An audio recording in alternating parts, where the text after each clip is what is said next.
Soulful glance, there are shades, don't close your eyes. I may say it's 'cause my heart was set on you. I'm still in love, I don't know what to do. I'm still in love, tell me what to do.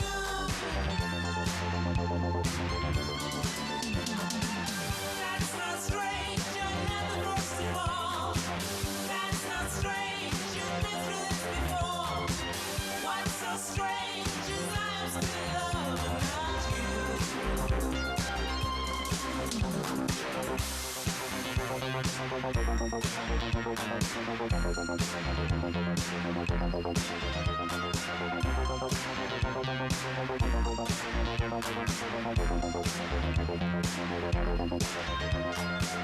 I'm so blind, I never want to see your treachery. I'm a fool, you treated me so bad, don't laugh at me. No respect, and now I'm love for me. That goes in cliches, but it all goes very wrong. It's so familiar, it's a well-known kind of song. I'm still in love, recognize the song. That's not strange, I'm not the first to fall. That's not strange, you've been through this before. What's so strange is I am still in love and not you. That's not strange, I'm not the first to fall. That's not strange, you've been through this before. What's so strange?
Turn the other way.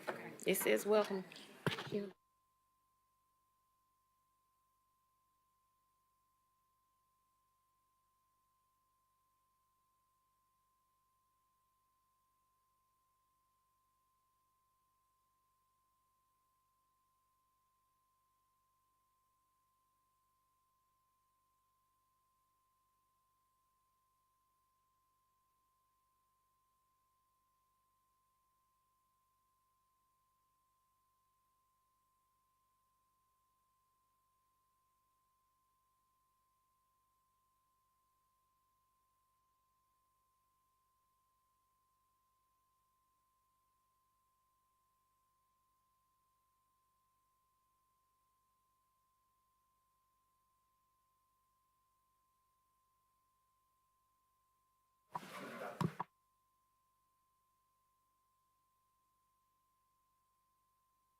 Mic check.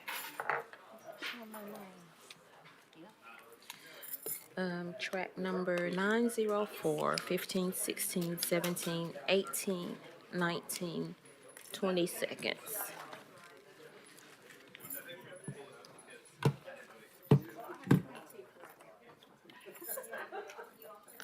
She was very pleased with the ones that we posted.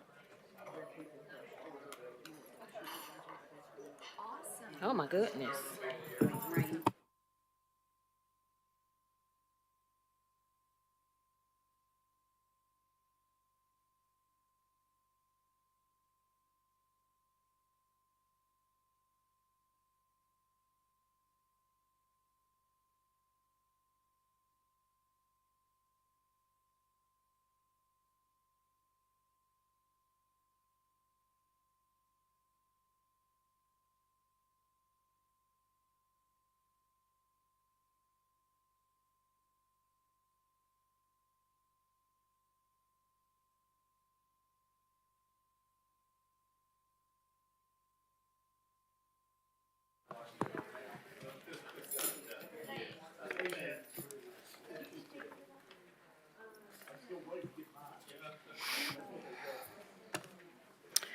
Good afternoon. This is Wednesday, January 22nd, 2025. So it's our first meeting back. Happy New Year to everyone. This is our optional review meeting. So just to remind everybody that there are no votes being taken, there's just discussion items. So we will open it up to commission to pull any items that you would like to discuss.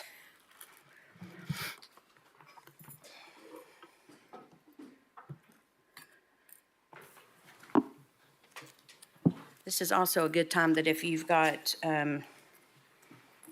consent items that you want to pull for next week to do it, so we don't, you don't forget to let me know. Commissioner Jay. Thank you, Madam Chair. Just as outlined today in my email, I just wanted probably item number 40, unless it gets reviewed, to add the presentation by the Knoxville County Schools on their annual report. Thank you.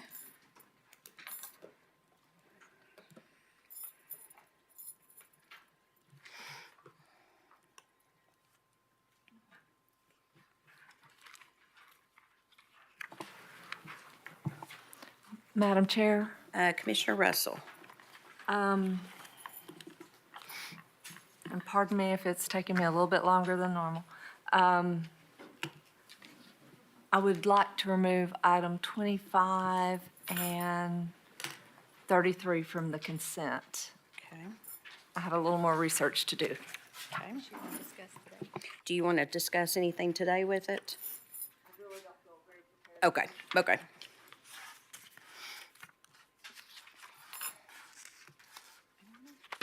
Anybody else?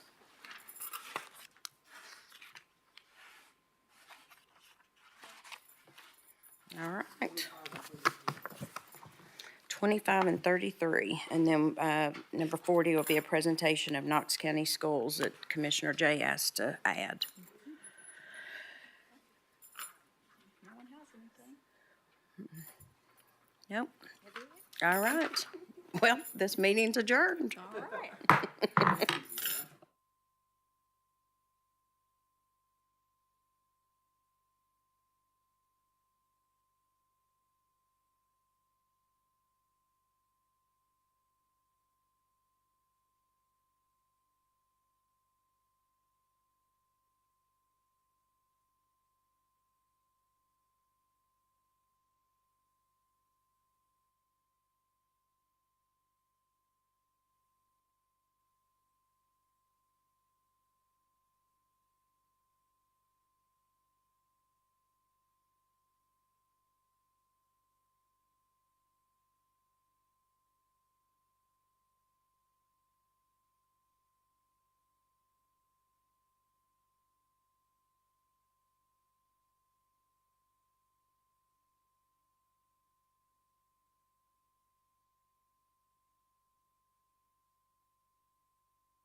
sowing in the hope they'll reap. Doesn't worry about the friends it keeps. Money, money, money, knocking at the door.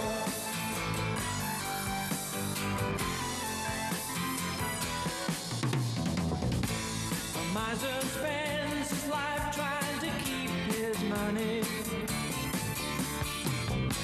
A playboy spends all his money to keep him well. Like a marriage, it's give and take, eating either the bread or cake. Happiness can cost much less, it's free.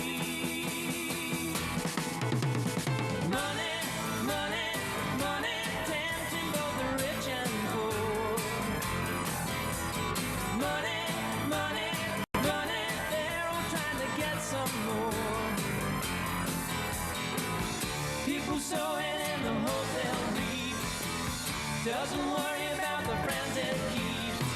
Money, money, money knocking at the door.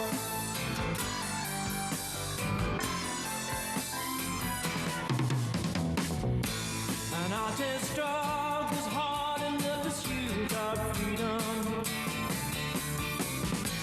A broker spends his life in the stocks.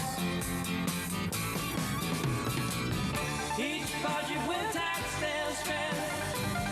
Catastrophes can come in pairs. Happiness can cost much less, it's free. Money, money, money, tempting both the rich and poor. Money, money, money, they're all trying to get some more. Money, money, money, money, money, money, money, money, money, money, money, money, money, money, money, tempting both the rich and poor. Money, money, money, they're all trying to get some more. People sowing in the hope they'll reap. Doesn't worry about the friends it keeps. Money, money, money knocking at the door.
Cleopatra ruled the Nile, teaching Caesar what was style and love.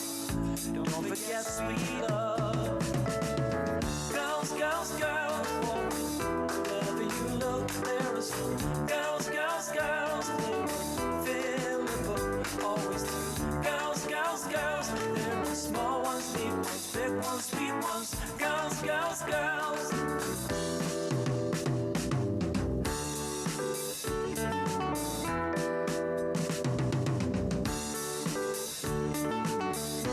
Heloise wrote the finest words.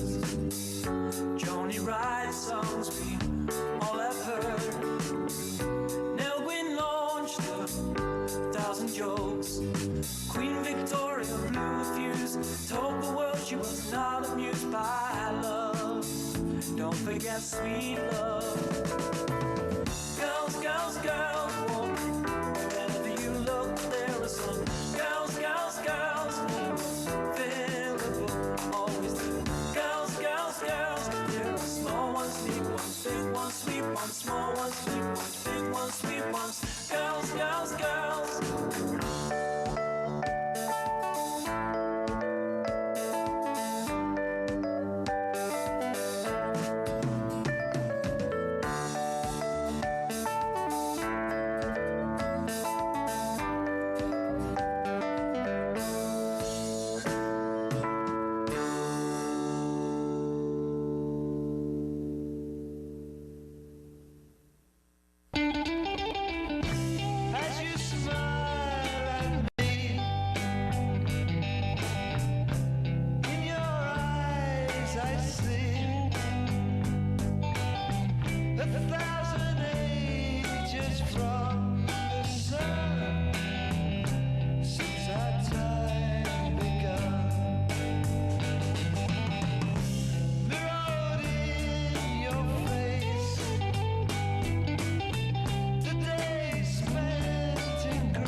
I love her whole family.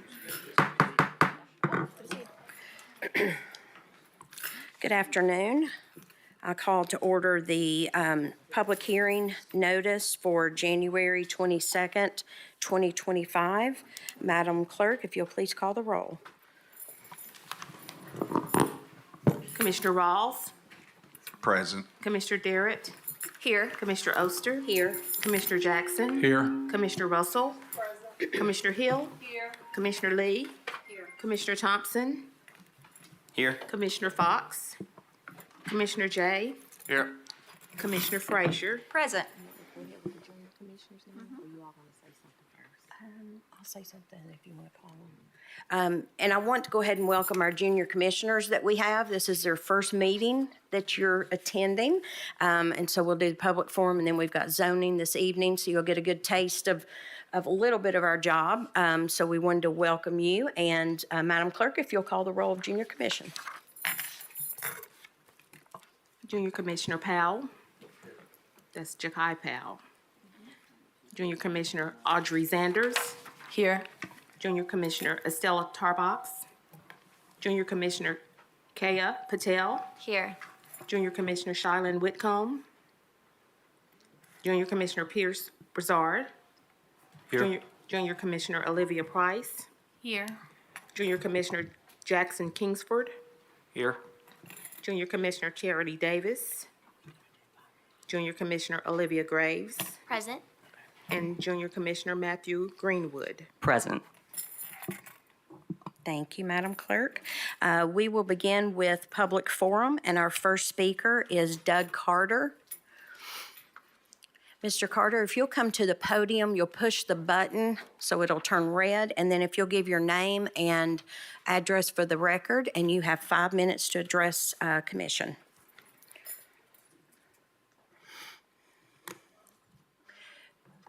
It may take, Okay, here we go. There you go. All right, my name is Doug Carter. I live at 7730 Goddard Road. My comments are just going to be in the form of questions for this bond issue. My first question is, why is the county involved in a bond issue with a company that has a current net worth of $47 billion? I'm thinking maybe they could afford to back this development. Why can't the cost of this development be incorporated into the selling price of the houses instead of a backdoor tax? Why does the county have to be an enforcer of this plan, including collecting the tax, issuing liens for failure to pay, and generally having to handle this whole deal for 20 to 25 years when the developer heads to the next project with no worries? This will set a precedence that all developers will surely follow and create a whole new government department.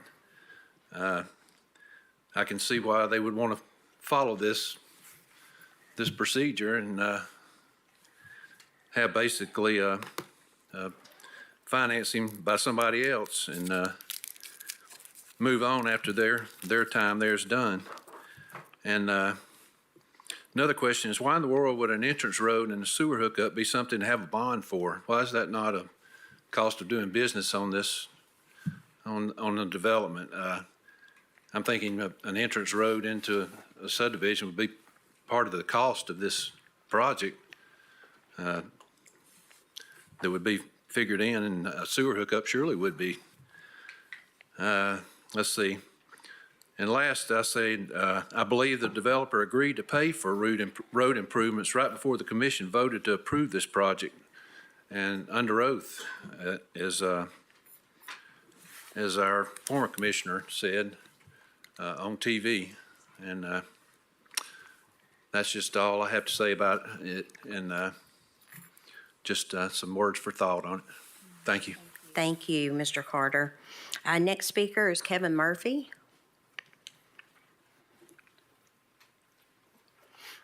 Mr. Murphy, you know the drill. If you'll state your name and address for the record, and you will have 5 minutes.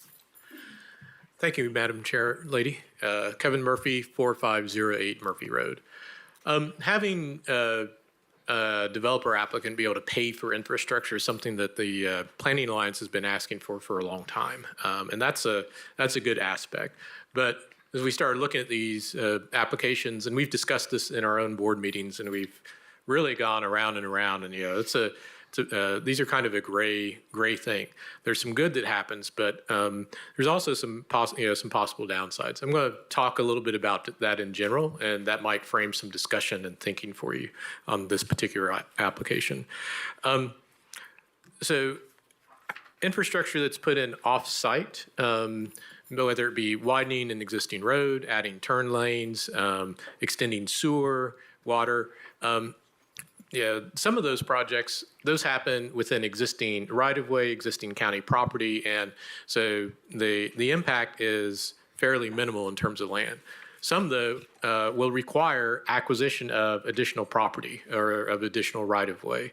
And it's important to know that if you have a community that's out there today, they've got their homes, their businesses, and everything. They're kind of set up, and then we come in and we say, oh, well, we just we got a special tax assessment. We're not paying for all this infrastructure, but we're going to have to acquire 30 or 40 feet of your front yard for a road widening. That is I'm pretty sure that those homeowners are going to see that as a negative impact caused by this by this infrastructure expansion. A similar thing comes when funds from ERITA are used for extending sewer, and then through extending that sewer, it runs along the road. Our utility companies, they have requirements where if a customer is within X number of feet of that sewer line, they are then required by law to pay to connect to that sewer line. So that's a cost of thousands to tens of thousands of dollars, and then decommission their existing septic system. That sure isn't, nobody's reimbursing that homeowner for the cost of them hooking up to the sewer. So in that case, when you have, we can look at these kind of assessments as great. We were able to get a way to pay for these improvements that we know that we need to accommodate this new development. That's fantastic. But in the process of that, all the people that are out there already today just got hit with a sewer connection fee. So I want you to think about that, and maybe you can look at it and ask some questions on this one. Will sewer be extended? Are people along that sewer extension going to have to be connected? What's that cost going to be to them? What kind of right-of-way is required for the proposed infrastructure? What does that look like? What's that impact going to be? So some food for thought. Thank you. Thank you, Mr. Murphy.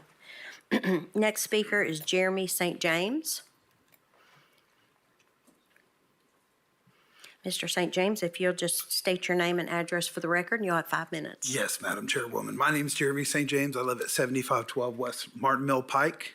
I recently heard about this from a WBIR Facebook story that there's going to be a roundabout going directly in front of my home. I'm probably sit about 25, 30 feet from the road on Martin Mill Pike, so I'm right up on it.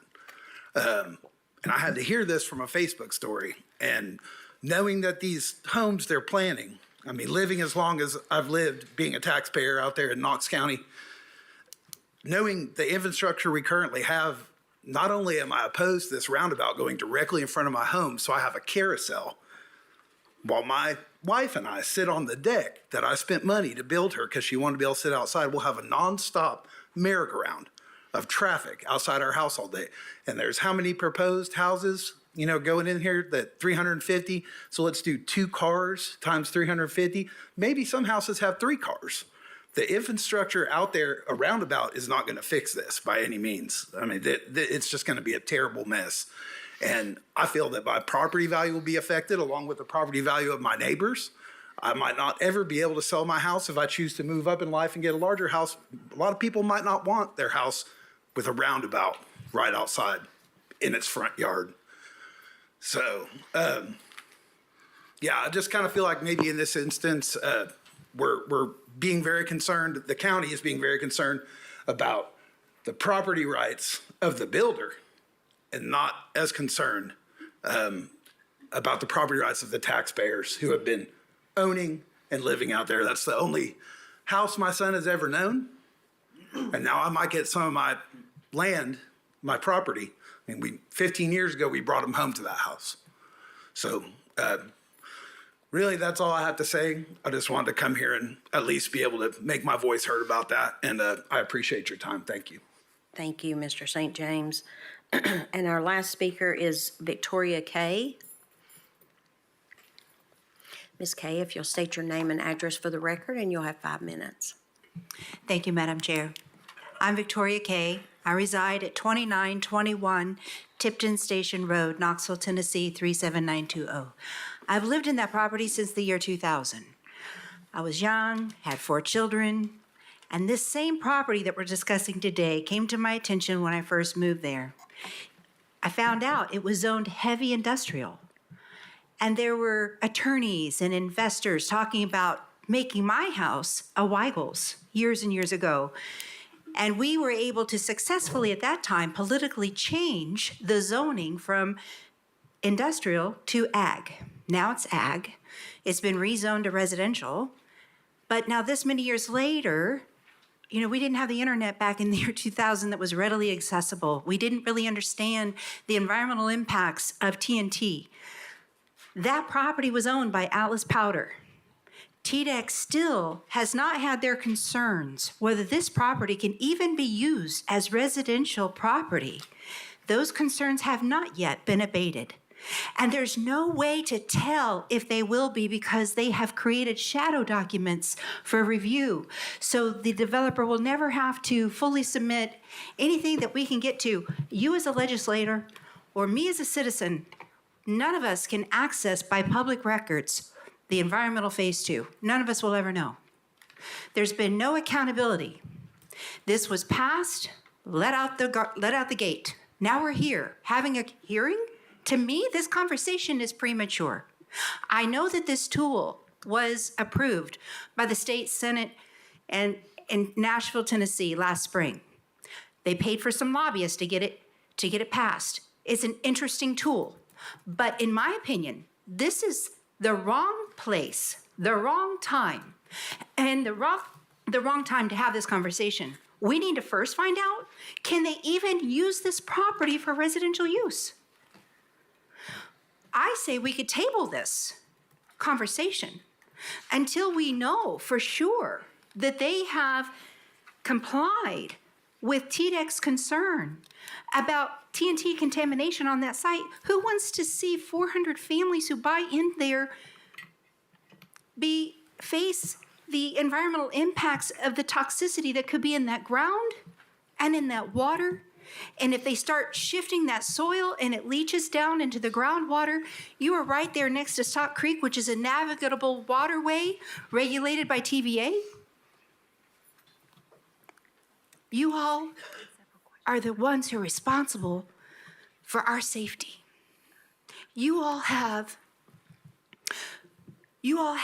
so much capacity to change our lives and to safeguard people. And I really hope you take that powerful position that you have I just really hope you respect that and you really think about the future inhabitants of this county and what that could mean. I just think this is way premature, like I said before.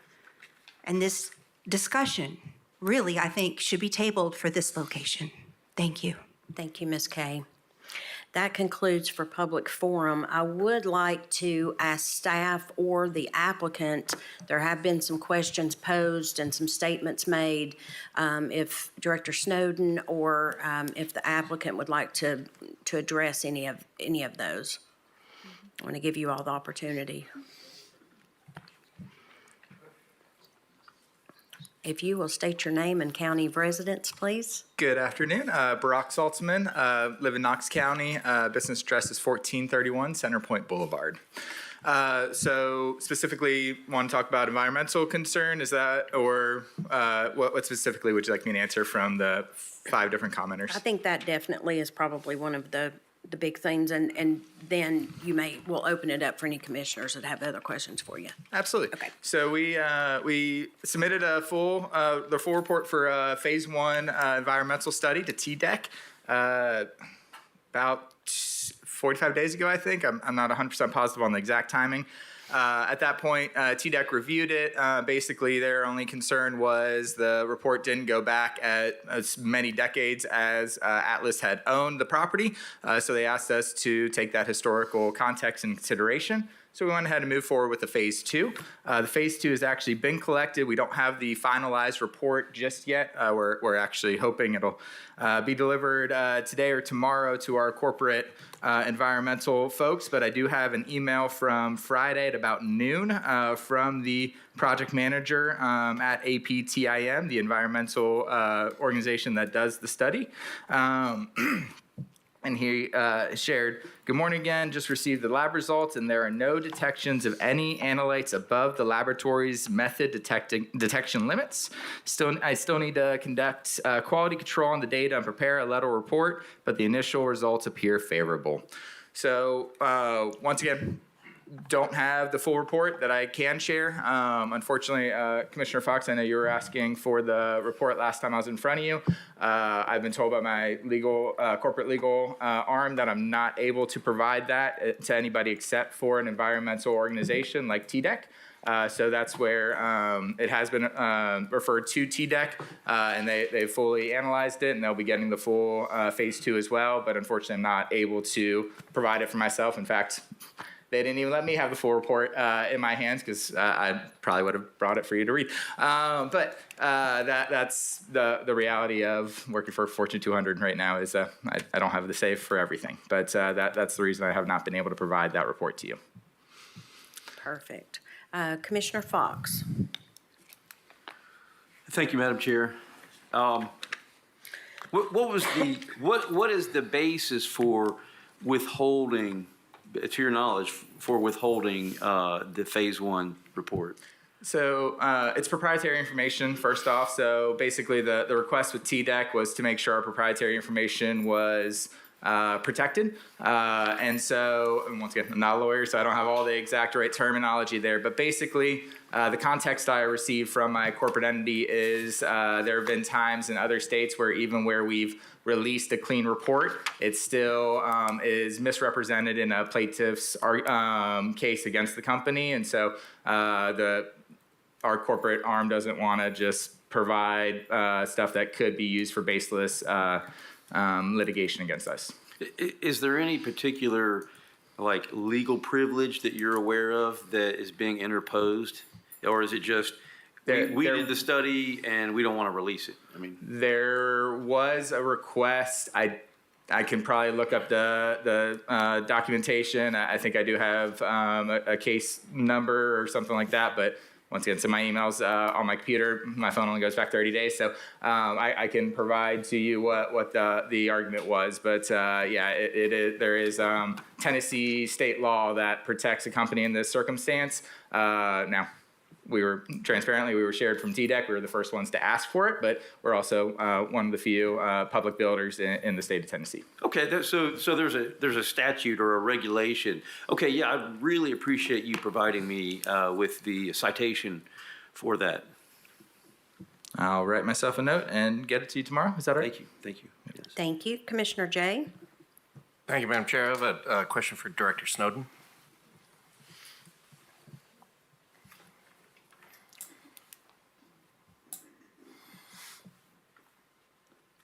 Yes, sir, Commissioner Jay. Ultimately, as a legislative body of Knox County, when it comes to land use or development of land and anything related to environmental, our governing body is TDEC. Is that accurate? That is correct. We, per our stormwater ordinance, we do issue grading permits, but those permits are codified on what's called a notice of coverage from the Tennessee Department of Conservation. So we cannot issue a grading permit, nor would we allow these folks to disturb that land out there until we receive confirmation from TDEC.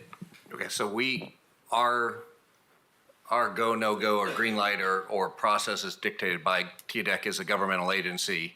We don't accept, even if somebody did their own environmental study and gave it to us and said it was, everything was great, we don't do anything until TDEC does their due diligence with the landholder, correct?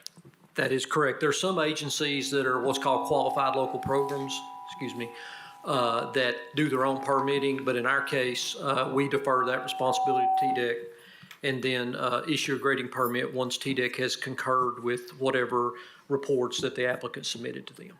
Okay, so ultimately, we won't, until TDEC gives us a report, it doesn't matter the process of what's going on. I mean, you may still want to know the case law, but we're essentially not going to do anything with or without TDEC giving that green light. And what is the process if they don't, if they issue a report that says, sorry, we have issues, what happens? Or if they say yes, what happens? Yeah, if TDEC, it does not grant them a construction general permit due to whatever concerns are in reports, then we cannot issue a grading permit, so they can't disturb that property. Obviously if TDEC does concur with the report and issue a construction general permit, then we will still review what's called design plan, which we want to make sure it's in consistency with our stormwater regulations, minimum subdivision regulations, as well as all our ordinances and policies and procedures. And then only then, once TDEC has approved it and we've done a thorough review of their design plan and coincides with our ordinances, will we grant them a grading permit for then to begin the clearing and grading of the land for the project. Thank you very much. Thank you. And Director Snowden, would you state your name and? Sorry about that. Sorry about the feedback too. Jim Snowden, 205 West Baxter Avenue, Senior Director of Engineering and Public Works. Thank you, sir. Commissioner Durrett. Thank you, Jim. Don't go too far. As in, turn around. Thank you, sir. Yes, ma'am. Director Snowden, one of Mr. St. Clair mentioned a roundabout, and I know we have talked about road improvements. Can you explain how the particular road improvements that will be implemented were decided upon? So, like, for instance, how did we come to the conclusion that a roundabout would be necessary? Sure. Yeah, I'd be glad to, Commissioner Durrett. Yes, they're, as part of their concept plan submission to Planning Commission, they submitted a traffic study from a professional traffic engineer, and they identified really two off-site improvements. They didn't necessarily need, or there was no improvements warranted at their entrance where it adjoins Tipton Station, but there were issues with the need for a southbound left turn lane on Maryville Pike onto Tipton Station Road. And the state, the Maryville Pike is State Route 33, so the state controls that facility, and they did concur that improvement needed to be completed as part of this development. The other improvement that was identified was a, let me get this right, a northbound left turn lane on Martin Mill Pike at Tipton Station. But the applicant wanted to go above and beyond that requirement. And because obviously the left turn lane only addressed the turning movement traffic from the main line onto the side street, they wanted to do a more robust improvement, and they did agree to, as part of the concept plan, to install a roundabout that then will obviously control all movements in the intersection. And those are improvements that are codified in an MOU that this body will consider next week as well. That MOU will grant us the authority, if approved, to design those improvements and construct them at the developer's sole expense. Thank you, sir. I have one more question right now for, I guess, staff. Is the petition that was filed by D.R. Horton in compliance with the policy that's on our agenda on Monday? Since this is a new state law, we don't have a policy that we have codified yet. So I just want to make sure that we, with this hearing being before that policy is codified, that it is in compliance. Chris Caldwell, Department of Finance. Yes. Well, thank you. That's it. Man, a few words. Commissioner Fox. Thank you, Madam Chair. I have a few more questions for Director Snowden, if he would kindly retake the lectern.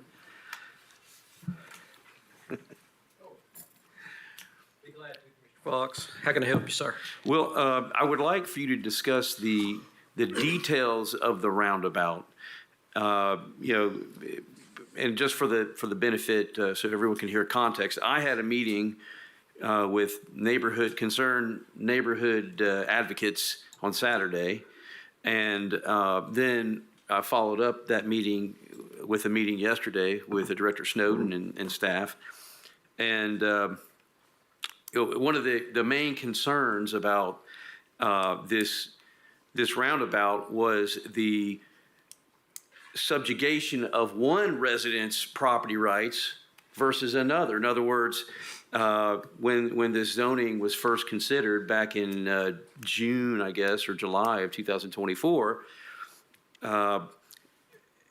it was not brought to the attention of any of the residents who would be affected by this roundabout that, hey, you might lose your property rights in order for this person to exercise their property rights to the level that they desire. And so they weren't even really brought into the conversation. I mean, they knew that there was rezoning, but rezoning doesn't mean that your property is going to be taken away from you. So in the course of our conversation, of course, you discussed the impacts that you thought this would have, and it really alleviated some of my concerns. And I would like you to just relate what we talked about. Sure, be glad to. Yeah, anytime we design an infrastructure improvement, we want to limit the impact to the citizenry. I mean, obviously, we want to do that as well as make it as most cost effective as possible. And when you construct a roundabout, unlike a turn lane, where a turn lane, you pretty much build it on the existing alignments. You widen on both sides of the road, and you kind of impact people on the left and right side pretty much equally. That's what you want to do. In a roundabout, it's a little bit different because you think about the constructability of a roundabout. It's hard to kind of build a roundabout and keep traffic going in the intersection. So really the only way to do it is to close traffic in the intersection. Well, intersection like this, we really can't do that. It's busy. We got to keep traffic moving.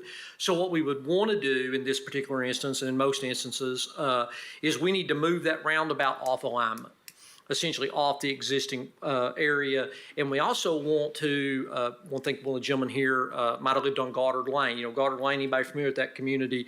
Goddard Lane comes in at a really, really tight spacing. So there's really several things that we want to fix with this roundabout. There's a horizontal curve along Tipton Station that's problematic for us. We have there's a creek that runs right up against the road there. There's a lot of people that run off into that curve. So there's some horizontal design issues there. There's the spacing issue, as well as just the turning movements. So what we feel like, and obviously we don't have a design done yet, but based on past history and my knowledge of what we would want to see, we would actually want to move that roundabout into, I guess that would be the northwest corner, away. The gentleman that spoke, I looked up his address, kind of actually away from his parcel or property, to allow for us to build it essentially off a line to where the bulk of that infrastructure improvement could be done, to where the folks going through the intersection don't have impacts and delays and things like that. So based on our design thought processes, we believe that that would limit obviously the exposure for him. Now that does put the roundabout onto another parcel, but that's what appears to be a vacant building. It's not a home. So that, from my perspective, that would be what we would try to do to limit the impacts to this individual's home, as well as solve some of those transportation issues that we see going on out there today. Yeah. Okay. Now, if a left turn lane was built in that spot instead of a roundabout, would that still result in the taking of that property that has that kind of old store that's now a garage or a warehouse? It would, and it would, once again, on those, when you widen for turn lanes, you want to widen on both sides. So it's a possibility for the gentleman that spoke and his concerns that with that scenario, he might even receive more impact that versus the other, because you do want to essentially widen on both sides, because your taper rates get shorter, and it's something that really for us, with that stream being so close to, that turn lane's a big challenge for us. So I think the roundabout is a lot really a better improvement at that location.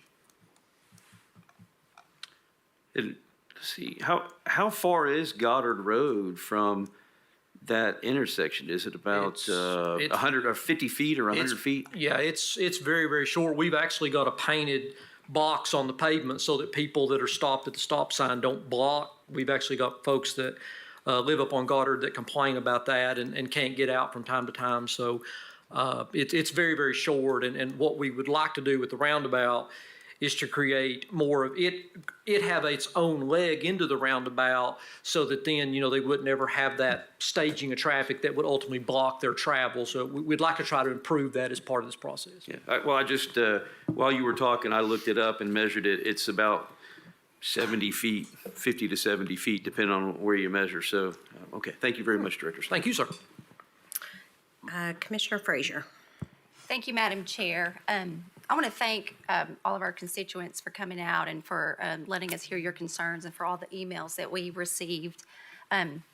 Like you, this is something new that the state has now given to municipalities and counties as a tool in their toolbox. And so with that comes a lot of questions and concerns. When this first was brought to our attention, I immediately went to county staff and also to my colleagues and said, we need a policy in place first. I'm very policy oriented and driven.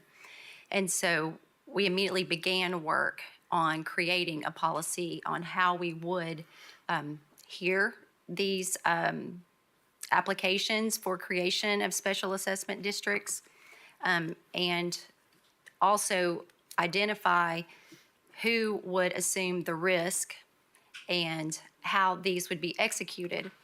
That was very, very important to me, especially to protect the citizens of Knox County. And in looking at this, I want to say I appreciate everyone's questions. It's funny because many of the questions that you had for us, we have expressed to staff. I've probably spent the last couple of weeks hounding them to death, asking some of the same questions.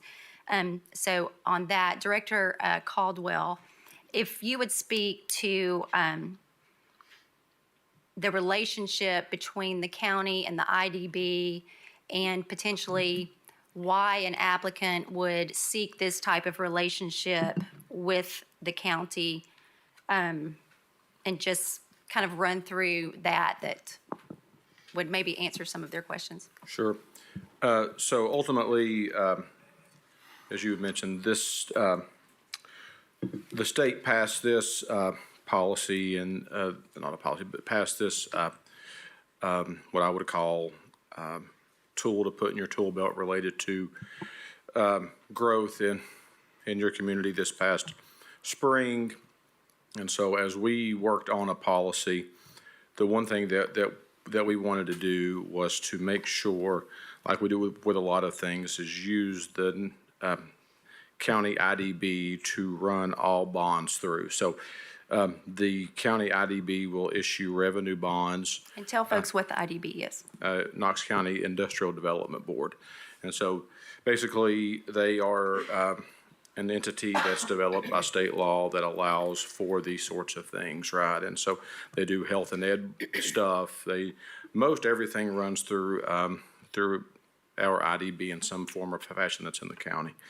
And so ultimately, any petition that is approved by county commission then would go to IDB to consider.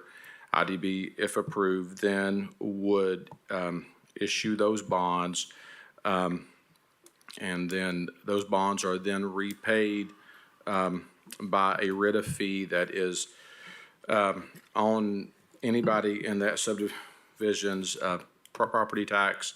And so the trustee then collects and then pays back to the IDB, who then reverts that to the bank. There is a fee that the county gets to collect to administer this, which we will work with the IDB on as well, which is a 5% fee. And so there, it's not done, I guess, quote unquote, free of charge, right? And ultimately, the county, Knox County government isn't on the hook for the bonds if they default. That falls on IDB, and we heard that, of course, in some of our meetings. And so ultimately what we are trying to do and what we have represented to you all is a policy that we think puts really firm guardrails on RITA and going forward what we think they are best to look like. Ultimately, as you all probably know, we could do nothing, and by state law, you all must hear these. So the reason that you're hearing this today is because the state says you must hear it within 30 to 45 days. The state also says that you must vote tonight, right? And so that's why all that's happening now. But we think this policy that is before you all puts the guardrails there. And also, we took your all's points that you all had in those meetings and conjectured those in as well as much as possible. And we think it's really a start to say, okay, this is a tool that the state has given us. If you all do approve this petition and approve the policy, then going forward, we'll see how that's administered. You can always tweak it and make changes to it if so desired. And if we get down the path and you don't like them, you don't have to approve them. But by state law, you always have to hear them. And so what I would say is this, is as you consider this petition tonight, keep in mind that on Monday you will be voting on a policy and an MOU. Everything that is in their petition adheres to our policy. There may be some conditions that you all have talked about that we can go through. But ultimately, what we wanted to do, like we have done with TIFs and pilots and things like that, that are other tools that we use, we wanted to set a policy. And so what you will consider on Monday is that policy. And we appreciate you all bringing that and also your input as well.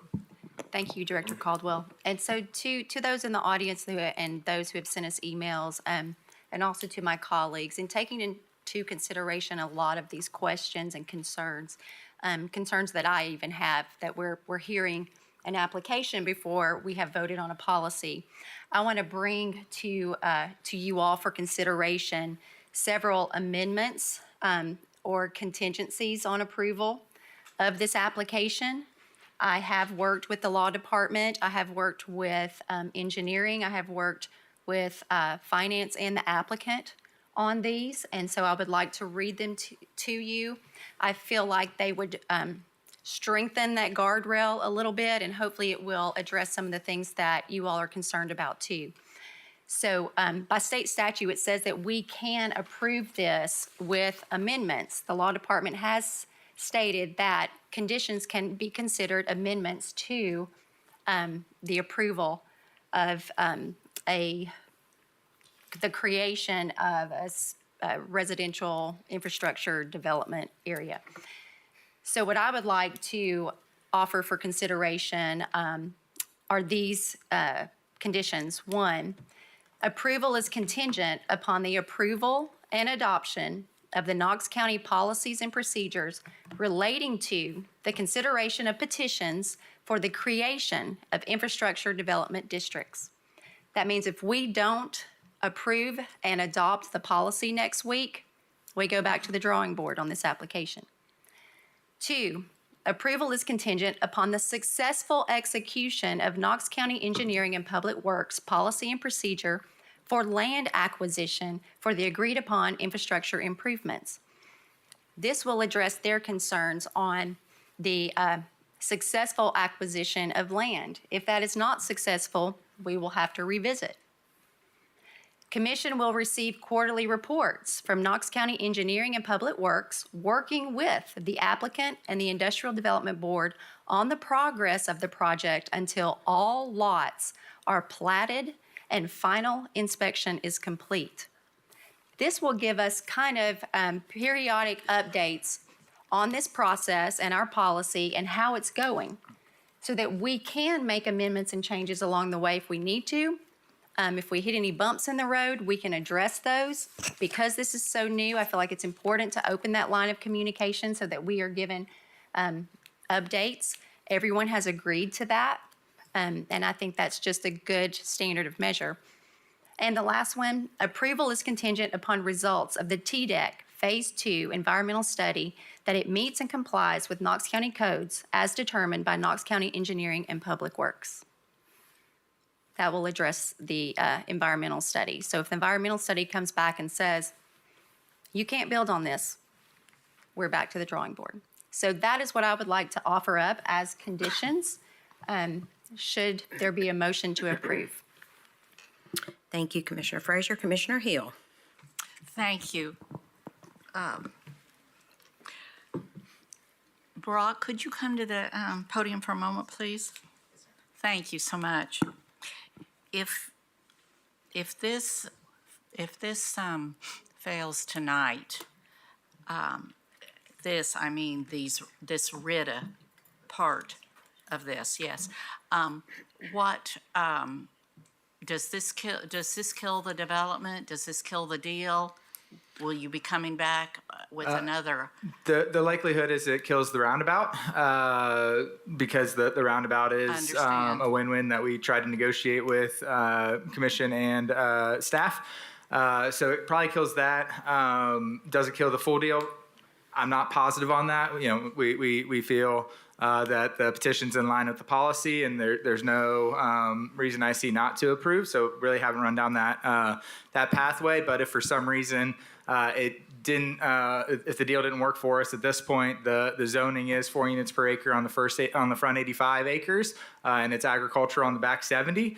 In theory, this property could be sold, and instead of it being the 340 homes that we have approved concept plan on, somebody could, in theory, build the 340 plus 70 units on the agricultural ridge that we want to put in a conservation easement. So there is risk there, and actually there's risk, in my opinion, to the feel of South Knox if every single one of those trees on the ridge get cut down by a different developer. All right. So in effect, if this is not passed tonight, what I think I hear you saying is that at D.R. Horton's discretion, you could certainly still come back because of the zoning and just build with whatever conditions we might put on this. But as you said, undoubtedly probably would not extend to the roundabout because it's not connected, so to speak, to the development. Correct. We would still be able to move forward with the development if we so chose. The roundabout likely would not happen. It would be a turn lane that would impact multiple different properties while also keeping a dangerous intersection dangerous in South Knox County. So, yeah, I mean, we truly haven't thought about what we would do if this is denied. But realistically, the zoning's already approved, the concept plan's already approved, so this is truly, do we want to set a precedence of new residents paying for new infrastructure, or do we want our current residents paying for any and all infrastructure improvements in Knox County as we need improved infrastructure? All right, thank you. Yes. Mr. Snowden, if this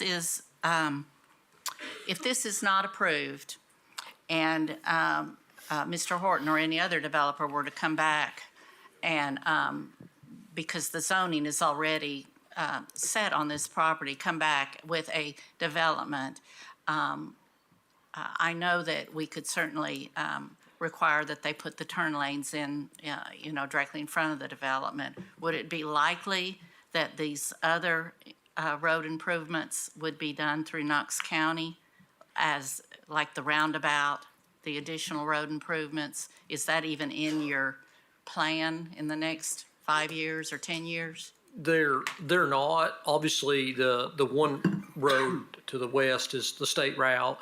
The state did not have any plans to do any improvements on Maryville Pike at that location. And unfortunately, we didn't have any plans for any improvements to the intersection of Tipton Station and Martin Mill where the turn lane or roundabout would go. All right, so at some point in time, because the zoning is there, someone is going to come in more than likely and build homes on that. And without this, then road improvements to Maryville Pike, or that intersection would not be a part of it. Is that correct? That is correct. Absent this development or another, I don't foresee in the short term any improvements to those intersections. All right, thank you. Thank you. Thank you, Commissioner Hill. Commissioner Durrett? Thank you, Madam Chair. I would defer to Commissioner Thompson since he hasn't spoken yet, unless he would like me to go ahead. Very nice of you. Commissioner Thompson? Thank you. No, I appreciate the courtesy, but I'll let Commissioner Durrett go first. Okay. Thank you, Commissioner. I just have one question, and it is for D.R. Horton. Commissioner Frazier gave us a list of 4 amendments or contingencies. If those are included in the motion tonight, would you all be in agreement with those? In principle, yes. The question mark that I have is if a policy is not approved next week and if the policy remains outstanding for months or longer, that obviously creates uncertainty for us. So, but assuming that, they're all intents and purposes is to pass policy this month or next month, there's no substantial delays for us at that point. And then, the point on the environmental is just a little, it's in line with what the Planning Commission approval was on the concept plan. So it's a little bit redundant, but happy to agree with it on both if needed. We have no concerns. Okay, thank you. Commissioner Thompson? Thank you, Madam Chair. Mr. Salzman, hold one second. You said, so if this is not approved tonight, the likelihood is you'll probably develop the front part and leave the ridge. Now, you said the back part of it is still ag. Is it still zoned to ag, or has that been rezoned for? It is still agricultural at this point. We plan on putting in a conservation easement so it can never be developed, but we do not own the property yet. It's contingent on the litigation that was filed against the rezoning being cleared up. So we don't own the property yet, so we have not implemented any conservation easement. So yeah, in theory, you could put 1 unit per acre, which if a higher dollar developer who's looking to do $700,000+ homes was coming, absolutely that ridge has some beautiful views, I'm sure, and would validate $1 million price points and would make sense for them to develop at 1 unit per acre. Okay. All right, thanks. So if any of that was to be developed larger than 1 unit per acre, that would have to come back before us for a rezoning to go anything larger than ag. Otherwise, it would be one unit per acre on those. And of course, hillside protections and all that stuff would apply in there as well, correct? I believe so. I don't deal in ag development typically, so I don't know all the policy on that. But I did forget to answer a piece of your question. We could still move forward with developing the 340 on the front section north of Stock Creek. Gotcha. Okay. Yeah. And I guess per an email that you all sent, this is basically like an $82 million project in grand scope, I think roughly somewhere. Yeah, somewhere around, cost should be somewhere around that 82 million. I don't remember the exhibit on the back end of the petition 100%, but that sounds about right. Gotcha. And then the road improvements in the roundabout, roughly $6 million. I believe that's the roundabout, along with off-site water and sewer improvements, along with a little bit of the upgraded boulevard that Knox planning asks us to do above and beyond the typical regulations. Okay, great. So roughly about 7% of the project is going to be going towards to the improvements. Okay. Yes, sir. That sounds right. But right. All right. Thank you very much. Yes. The Director Snowden, if you wouldn't mind, I had a question for you, if you wouldn't mind.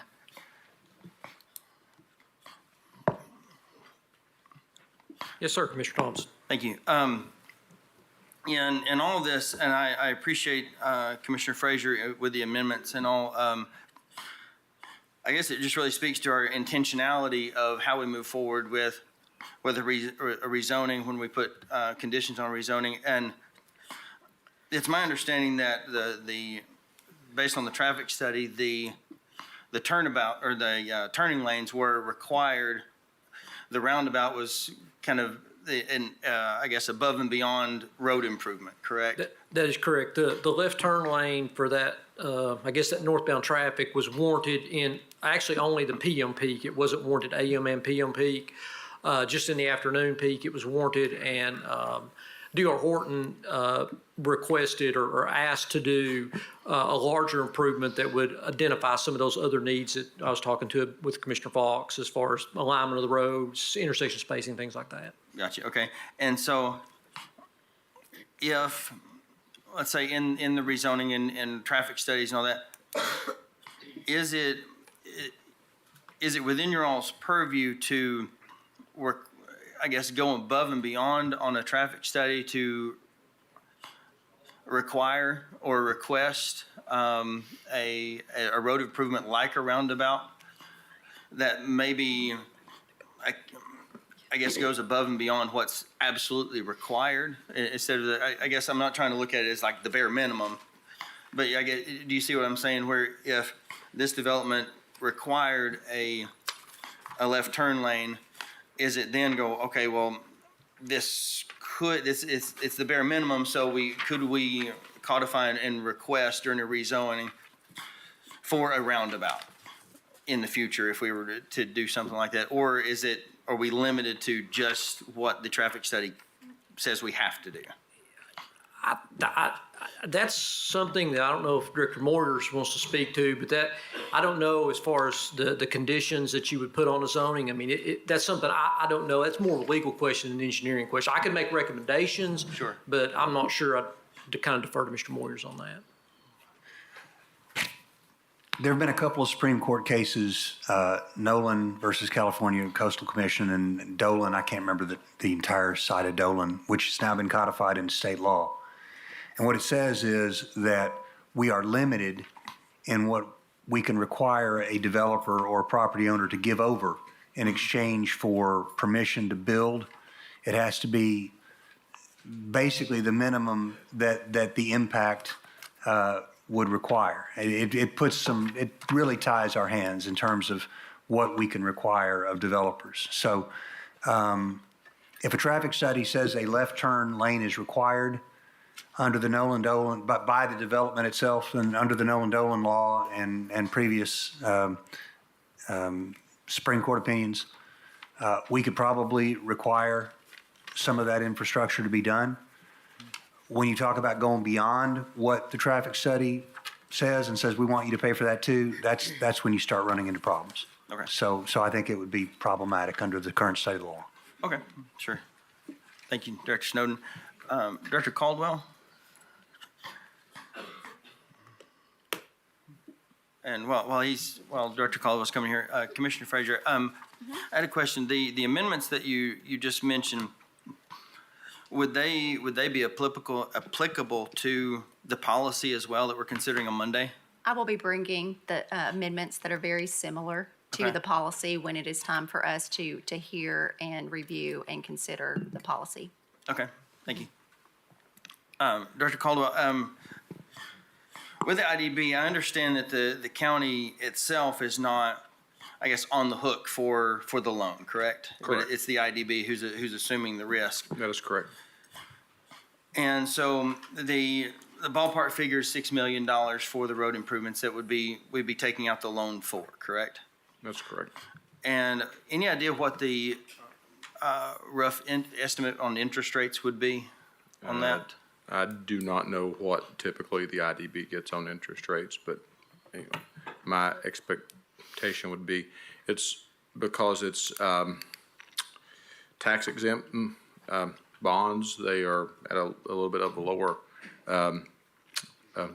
a lower rate, which is what is advantageous if you're D.R. Horton. So it's less than they can borrow from. So that's why it's advantageous. Okay. Would a 5% be I would a say safe? 4 to 5 probably. That's just a guess. Okay.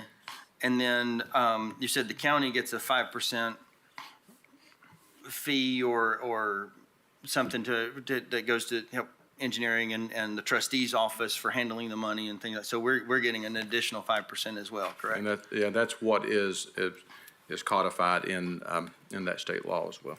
Okay, all right, and so if we took the six and I just want to make sure I've got my numbers correct because I trust in the conversation we've had, you were much smarter at this than I am. Don't bet on that.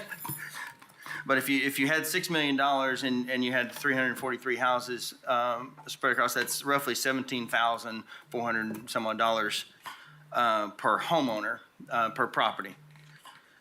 If we've been talking about $1,000 annual assessment for 20, 25 years, whatever it may be.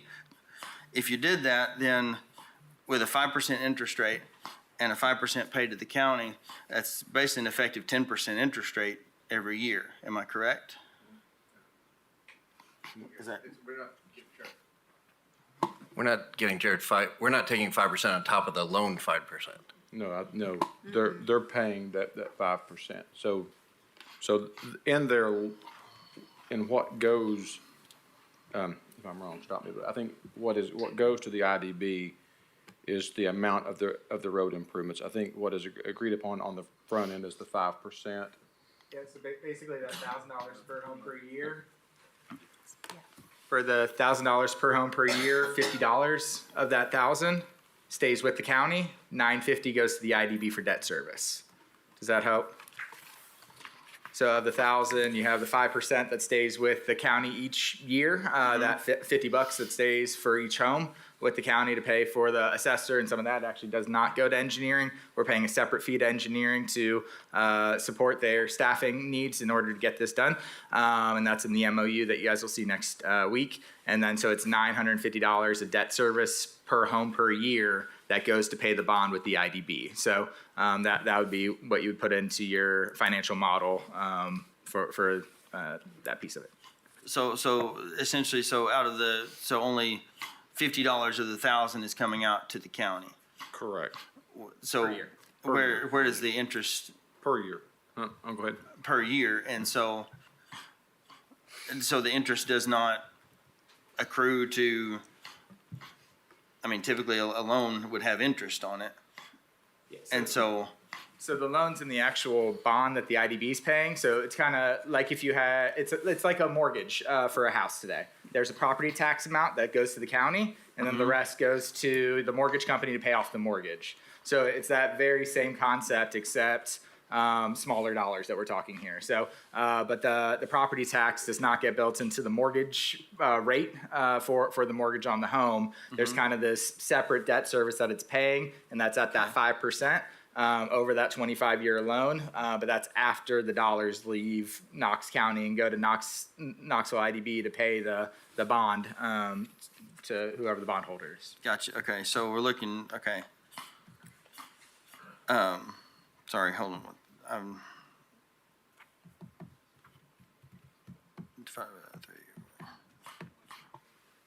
Okay, so essentially what we're looking at is instead of a $17,000 assessment per homeowner at that $6 million, they'll be paying $9.5 million over the 20 years. That's 5%. That's 5%.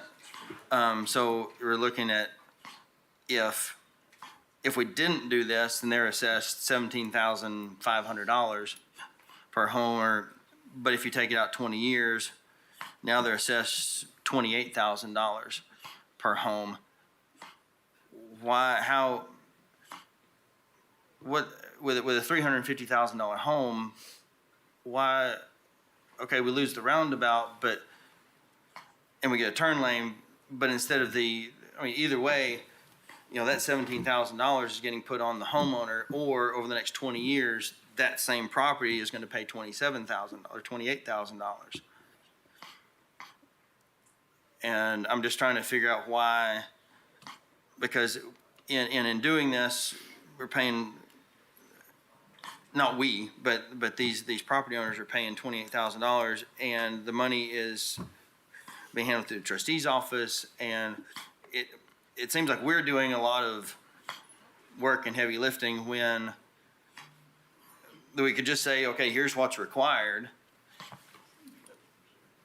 Do this if you want to do the project. I mean, that's what we do for every other development right now. and the cost, it's basically the cost of goods sold.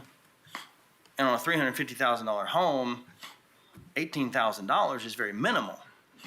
Just the same as, you know, if we're looking at, if the roundabout was $3 million versus the roundabout and all those improvements cost $6 million versus the required improvements cost $4 million or $3 million, I just don't, I have a hard time justifying, either way, the new homeowner's paying for it. The rest of the county's not paying for it. We're not paying for it. It's this homeowner, but I just, if it makes business sense for the developer and the builder to do it, then let's just codify that they do it and we stay out of it. Because we can't. Yeah, I think ultimately what the state sees is this, right? The state, when they pass this law, is a way to say this development is coming in, and I think what we've heard is it's coming in regardless, right? And so then you, by doing a RITA, then you get more traffic improvements paid by individuals in this development, right? And not by the county as a whole. So you get, and in this case, you're getting, I guess, more robust infrastructure than what you're getting normally. And so I don't disagree with you at all. The end user is always going to pay, whether it's in the price of the house or if it's being paid in a RITA special assessment. But what's happening here is you're getting more robust infrastructure. And also what is happening is on top of the 5% that comes back to the county to offset the trustee's expense or EPW's expense or even the IDB, they're going above and beyond and paying an additional 5%, which will be in the MOU on Monday, to EPW, which allows for other infrastructure improvements for EPW. But ultimately, this is basically a tool that tries to encourage infrastructure development for cities and counties that is paid for by people who are going to live just in this development. And I don't disagree with you that it's either way it's paid by the end user. This just sets it aside for infrastructure. Okay. Thank you. Commissioner, I'm sorry. I'm sorry. Where I struggle with this is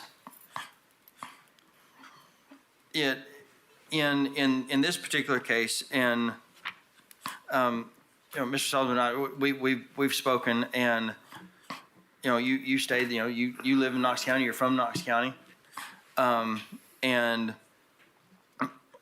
I think I appreciate where he's coming from in offering an extra, I guess, an upgrade in some infrastructure,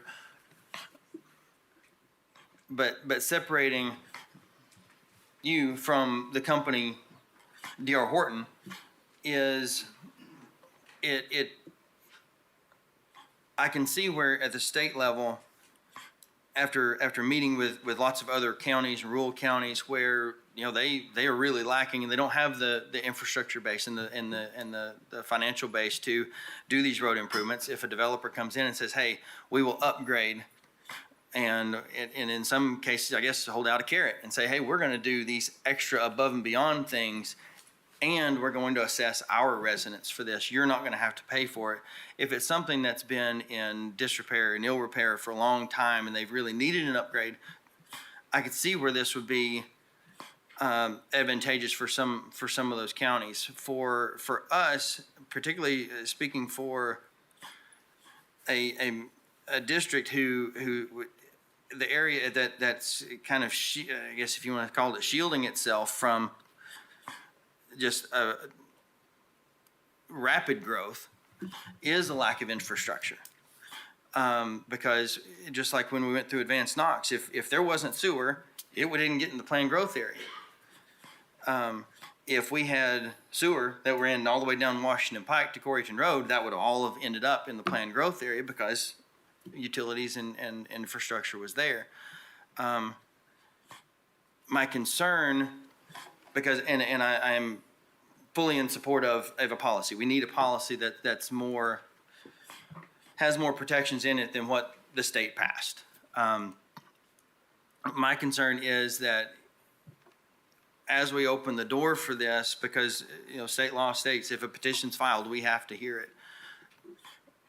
It's an application. It doesn't necessarily mean we have to approve it. Not all of them are going to be suitable. My concern is that sometimes you can have a carrot held out there saying, hey, I'll do this, and my residents are going to pay for it. But then once you get that piece of infrastructure in, then it opens up for the rest of it that we may not be prepared for. And then we have multiples of these, and who's monitoring, who's going to stay on top of them. And as Commissioner Frazier said, we could get updates, we could amend this, we could reevaluate. How many are we going to be reevaluating over the next 20 years if this is very advantageous for developers to come in and do this month after month after month, and we have 20 or 30 of them that are going on? How many of them are we reassessing and looking at and amending? Or how many are the EPW and the trustee's office having to keep up with? So there's my thoughts. Thank you. Thank you. Commissioner Russell? Yes, Director Snowden. And I hope you guys will bear with me because I'm having to try to remember these by memory because I am blind today. Can you tell me what the difference in cost is between turn lanes and a roundabout? An estimation? And these are rough numbers, of course. I would anticipate a turn lane at this location to probably cost, probably somewhere in the neighborhood of, just ballpark, probably $150,000 to $200,000. The roundabout is probably, probably maybe is 4 to 5 times that. You may be looking at north of $1 million. So scope and scale, it's quite a big. Even if my numbers are off, the scope and scale of the improvements are probably 3 to 4 times as much. Okay. And again, you guys, if you will please bear with me because I'm slightly disadvantaged today. But in the infrastructure development packet that we were given, it is showing that the off-site road improvements are approximately $3 million. Is that? Yes, ma'am. And that includes the turn lane at Maryville Pike as well. Obviously, without a design plan, I wanted to make sure that estimate was very conservative. So that's why that estimate's probably a little higher than what I've discussed there. But certainly wanted to make sure our costs were accounted for. Just without any design plan, it's hard to make an estimate. So we did add quite a bit of contingency on that. And those road improvements were required by the traffic study? Except for the roundabout? Yes, ma'am, that is correct. Okay. So, and again, I'm not able to use a calculator, and I'm doing this by the memory of what you told me, but so if it's 4 times as much and it's 200,000, we're talking a difference of about 600,000 that is, we're only talking 600,000 that is above what's going to be required anyway. That's correct, ma'am. It's a sizable number, yes, ma'am. Okay, so about 600,000. And if my memory is correct, from the request that is being made, they're asking for 6.5 million. And that might not be, maybe that would be better addressed to Director Caldwell, I don't know. Well, no, in Exhibit E, the funded infrastructure, I believe you're right, Commissioner Russell, the offsite improvements, the 3 million we referenced. The boulevard is 1 million, and then the water and sewer upgrades are 2.5 for a total of 6.5. Yes, ma'am. Okay, but the extended boulevard and the sewer improvements, those are all internal to the development, are they not? And I want Barack to speak to that. Obviously, the internal boulevard that's something that we required above and beyond a normal street. The water and sewer may be offsite. I want them to speak to that because I haven't seen those plans. Yes.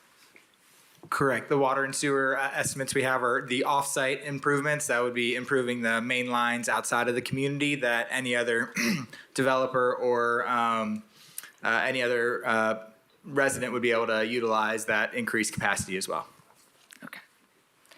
So, the items that, is that still, yes, Director Snow? Oh, yes, I'm sorry. I'm so sorry. So the additional road improvements, though, come down to about 600,000, and then the sewer and the water, you said were 2.5, not you, but someone said was 2.5. Yeah, the 2.5 is what's in Exhibit E of the petition that D.R. Horton submitted. Yes, ma'am. Okay. And those are not required? We're not required by a study, or I guess they're required in order for you to develop? They're required by the utility district in order to have the capacity for the development. Yes, ma'am. Okay. Thank you. My questions usually have to do with numbers. I'm a number girl. Thank you. Commissioner Fox? Thank you, Madam Chair. I would like for someone from the neighborhood to come up, maybe Mr. Dykes or Mr. Carter, because I have just a couple questions. And I'd like to talk to Mr. St. James as well, if we can have a dialogue, if you're willing.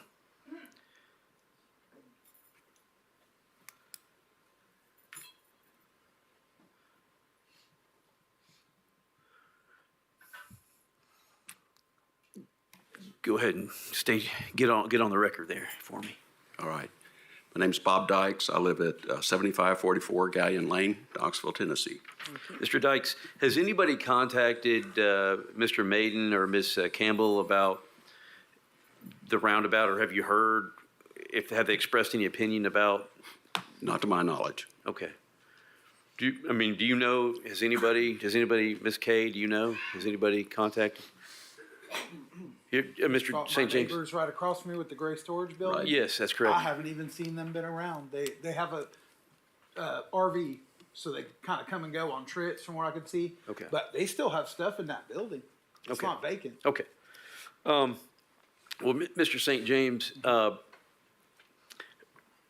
you expressed at the neighborhood meeting that we had that,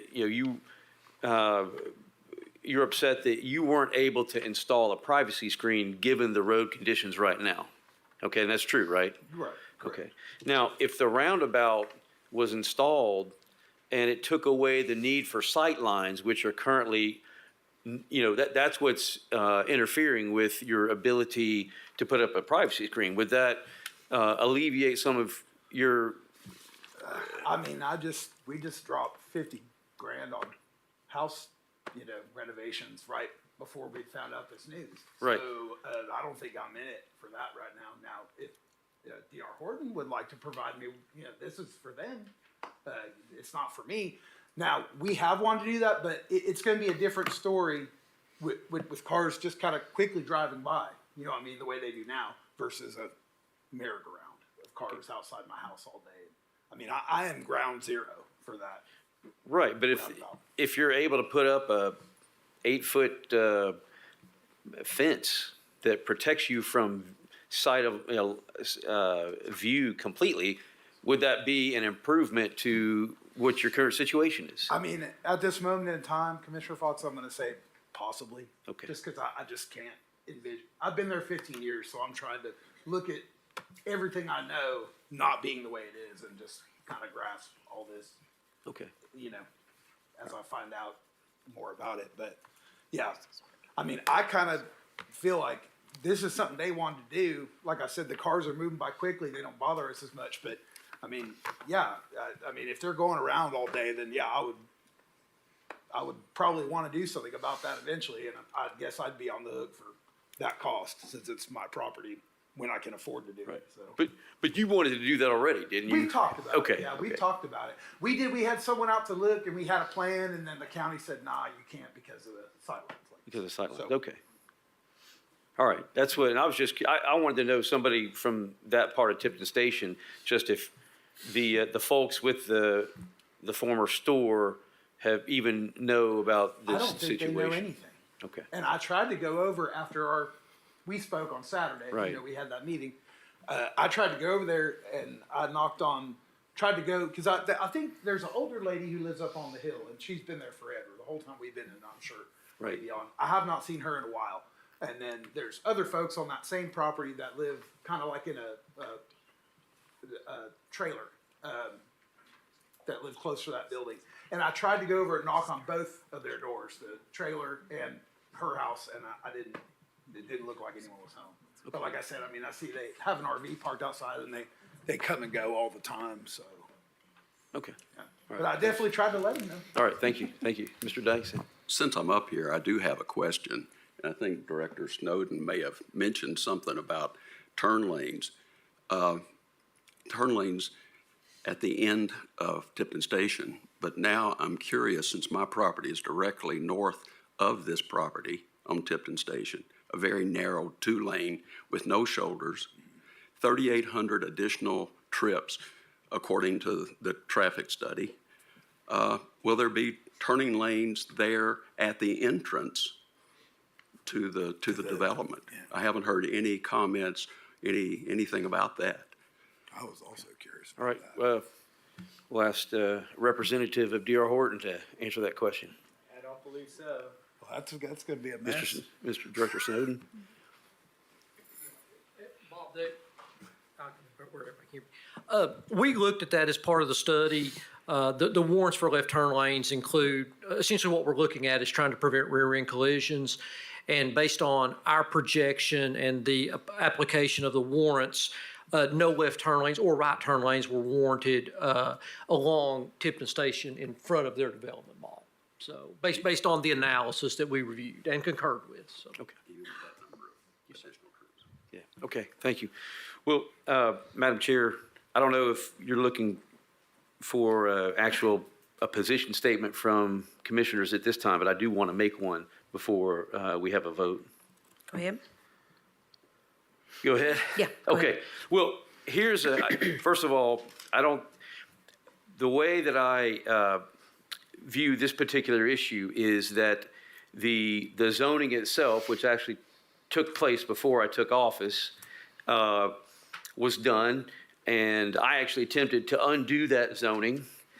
People called it unprecedented. So I don't think anybody can accuse me of welcoming this development into South Knox County. But that's a bridge that has already been crossed and can't be recrossed, as I see, unless TDEC says you can't build here. So I then have to move forward with that being the new paradigm that we're faced with, and determine what I think is in the best interest of South Knox County. And I had Ms. Stills bring up a map of this intersection, because we keep talking about it in the abstract. So I wanted my colleagues to see what this intersection looks like. And the Goddard Road is the road that goes south, I guess, or downward. Tipton Station is the road that kind of goes west to east.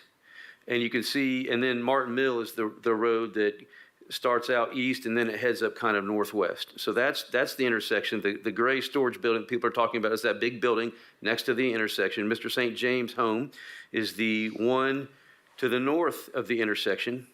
So when people are coming south on Martin Mill, they take almost 100, and they're turning onto Tipton Station Road, right, going west on Tipton Station. They take, 135-degree turn.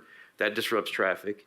And, I travel this road probably at a minimum 600 times a year going by this intersection. So I'm directly affected by this. And people turn, you have problems with people turning left in front of you when you're traveling on Martin Mill from the east and going to the northwest.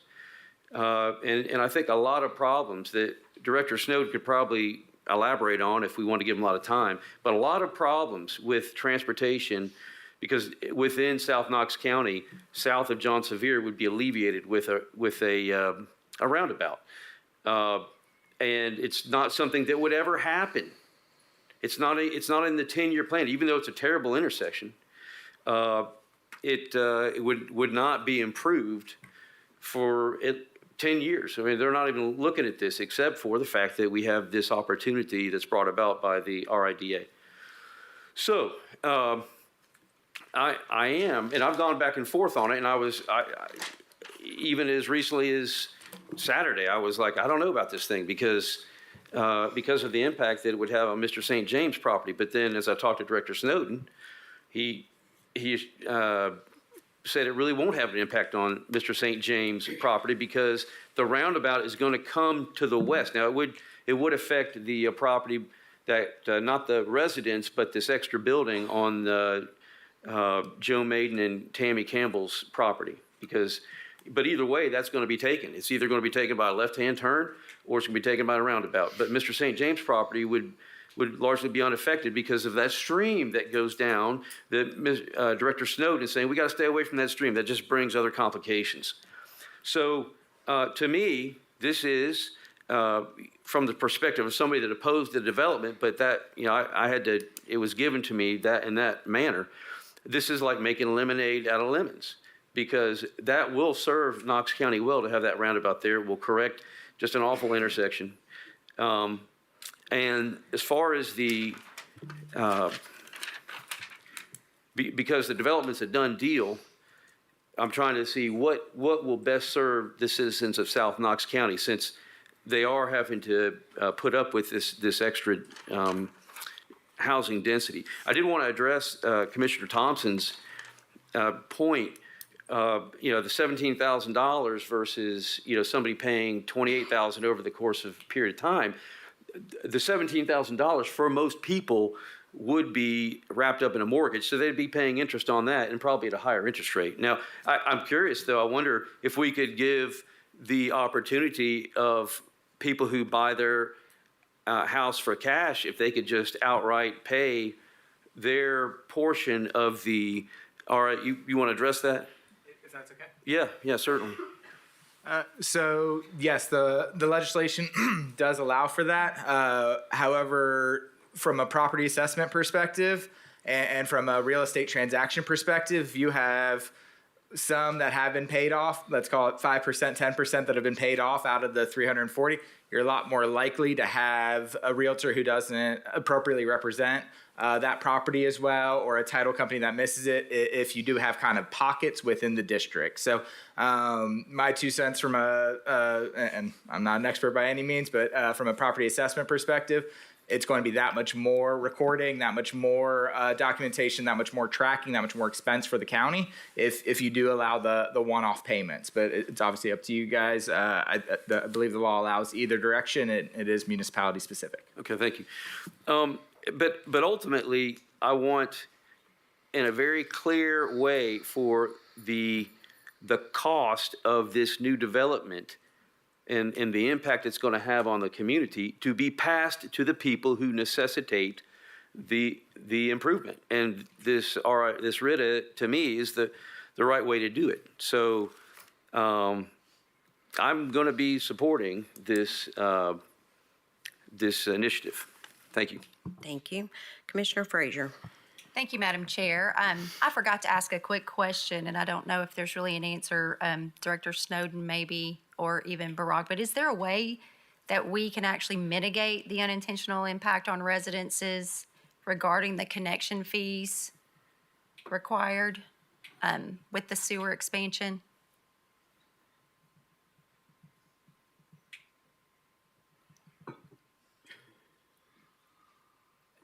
Commissioner Frazier, are we kind of, I think, to make sure I understand the question, we're talking about the fees that if someone has sewer run along the frontage of their property, that they have to pay a fee even if they don't have. I've actually talked to several utilities. That's utility per utility specific. Mm-hmm. So I would need to talk to Scott Prater, the general manager out there. I've asked him that question. I don't know specifically, but like I know some utilities charge it, some don't. So I think it's actually based on the utilities policy internal more so than any kind of regulation that I'm aware of. And if I'm not mistaken, the homeowner can actually request to be exempt from that fee because it was not their choice to run the sewer line. Is that correct? Do you recall that? I feel like there was an out for residents who is impacted. I know that some utilities charge it regardless, but I know there are some instances, and I don't care. I mean, I can reach out to Scott Prater and find out, but I'm wanting to think that, and I hate to speculate, but I do believe that I don't think they charge it, but I can verify and let you know. Thank you, Director Snowden. And then, yes. So just a point of clarity as well. So with or without the right of petition, that water and sewer needs to be upgraded either way for the development. So it's not within the petition. And I believe the line's already there. I think we have to pay for an upgrade to the capacity to that line. But once again, I'm not 100% positive. We haven't fully run down those designs yet. Obviously, we're still very much in the infancy of the project as we just got concept approval about 30 days ago. Yeah.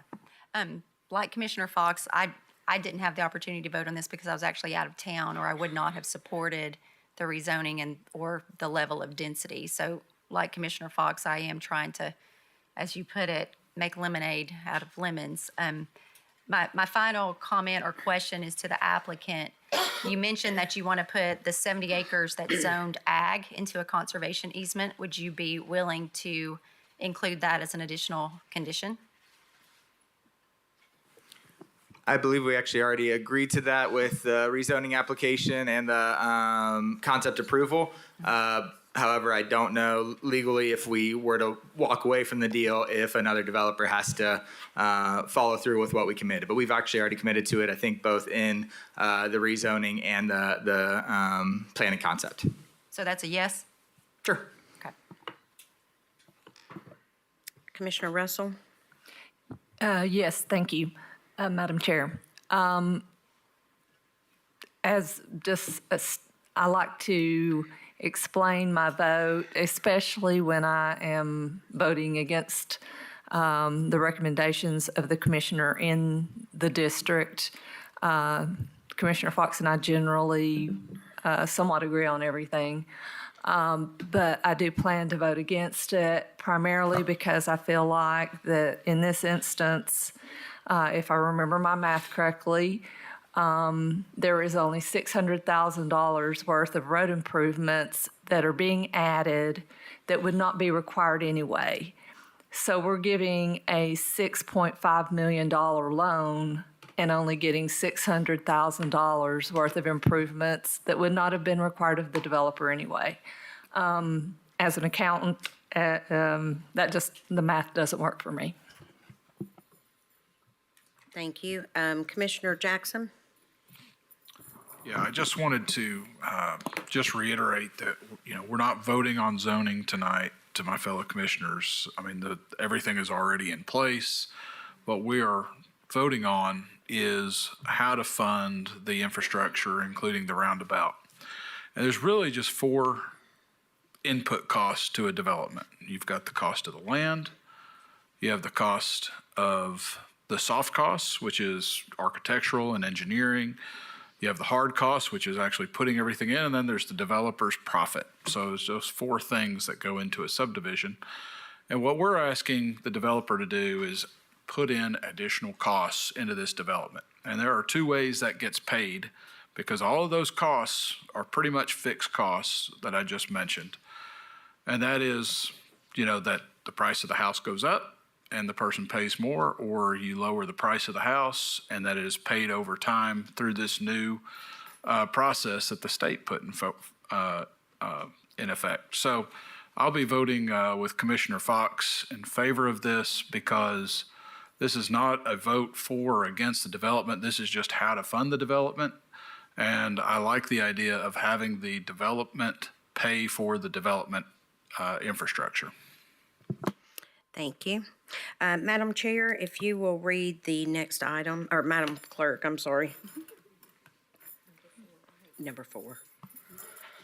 Consideration of a resolution establishing the 2814 Tipton Station Road Residential Infrastructure Development District. That's Resolution R-25-1-101-PH.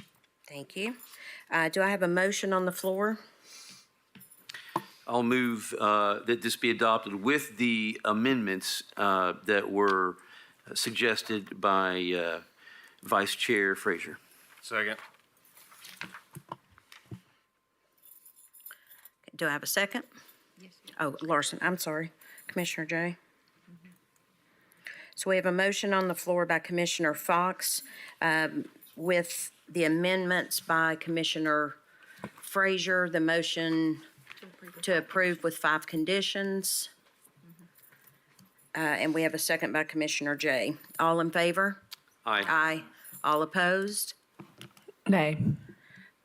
The ayes have it. Just one nay, just Commissioner Russell. Thank you all. We are going to start zoning at 6, and I apologize for the people that are here that was starting at 5, but as you can tell, this ran over. So it gives us time to switch over from one meeting to the next. So we will be in order at 6 o'clock.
We're gonna do all the stuff first, and then we'll swear in before we get to, yeah. Good afternoon. I call to order the Knox County Board of Zoning for Wednesday, January 22nd, 2025. I do apologize for the delay in us getting started, but we did have an important public hearing before.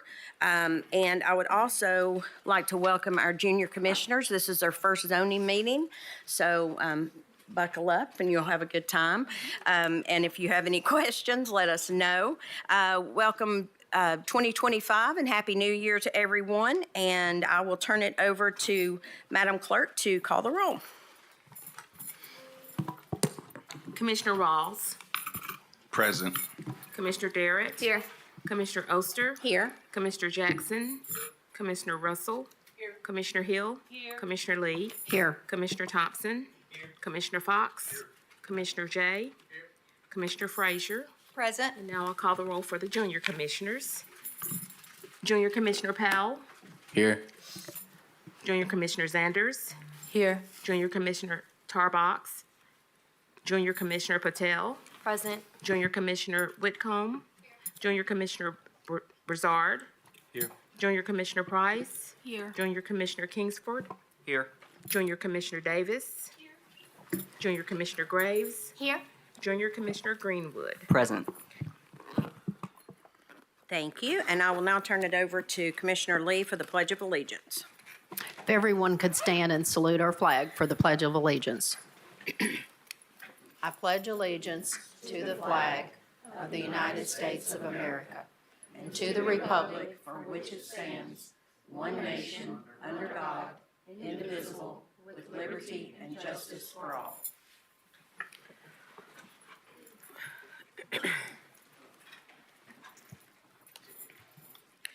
All right, next item. Amendments to the agenda. Do we have any discussion? We do have one deferral, number 12, to February, and that's it. So do I have a motion? So moved. Madam Chair, Oh, I'm sorry, Commissioner Hill has, thank you. If I could also ask for a deferment for item Carnes Valley Road, I apologize.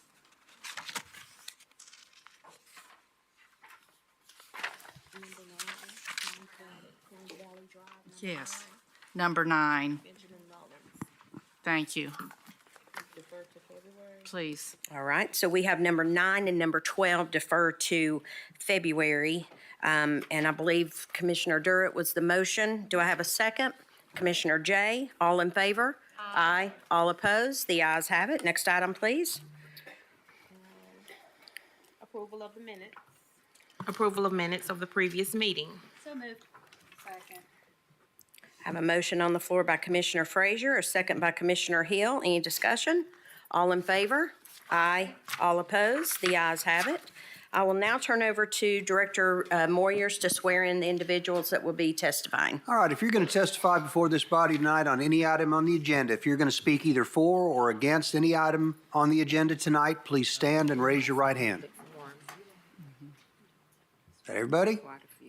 You solemnly swear or affirm testimony you're about to give be the truth, the whole truth, and nothing but the truth, so help you God. Be seated, please. I guess it's left up to you all. Yeah. Is that? Yeah. Okay. All right. And on the public forum, we do have quite a few signed up to speak, and we will be doing those individually when we get to the item number. I just wanted everybody to know that. So we will go to next item. Zoning item number 1 is 12-E-24-RZ. It's a request of Arias for rezoning from A agricultural to RA low-density residential. The property is located at 1420 Church Pit Road, parcel ID 105-112 in the 3rd Commission District. Thank you. If you will come to the podium and state your name and county residence for the record, and that would be great. My name's Michael Shaddle. I live at 1311 Live Oak Circle, Knoxville, Tennessee. Okay, thank you. Is there any opposition to this item? Seeing none, Director Brooks? Planning Commission recommends that County Commission approve the RA low-density residential zone because it's consistent with the Knox County Comprehensive Plan and surrounding development by a vote of 12-0. Thank you. And would you like to speak to your project? Yeah, I'm a licensed land surveyor, and 1420 is zoned as agricultural. And so the adjoining property is the son-in-law of the owner. And he was given some property, but in order for him to acquire that property, the current agricultural would go under an acre, and so it needs to be rezoned as RA. Yeah, and that's actually in my district. Almost everything around that's RA, so I'm completely fine with this. So I will make a motion to approve the RA zone because it's consistent with the Knox County Comprehensive Plan and the surrounding development. Second. Thank you. I've got a motion on the floor by Commissioner Oster, second by Commissioner Frazier. All in favor? Aye. All opposed? The ayes have it. Thank you and best of luck with your project. Next item, please.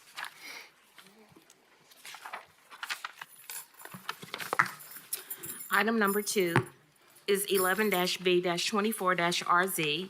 It's a request of Terry and Wilma C. Gaylor for rezoning from A agricultural to RA low-density residential. The property is located at 1915 Andes Road, parcel ID 105AA005 in the 6th Commission District. Good evening. If you'll step up to the podium and push that button, the red light should come on. Pull that down so you guys are comfortable. If you'll just state your name and county of residence. Wilma Christine Gaylor in Knox County. Terry L. Gaylor, Knox County. Thank you. And do we have any opposition to this item? I do believe that I saw Mr. Munger. Oh, it's not this item. I apologize. Sorry about that. That was M, not B. So seeing no opposition to this item, Director Brooks. Planning Commission recommends that County Commission approve the RA low-density residential zone because it's consistent with the Knox County Comprehensive Plan and surrounding development. Okay. Would you like to speak to your project? Just tell us what you're wanting to do there. We own 2 adjoining pieces of property, and our daughter, we want to put a little home on there a little tiny home for one of our daughters. Oh, awesome. That's great. Do we have any questions from commissioners? Commissioner Frazier. Thank you, Madam Chair. Just a quick question for planning. Did I read in the report that this is a request to bring it into compliance because it's less than the required 1 per acre for ag? And that's correct. It's a half-acre site, so it doesn't meet the minimum lot requirements. Great. Thank you. Thank you. Commissioner Hill. Thank you. I had a very nice talk with these folks. Have no issue at all with their intent for the property, and we need to vote and get them out of here because they're missing church. And I told them we started at 5 and they wouldn't miss church. So I'd like to make a motion that we approve RA zoning because it's consistent with the comprehensive plan and surrounding development. All right. And I have a motion on the floor by Commissioner Hill, a second by Commissioner Thompson. All in favor? Aye. All opposed? The ayes have it. Best of luck and drive careful. Thank you. Thank you. And I'm the pastor of the church. Oh. Well, they can't start without you. Next item, please. The next item is number 3. It's 10-A-24-SNC. It's a request of Jim Snowden, Knox County Engineering and Public Works, to change the street name of Andes Road to Ball Road between Shad Road and the northeast corner of parcel 091 PA 037 in the 6th Commission District. Thank you. Mr. Snowden. Yes, ma'am. Oh, I'm back sorry. here. They got me in the I couldn't corner. find you and Amy. They got me in the corner back here. Yeah, items 3, 4, 5, and 6 are all related to as we've constructed the new Shad Road corridor. We've had to take the new road off alignment. In doing so, we've created some unique situations where some of the street names are disconnected. So after speaking with addressing staff, Brad Anders at 911, we did have to change some names of some streets. There was some opposition to that at Planning Commission.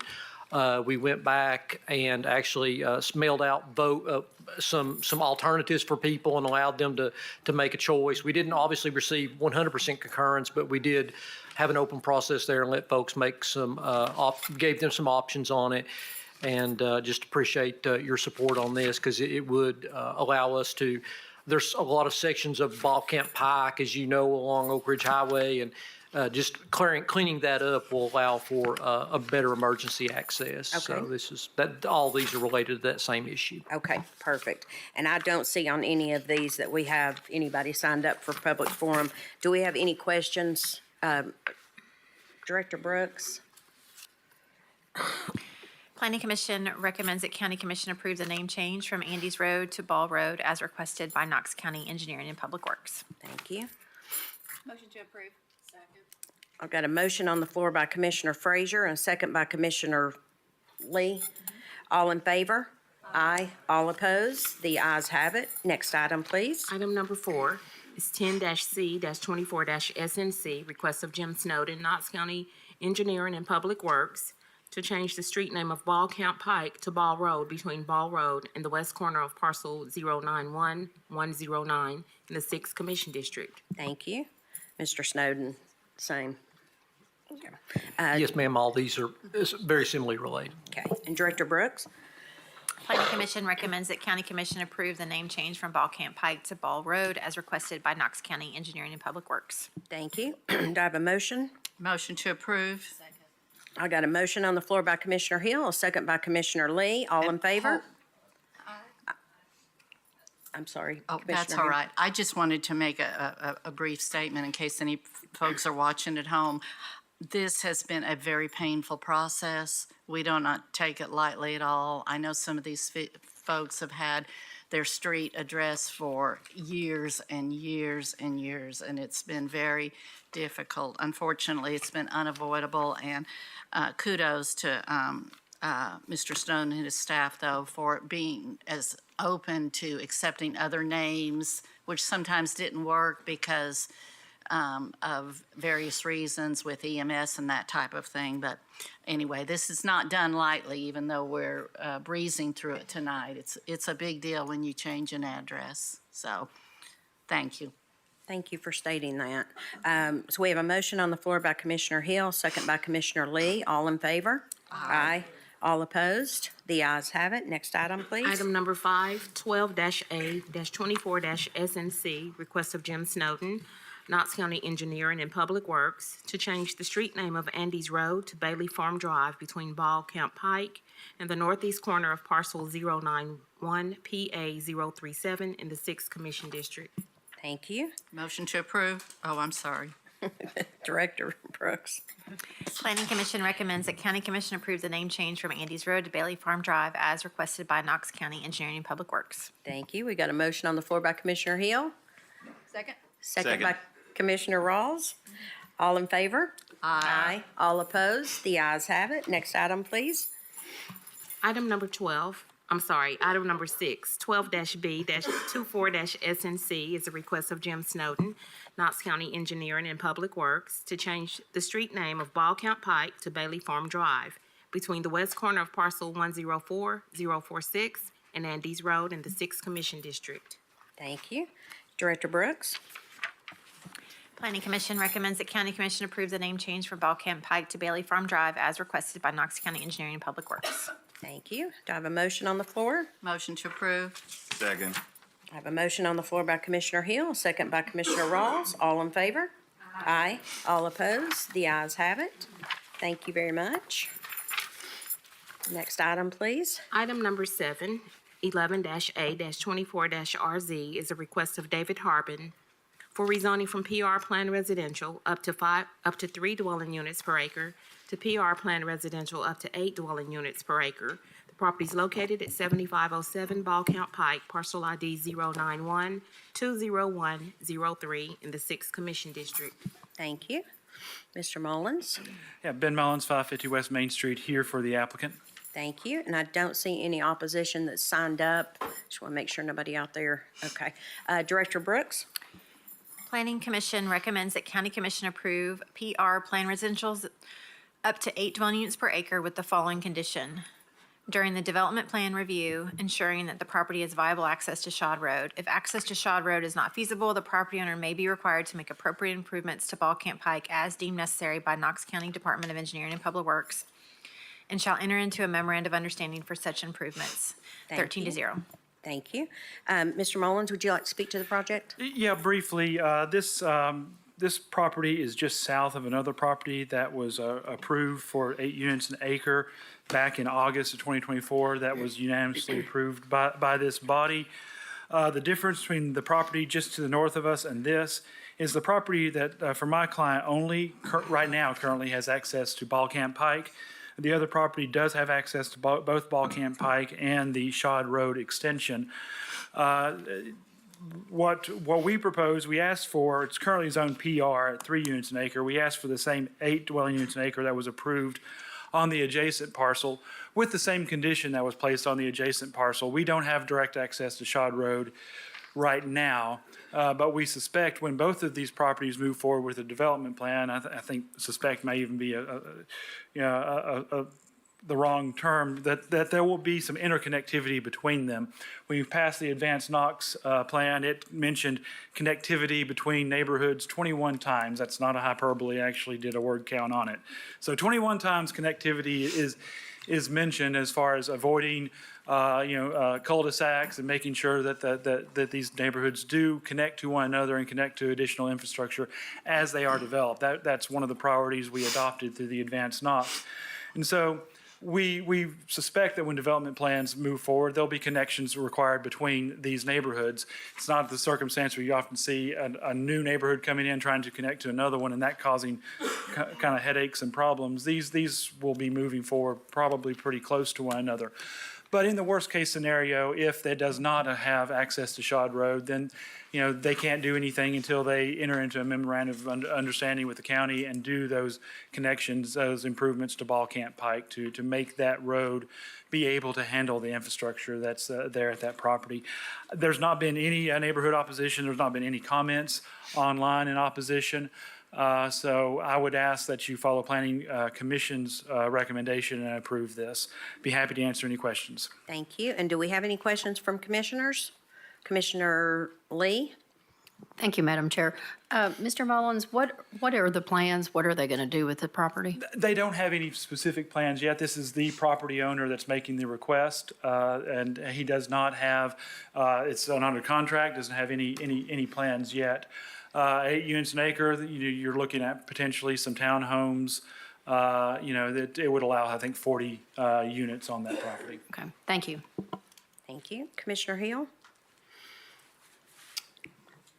Thank you. Ben, I know that we talked briefly about this. It does give me a little bit of heartburn because it was just rezoned a couple of years ago to 3 per acre, but I do understand that was before the new growth plan was passed. If I could ask Director Snowden, and Jim, I apologize, I didn't get to you earlier on this, but can you verify that the parcel behind it will in fact have access to Shad Road? Yes, I believe that's the parcel that's owned by Mr. Chabon. And yes, he does, and he will have access. We're working with him right now to secure an access permit. Now, that access will be right in, right out, because where he falls, he doesn't align within a median opening at any point along his frontage. But yes, we would grant him an access for a residential street on Shad Road at that location. All right. And I know this is looking down the pike, but do you have a sense of, when you talk, Mr. Mullins talks about connectivity, well, I know you can't know this because it's 2 separate owners, but any possibility that that parcel in question now could in fact connect via a road or anything to Shad Road also? I'm just trying to keep it off of Ball Camp.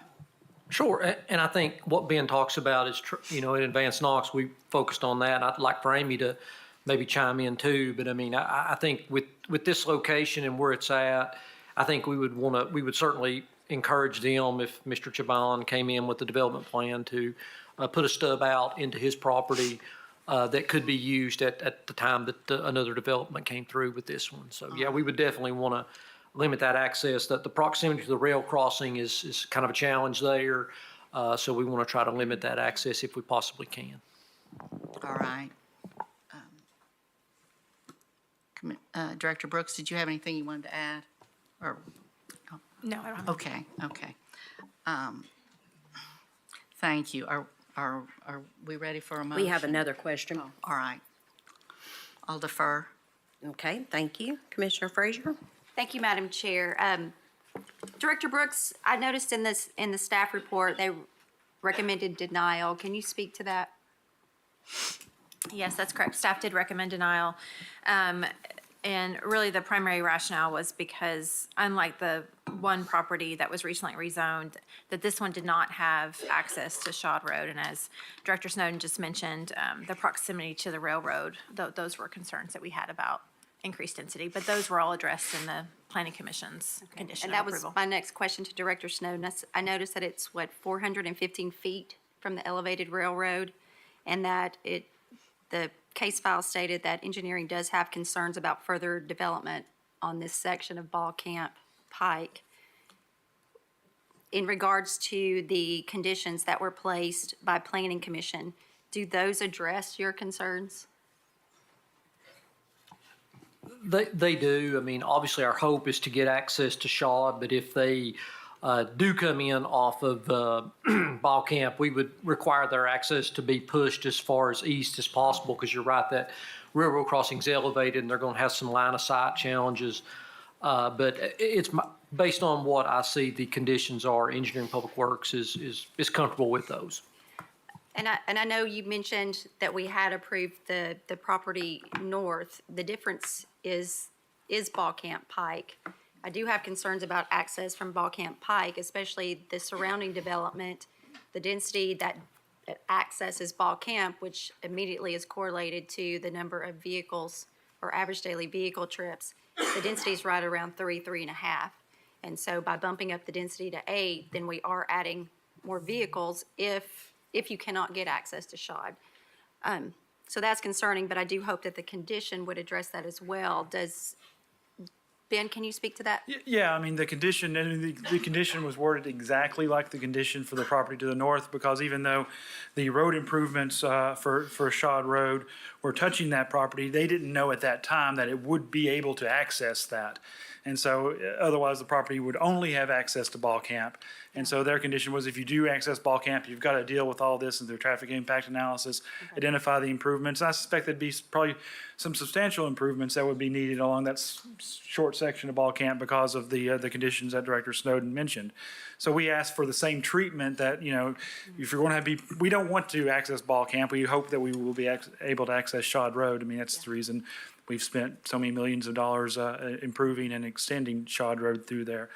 But at the very least, if we can't solve the site distance problems, if we can't do the improvements, then the 8 units and acres theoretical at that point. It can't be developed at that density without doing those improvements. Okay, that's on the record. Y'all heard it, right? If we can't solve it, yes. Just so we know. And then, let's see, I had another question about the contours. There seems to be quite a few sinkholes here. Jim, Director Snowden, do you have any concerns? Commissioner Frazier, I haven't looked at that closely, but our recent adoption of our stormwater ordinance did speak to sinkholes, and we've strengthened our language that says that you can't fill, alter, or modify a sinkhole. Plus, we buffer those. So I believe any long-term impact to a property owner would be protected with those requirements. And Director Snowden, did you say that access to the parcel to the north from Shad is a right in, right out? the other parcel that I don't believe is under consideration here, that adjoins it to the north, that is owned by Mr. Shaban, that section of roadway is, the median encompasses his entire frontage. So yes, he will have a right-in, right-out condition. Okay. Thank you. Thank you. Seeing no other questions, I'll turn it over to District Commissioner Hill. Thank you. I'll make a motion that we approve PR up to 8 dwelling units per acres with the following condition: during the development phase, ensuring that the property has viable access to Shod Road. If access to Shod Road is not feasible, the property owner will be required to make appropriate improvements to Ball Camp Pike as deemed necessary by Knox County Department of Engineering and Public Works, and will enter into a MOU as such, with every effort made to respect the easement that parallels Valley Grove Lane on the other side of Ball Camp. Okay, I've got a motion on the floor by Commissioner Hill. Do I have a second? Second by Commissioner Jay. All in favor? Aye. All opposed? The ayes have it. Best of luck with your project. Thank you all very much. Thank you. Next item, please. The next item is number 8, is 12-A-24-RZ. It's a request of Homestead Land Holdings LLC for rezoning from A agricultural to PR Plan Residential up to 4 dwelling units per acre in the planned growth area only. The property is located at 1824 North Campbell Station Road, parcel ID 117014, part of, in the 6th Commission District. Thank you. The applicant present. Hi. If you'll state your name and address for the record. Sure. Thomas Krajewski, Homestead Land Holdings, 122 Perimeter Park Drive. Thank you. And I don't see any opposition to this item, so Director Brooks. Planning Commission recommends that County Commission approve the PR Plan Residential Zone up to 4 dwelling units per acre because it is consistent with the surrounding development supported by residential amenities. Thank you. And would you like to speak to your project? Sure. I'll just say a few things. This is a portion of a 11.6 acre tract. It's just over 6 acres that we're looking to rezone. There's 2 different place types on this property, and so we're focusing on the place type adjacent to Campbell Station Road. As such, we initially, when we submitted application, we asked for 2.4 units an acre over the entirety of the property. And after working with planning staff, revised it to 4 units an acre just on the SR place type. And so that we would have focused our efforts and the project on that frontage anyway, because that's where the best topography is. And so the zoning matches that. And that's similar to how the other properties up and down that section of roadway have been developed, where they've been clustered closer to the roadway. So that's what it is. It's a small residential infill project. Okay, perfect. Do we have any questions from commissioners? Yes. Commissioner Hill. Oh, I will defer to Commissioner Frazier. Okay, Commissioner Frazier. Thank you, Madam Chair. How are you? I'm well, thanks. Good, good. Director Snowden, there are no capital improvements planned for Campbell Station Road, correct? That is correct. No, ma'am. There are no improvements planned.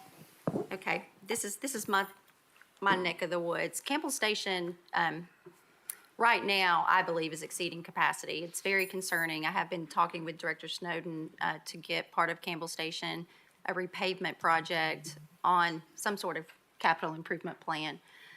But I do have concerns with not putting in a right-in or some sort of turn lane to enter the subdivision, just because we required that of Catatoga when I didn't, but before I was on commission. That applicant, there were a lot of improvements that were required of him to get that zoning. So I don't know if that has been considered at all. This one gives me a little bit of heartburn, even though how many lots are you looking at? You know, a maximum, it would be of about 24 lots. 24 would be lots. an absolute maximum. If it was townhomes, if it's detached homes, it'll be less than that, half that, so. Okay. Just kind of depends. It's just based on the constraint of the footprint of the project. And I'll say that the one difference maybe from Catatoga is that I think Catatoga is about 120 units total, compared to about 24. They did do some pretty major road improvements there to Catatoga with the turn lane. I think it was the number of units that kind of drove that. We would obviously work with engineering and our engineer to figure out, what's needed for the scale of project that this is. Given that it's about 24 units. What's the pavement width on Got- Campbell Station? Sure, I think it's right around 20 feet, right there. It's got a 50-foot right-of-way and a 20-foot pavement width. And no shoulders? No shoulders. It is striped with, white stripes on the sides. Sure, okay. I would just ask that you work with engineering because I do have a lot of concerns with adding additional homes. Did you say that you were going to do single-family residential? It will be single-family residential, just a matter of what type of product, that's to be determined still. Okay, thank you. Thank you. Commissioner Fox. Thank you, Madam Chair. I have an interesting point to bring up about this and perhaps other items on the agenda. And that has to do with the engaging in the law business as an applicant. And I have spoken with Mr. Moyers, and I look forward to hearing his opinion on this. But this is nothing personally against the applicant or the project. But if you look at the definition of engaging in law business in Tennessee, it includes basically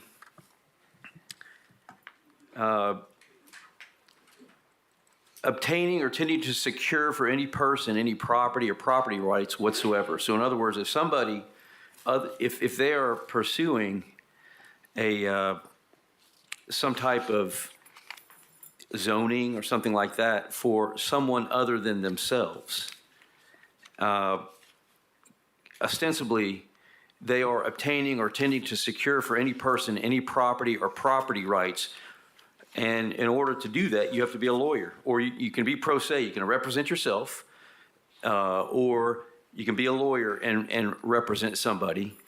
But I don't think that this comes up all the time in like court settings where you have a corporation that wants to evict somebody, like somebody set up a small company, the mom and pop are renting out units to people, and then somebody didn't pay, so they're trying to evict them, and they just show up to court on behalf of their company, and they get told in court, well, you can't appear for a corporation. You have to get a lawyer to do that. And I think that what's been going on is people representing corporations as an individual, not being a lawyer, is a form of the law business, which is actually prohibited. And as a lawyer, I am particularly, I have ethical duties against facilitating the practice of a law or engaging in the law business myself. And I'm frankly a little bit nervous about continuing to vote when people appear on behalf of a corporation. But my question, sir, is this particular tract of land owned by, the company that is seeking the change in zoning? Sure. So Homestead Land Homestead Holdings. LLC. Homestead Land Holdings, yes. And so we are the option holder for the property. So we have a contract with the landowner, and I've been working with the landowner. And are who's the option holder? As of right now, who's on the deed? It is the property owner is on the deed of the property, which would be Christine Perry, I believe. Okay. All right. So, and are you a licensed attorney by any chance? I am not a licensed attorney, Okay. yes, sir. All right.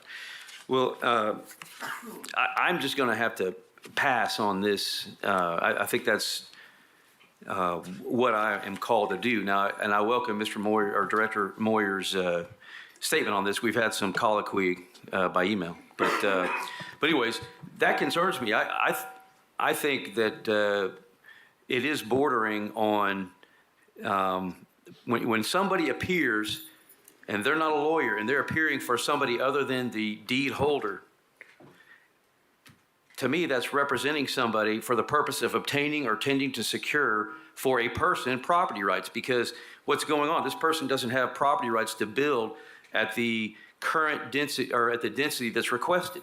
So they're coming to this body and saying, hey, give me some more property rights. Well, that fits right into the law business to me. So I'm just announcing that, and it's going to come up later in this zoning meeting as well. And I defer to Director Moyers if he wishes to speak on this.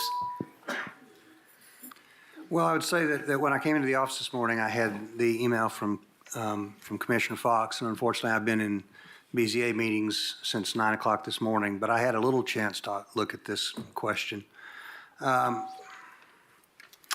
There's not any case law I can find directly on point, but there are some pretty strong suggestions.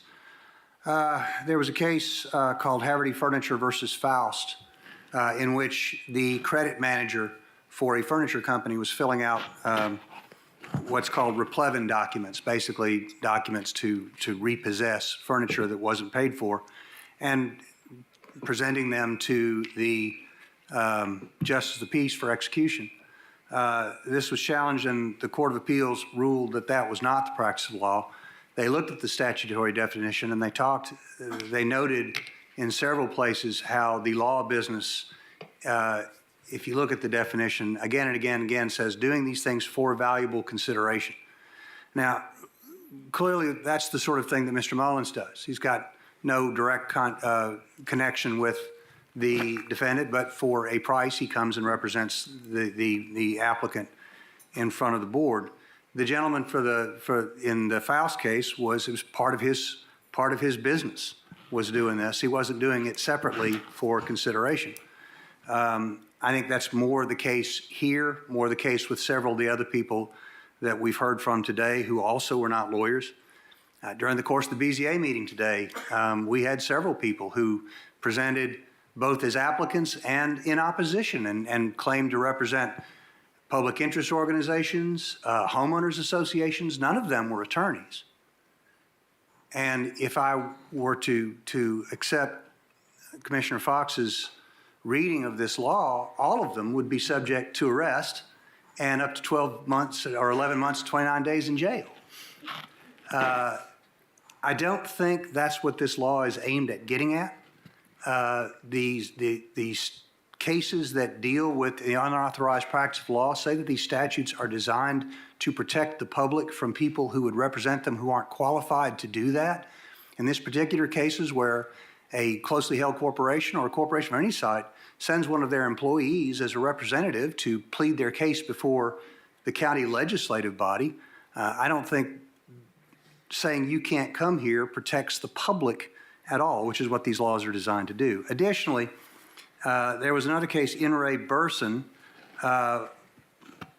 where somebody was doing something rather like this and representing themselves or someone else. Maybe I can't remember the exact details, but what the court said was the practice of law only arises if the acts that are being done require the professional judgment of a lawyer. And in my view, if you're coming here representing your company, seeking rezoning of property, that's a business decision. That's a business request. That does not require the professional judgment of a lawyer necessarily. So, and then finally, I would say that enshrined in the First Amendment of the Federal Constitution and Article 1, I can't remember which one, Tennessee Constitution, the same language, enshrined is the right of people to petition their government for the redress of grievances, which has been interpreted as basically any time you come before the government to ask for change. Now, these are First Amendment protected speech activities. So my view is that in the absence of direct case law that says that this sort of thing is inappropriate, I suggested to Commissioner Fox that we ask the Board of Professional Responsibility if it would consider this to be the unauthorized practice of law. But in the absence of that, I think when you consider that people have the right to petition their government, and when you consider that if we accept this interpretation, anybody who steps up here claiming to represent anyone else including somebody who represents a public interest organization or somebody who represents a homeowners association, if they're not an attorney, they are committing a Class A misdemeanor. That's pretty serious business. And so I would err on the side of saying, in the absence of a directive from the courts or something a lot more definitive than reading 23.101, that I just don't believe that someone who's doing what this gentleman is doing is a violation of that law or is intended to be. But I think it's an interesting question, and I do intend to address it with the Board of Professional Responsibility and see if they have any, if they've ever ruled on that. But I think for the purposes of this evening and what I know at this point, I would have to say that I do not believe that what this gentleman's doing and what the other people in the BZA were doing is a violation of the laws against the unauthorized practice of law. Okay. Well, I mean, I appreciate that, and I have a high regard for the former chancellor on that issue, who certainly is more experienced in rendering opinions about statutes than I do. The only thing, and I may change my vote based upon your public opinion, but I do want to point out that the case, I think there's a distinction between practice of law and law of business. Those are two defined terms within the statute, and I would agree with the practice of law, but I don't think that someone who's opposing it requires somebody who's representing a homeowners association is required to obtain an attorney, because they're not trying to secure property or property rights. They're opposing something. So, I mean, I think there's a distinction there. But in light of your public opinion to provide guidance to the body, I think I'll withdraw that objection at this time. Thank you. Commissioner Jay? Thank you. I will pursue that, though, Commissioner Fox.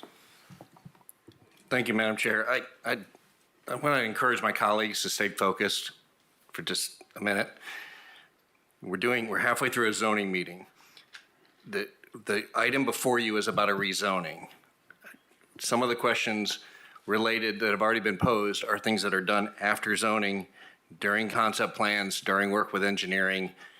Vote on what you're presented to. If you have a legal question about this proceeding, have a workshop, bring it up, talk about it, research it. We're in the middle of a zoning meeting on item number 8, and we got to stay focused on the task at hand as what we're asked to vote on. And please, I encourage Commissioner Hill to move this item forward and continue.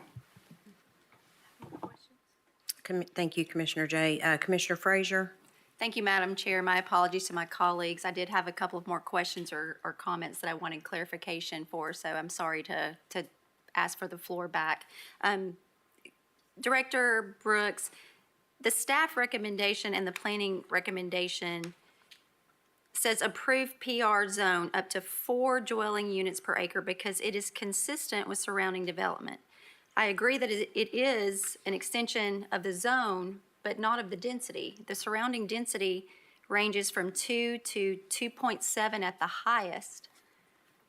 Can you clarify as to why planning staff or planning commission would consider that consistent?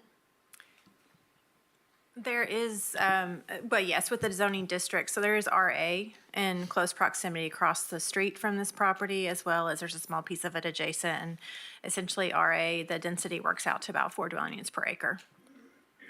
But El Ranchero, that subdivision was not built out at 4 per acre. I don't disagree with that, no. Also, this property is adjacent to other ag property, and as it states, PR is partially related in the suburban residential. And so when looking at the criteria, the additional criteria that must be met for a partially related zone in a place type, I don't see that at least one of those criteria are met. Can you tell me which one Planning Commission felt was met?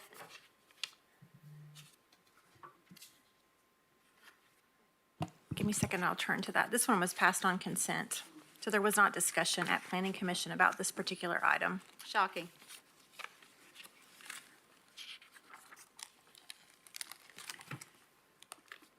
So the review criteria for zoning amendment request, when there's a partially related, when the zoning district is partially related to the place type. So one, the proposed zoning district is consistent with one or more, with the secondary uses of the subject site's place type. I would say that that is one that is met. The proposed zoning district is compatible with the current zoning of adjacent sites, so it doesn't speak to the, how those properties were built out, but how they are zoned, and I would say that it's consistent with that. And it is directly related to, well, planned residential is not directly related to any place types. So where I'm struggling is not the zoning, but the density. May I speak to that, Commissioner Frazier? So this was a conversation in our office as well. So basically, the zoning on the front portion of the property that we're requesting equates to about 24 units an acre if it's maxed out.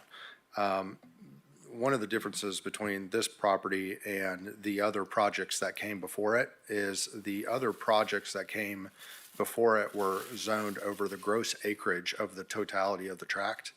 This is only a portion of the tract. And so if you take the total acreage of this property, of the parcel, the one parcel, it's 11.6 acres. If you take 24 units divided by 11.6 acres, you end up at 2.06 units per acre, basically 2 units an acre for the totality of the acreage of the tract.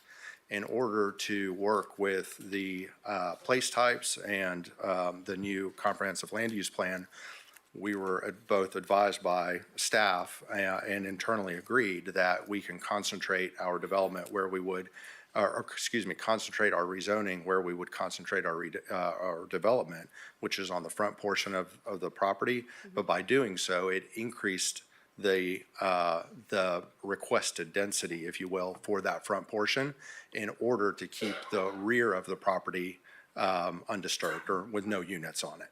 And it will remain undisturbed? It'll have no units on it, correct. It's just all of the homes, all of the parcels that we're looking to create will be on the front 6 acres. Thank you for that clarification. I appreciate that. Sure. Also want to say too, Thomas and their group, they do have a great product and they have been very community friendly in some of those areas that they have gone into in Knox County. And so I appreciate that. Yeah, thank you. We've had conversations with some adjacent landowners here and the HOA across the street. They had some questions, so we worked with some of them. Thank you. Seeing no other questions, I'm going to turn this over to District Commissioner Hill. Thank you. And I do appreciate the fact that you've had communication with the surrounding neighbors. I know that that's something we always look for. I mean, like Commissioner Frazier, this gives me heartburn because of Campbell Station Road. Director Snowden, did I see where that is going to be getting a repave?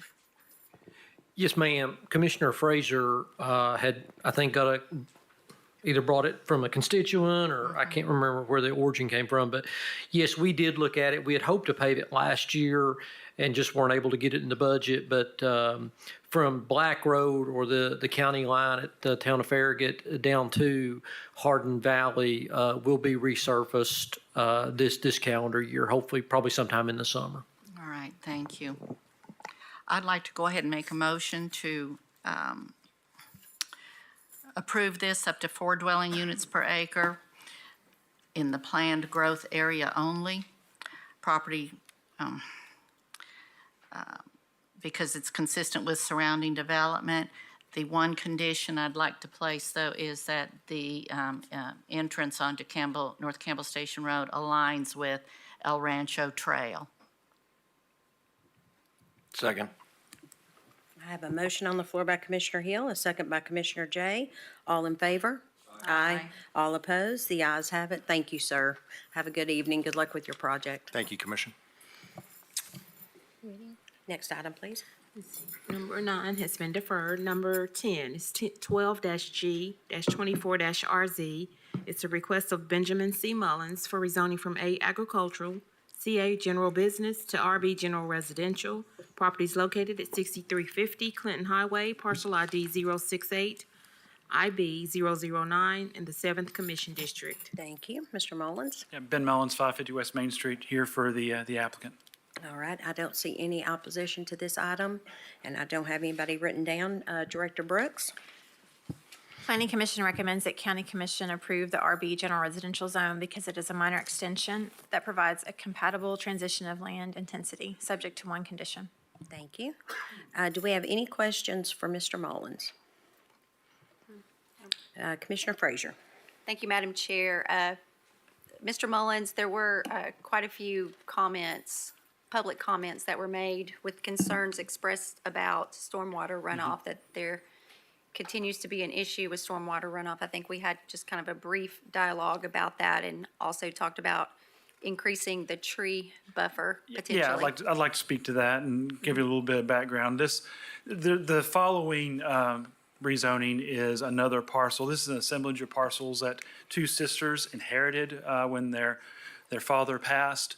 And they asked me to seek a rezoning so they could put it on the market and make it marketable. In fact, it is under a contract right now for a developer who's looking at that. And so I was able to speak to the developer about how they intend to address the stormwater issues and also the buffer question that you asked. It is adjacent to Cherry Brook, which has the RB zoning, even though it was built out. That development was done in 1966. I don't know what the stormwater ordinances looked like in 1966, but I'm sure they're not nearly as robust as what Director Snowden has in place now. But the plat does have stormwater easements that are accessible to this property, and the developer has under contract, has reached out to Amanda Perkey in Jim's office, and they're setting up a meeting to discuss what they need to do on the stormwater to make sure they can connect to it and make sure that their property at least does no harm to the adjoining properties, and looking at potentially an MOU on what needs to be done in that area. So they're looking towards that. Again, that'll be at the permitting phase or the development plan phase.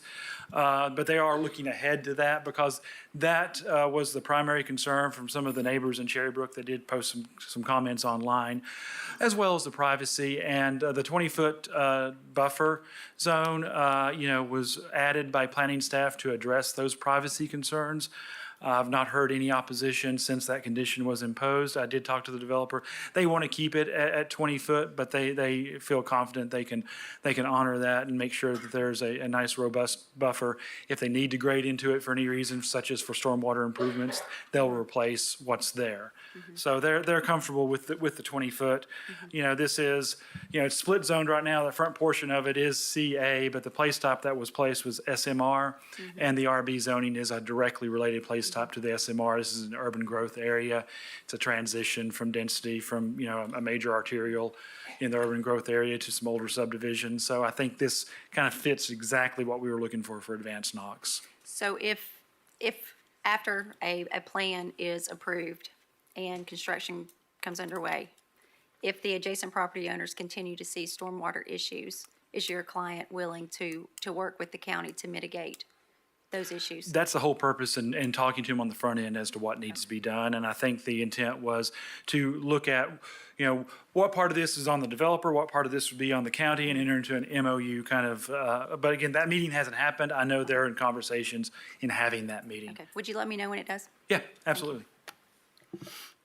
Seeing no other questions, I'll turn it over to District Commissioner Lee. Thank you, Madam Chair. I think, Mr. Mullins, you've answered the concerns I had as well. And would the tree buffer also help with the noise? That would be another concern, I'm sure. But I think this would be a good use of the land. So I will be making a motion to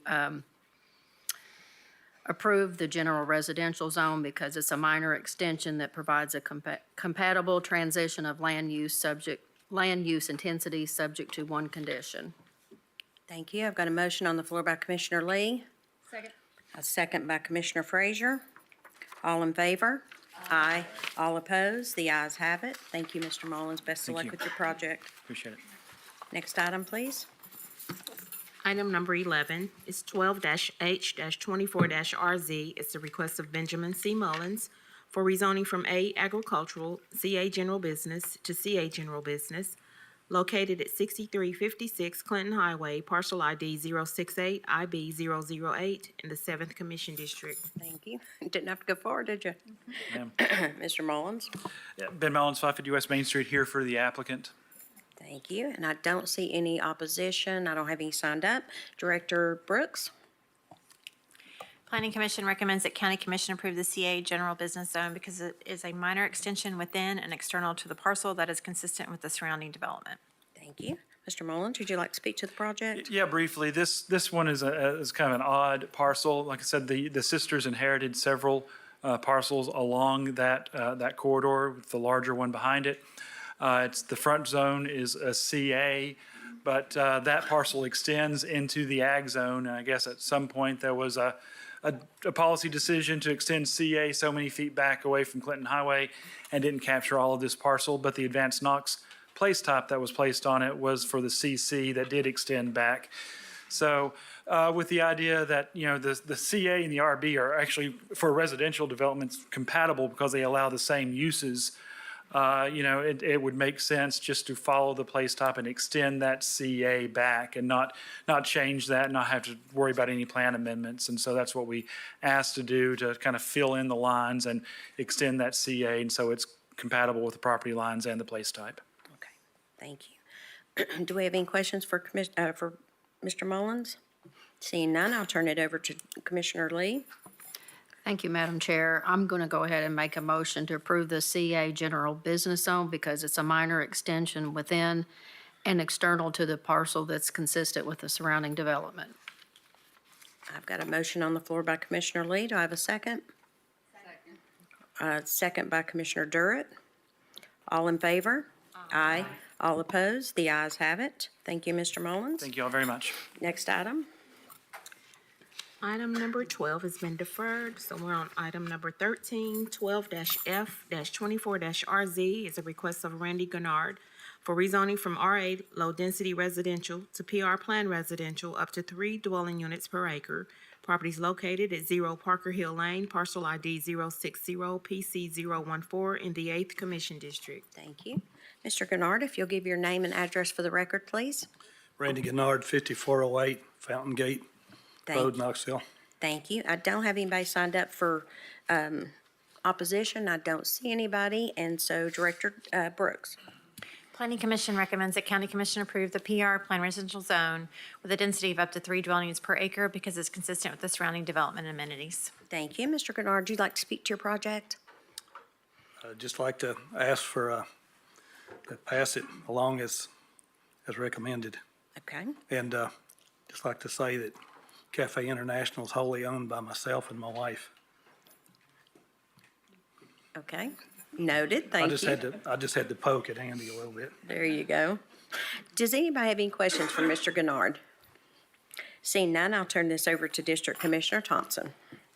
Thank you, Madam Chair. I've spoken with the applicant.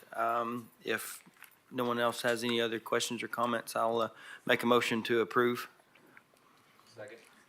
I've got a motion on the floor by Commissioner Thompson. Was that you, Commissioner Jay? Okay. Second by Commissioner Jay. All in favor? Aye. All opposed? The ayes have it. Best of luck with your project. Next item, please. Item number 14, 12-D-24-RZ is a request of Masana Investments LLC for rezoning from A agricultural to PR Plan residential up to 6 dwelling units per acre. The property is located at 205 North Wooddale Road, parcel ID 062-047 in the 8th Commission District. Thank you. Is the applicant present? Yes, ma'am. Drew Staton, P.O. Box 11315, Knoxville, Tennessee 37939. Thank you. I do see we have 3 signed up for opposition. So we have the applicant will have 5 minutes, and then each speaker will have 5 minutes. So Director Brooks. Planning Commission recommends that County Commission approve PR Plan Residential Zone up to 6 dwelling units per acre because it's consistent with the Knox County Comprehensive Plan. Thank you. Would you like to speak to your project? I'll let the opposition go first, please. You've got to go first. All right, apologies. I just respectfully request approval per I planning. appreciate that. Planning but Commission yeah. recommendation. I can be available to answer any questions for either opposition or you all. Okay, Thank you. thank you. My first one signed up to speak is Mr. Sullivan.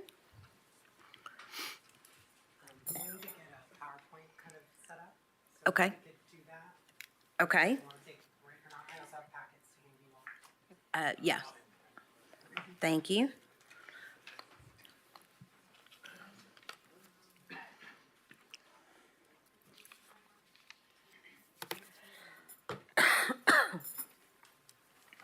Mine are getting cold. Thank you.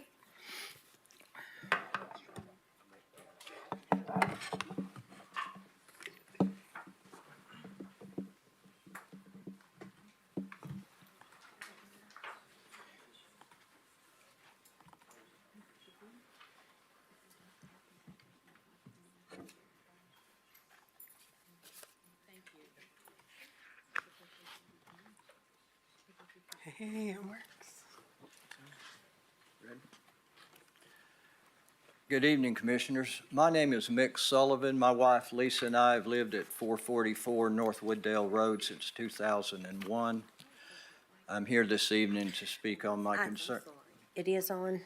It's on. Okay, I just wanted to That make sure. wasn't If close you'll just enough, I speak think. into it. Yeah, there you go. Speak into the mic. Wasn't, and my purpose is to speak on this, on the safety concerns about this proposal.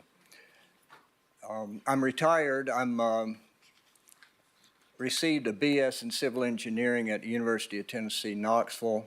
I've been trained and have experience with highway design and also with traffic safety.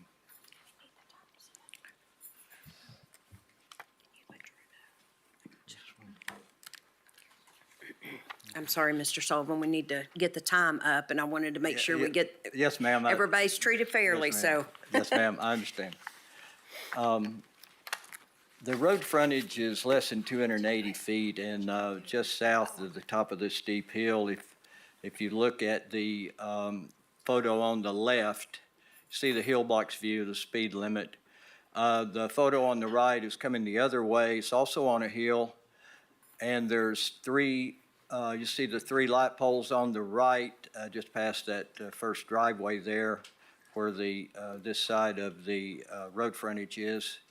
Notice there is no shoulder, and also it's a very narrow road. And just imagine that a bus a little bit farther down stopping to pick up children and putting out his stop sign, and then somebody popping over that steep hill the other way.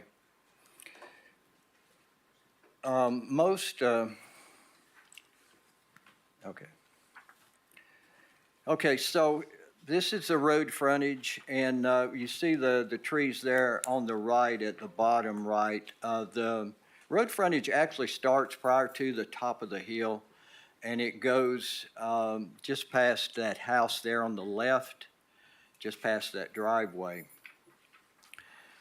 So imagine a vehicle coming out of the development. That would be from left to right there, maybe about halfway down the road frontage, and somebody popping over the hill. Having driven up and down this road for 23 years, I can tell you that most people drive 40 or even higher on this road. So according to Tennessee driver's license manual, 40 miles an hour is 60 feet per second. So a vehicle would be about 60 feet over the top of the hill before they saw a problem of a vehicle coming out, turning left, and blocking both lanes of traffic. So you use perception of the problem, the reaction time to brake, and then the distance after braking. And you would come to a stop, again, if we're looking about halfway down, the vehicle will come to a stop at bam, at impact with that vehicle coming out. Now remember the access road actually, the road frontage starts prior to the top of the hill. So 140 feet is your stopping distance, and that would be on further down, closer to where that house is right there. So, Commissioners, I'd like to thank you for the time this evening. Thank you very much, Mr. Sullivan. We appreciate that and appreciate all the work that you put into this also. The next speaker I have is Jennifer Blakely. You're fine. Appreciate your enthusiasm. If you'll just state your name and county of residence for the record, please. Jennifer Blakely, I own 307 Wooddale Road, which is the property adjacent to the requested, to 205 North Wooddale Road. Thank you, commissioners, for having me here today. This is me and my family, our first time being here, so I'm a little bit nervous, but I know you guys are old hats at this, so. Don't be nervous, just like you're talking friends. Okay. There you go. Thank you. And I was going to speak about three things, but one of them I don't have to speak about because Mr. Sullivan just covered it. So I was going to talk about the road. The only thing I will say about that is that he's lived there for 25 years. He's a civil engineer. He knows these things. I've lived there since, I've lived there or owned the place since 1980. My mom before that, her mom before that, and her parents before that. So since the early 1940s, we've owned that property. And since at least that time, they've been worried about their kids on that hill. So if you bring in 66 new houses to that hill, then that's 66 parents worried about sending their kids to school on that hill. The only other thing I'll say about that is I know Asheville Highway is a development corridor. I've gotten up to speed on your all's growth plan, which is great, and your East Knox County small area plan. And the thing I'll say about that is that the East Knox County, somebody earlier mentioned a word count. The East Knox County area plan calls for protection of agriculture 91 times and farming 79 times. You guys have heard a lot today in the zoning meeting about changing agricultural land to non-agricultural land. Since 1950, there has been 323 million acres in the United States, which is twice the size of Texas, that has lost agricultural land. We've lost that much agricultural land. You guys tonight have heard, I don't know how much, 50, 60 acres of that being changed. So that's the second thing that I'll talk about is the agricultural land. My family, like I said, has owned that land. It's a small farm. We're a small farm, and the land next to it, the Oglesby Farm, is also a small farm. And we farmed the same way since the 1940s. We have a thing, commendation from the governor of Tennessee in 1942 for producing, I wrote in my letter 90%, it's not 90%, it's 75%. 75% of all of the food needed for the family and for the farm on that property. And it's still farmed the same way. It's a handful of cattle and it's a handful of crops, and that's all you need. And in adverse times, that's all my family needed. The size of the family was the same then as the size of the family now. And you can produce 75% of what you need during adverse times. And we don't know what kind of adverse times we'll come to. There was a couple of other things I wanted to say. Oh, I think you'll hear that this property is like Neal's Landing, which is nearby. This property, the 205 North Wooddale Road, is surrounded on every side by agricultural, but just up the road from it is Neal's Landing, which is a big development. I doubt you guys heard much complaints about Neal's Landing when it was transferred from agricultural to non-agricultural. Neal's Landing is substantially different from this property. Neal's Landing, my mom says, was stopped being a farm World's Fair, so pre-1982, and it's on Asheville Highway, so it's on that development corridor. This is on Wooddale Road. It says, I noticed in your all zoning thing, it says 900 and something feet. You can tell from what Mr. Sullivan said, it's substantial. That 900 and something feet is not the development corridor. It's actually in that rural area, according to the East Knox County small area plan. So that's it. It's on a rural road. It's agricultural. We're losing it. Oh, and then one other thing I want to say is we share a valley with that land. So if they put 66 units on that land, the runoff from that, the laundry, the gasoline, the oil, all of that runs onto our property where our cows feed. So I don't want to eat the chemicals from that. And then we also have a well, and so that would tarnish the well. So we're very concerned about our way of life. We're very concerned about the agricultural land. We're obviously concerned, like everybody in East Knox County, about the how the growth goes, but we understand that growth is happening to Knoxville, and we support that. We just beg you to pay attention to the East Knox County Small Area Growth Plan, because it is how we feel, and I think it's a good guide. I think that's all I have to say. Thank you. Thank you very much, Ms. Blakely. You did a very good job. Thank you. Next speaker is Mr. Kevin Murphy. Joseph Bailey have definitely signed up to speak. What is your name? Joseph Bailey. I don't have you down, but we can add you on here. Thanks. Thank you all. Good evening, Commissioners. Thank you for allowing me to speak about the rezoning of 205 North Wooddale Road, parcel ID 62047. My name is Joseph Bailey. I live at 7714 Vista View Lane. I'm grateful to live in an area that is mindful of the importance of protecting our hillsides and ridges.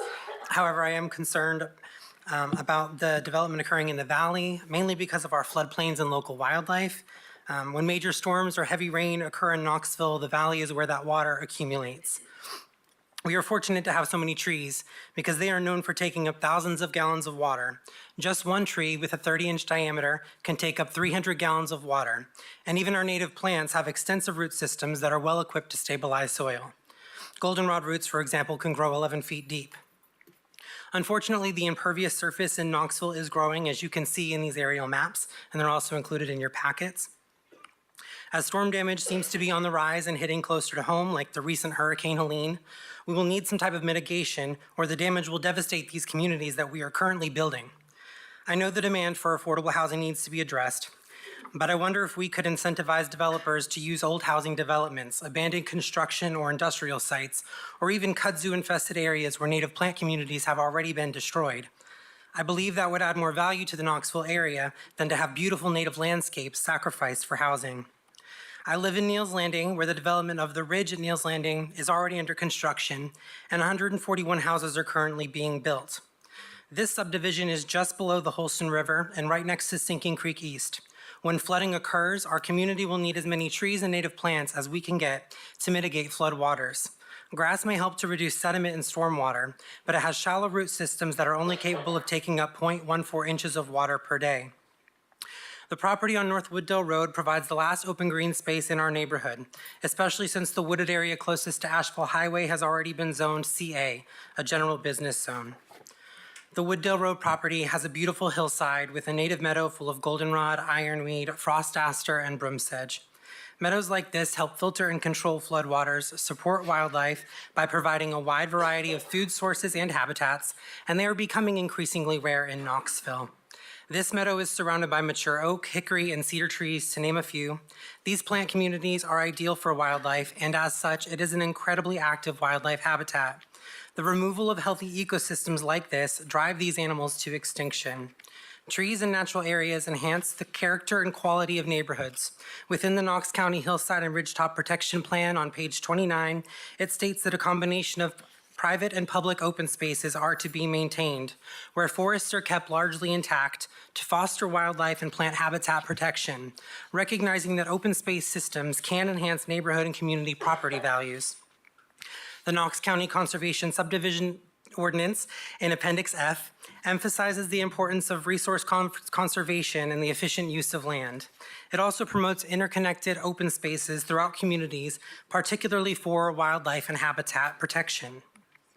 In Appendix A, it states several studies indicate that to maximize increases in property values, open space systems should be linear, because such corridors have longer perimeters that allow a larger number of properties to abut or be near open space.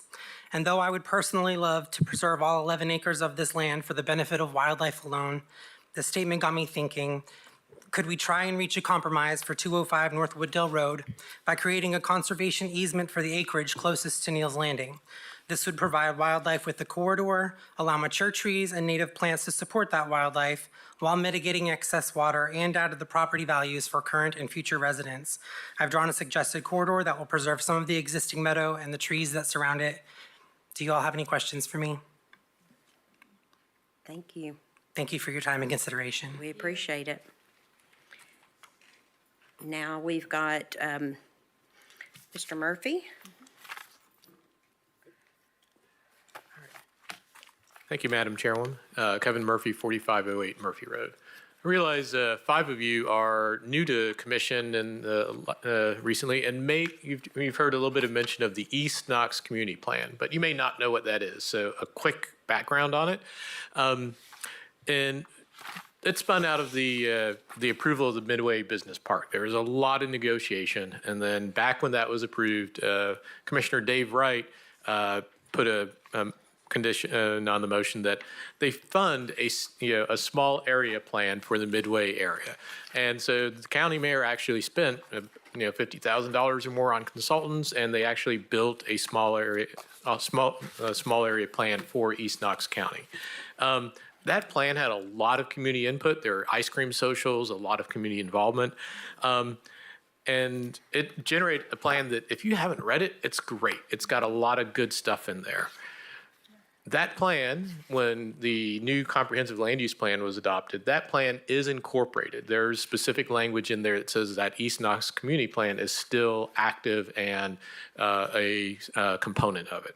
So in your rezoning decisions, zoning ordinance actually does state that zoning amendments, which include map amendments, must be in harmony with and not conflict with the general plan and its components. So the East Knox plan is very much front and center here. Now, looking at that East Knox plan, there's a map that actually shows the East Knox area. And here, it shows something that would be called a development corridor along Asheville Highway. So that runs up and down the length of Asheville Highway from the western boundary over to the Carter area. And it's, they don't have parcel lines on there, and there's not an official, high resolution map, but it's clear that that means along the corridor. On the other, just to the north of that development corridor are rural areas, and that's where there's a lot of community impact, input into what is rural. I want to read a couple. They actually we have questions about what is rural character, and in that they actually asked for input and captured it in the plan. And phrases like parks, winding country brooks, creeks and streams, community churches, open fields, community schools, historic structures, fields and farmland. Those are the those are rural character features that the community, those are the words and phrases they use to define this. So, if you look at the map, this this parcel doesn't access Asheville Highway. This is up past that, so it looks much more. It looks like it's in the rural area, and that would be the plan that really would help guide you on future rezoning requests like this. Finally, though, if you thought, well, this is in the development corridor, well, our plan, it says that development corridors should all have vision plans put together. And that's another area where we just failed to put a vision plan together for what the Asheville Highway corridor looks like. The community definitely wanted it. That was what the plan said was the next step, but that doesn't exist. I think if you wanted to say, well, this really belongs in the development corridor, you owe it to the community to actually have a vision plan put together. And this applicant owns a number of parcels in that area that they're looking for development for. They should really be putting a vision together, because right now the only thing in front of you is planned residential at a particular density, no conditions, nothing that will guide the development plan approval. And so while this is rezoning, if you don't put anything in there, remember our development requirements in planned residential are on the floor. There's nothing that has anything to do about character, preservation of any environmental features, nothing. So what's in front of you doesn't fit the vision of the East Knox Community Plan. Thank you. Thank you very much, Mr. Murphy.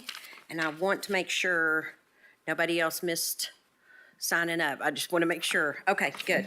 I want to give everybody a chance. Would you like to speak now? Yes, ma'am. Thank you.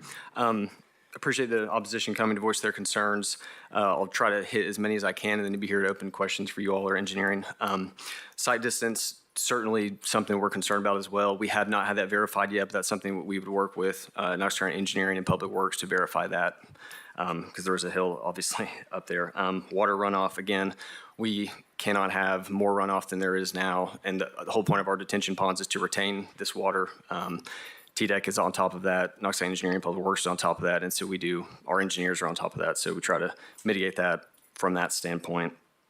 And we just feel that the location of this, the urban growth boundary that it's in, proximity to a grocery store, major employers, interstate, makes good, or 6 dwelling units per acre would make sense, and so just request approval, please. And I can answer any questions. Thank you. Thank you. Do we have any questions from commissioners? Commissioner Jay. Thank you, Madam Chair. Commissioner or Director Snowden, can you talk about groundwater in this area? Groundwater is one of those things we don't regulate that. The state of Tennessee does. Oh, I'm sorry, stormwater? Yeah. And, the applicant mentioned that. I mean, our stormwater ordinance does require that the pre and post development flow rates are less than or equal to the what was coming off the site prior to. We retain up to the 100-year storm.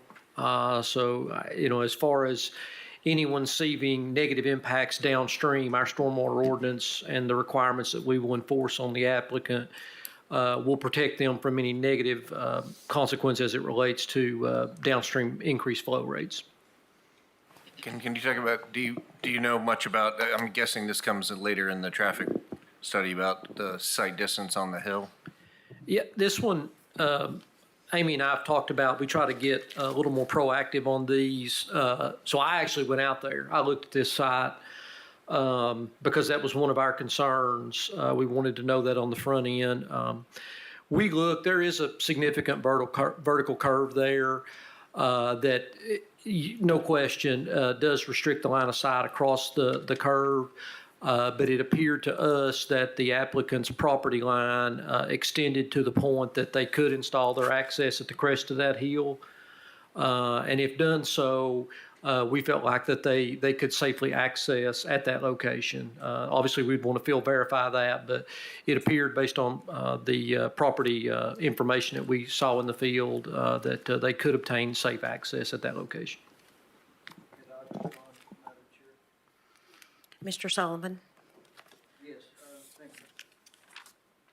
I'll give you about Okay, just minute. remember about 10 days ago, we had snow. You're talking about putting your access road there, them stopping coming out, but steep hill like this, both sides. You have 11 acres, about 66 houses eventually. That'll probably be over 100 vehicles. Imagine a day like we had with slippery roads.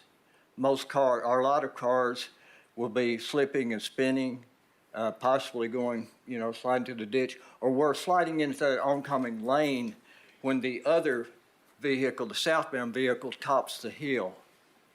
And then they got no place to go, either off the road or impact. So I think that would be a terrible place to put the access road. Thank you. Are you done, Commissioner Jay? Okay. Would you like to respond? Okay. Commissioner Frazier? Thank you, Madam Chair. I first want to say that when we updated our growth map and we created the comprehensive land use and transportation plan, we went into it doing the very best that we could, and we knew that the outcome would not be perfect. I believe that this is one of those scenarios where the land use classification in the growth map isn't perfect. I do strongly support that East Knox Community Small Area Plan. It was probably one of the most well-attended, even though it is a little bit dated. But in my opinion, I would like to honor every single person that showed up and really supported and stood for the rural character. We're losing that. When you look at the landscape of development across Knox County, especially in our rural areas and those that are in agricultural areas, it's not so much about, no one's farming it. They're not going to farm it anymore. That seems to be the excuse that I hear for the rezonings. When we should be looking at, there are multiple allowed uses in zonings. Just because they're requesting a zone doesn't mean that they have to put single-family residential with higher density in these areas.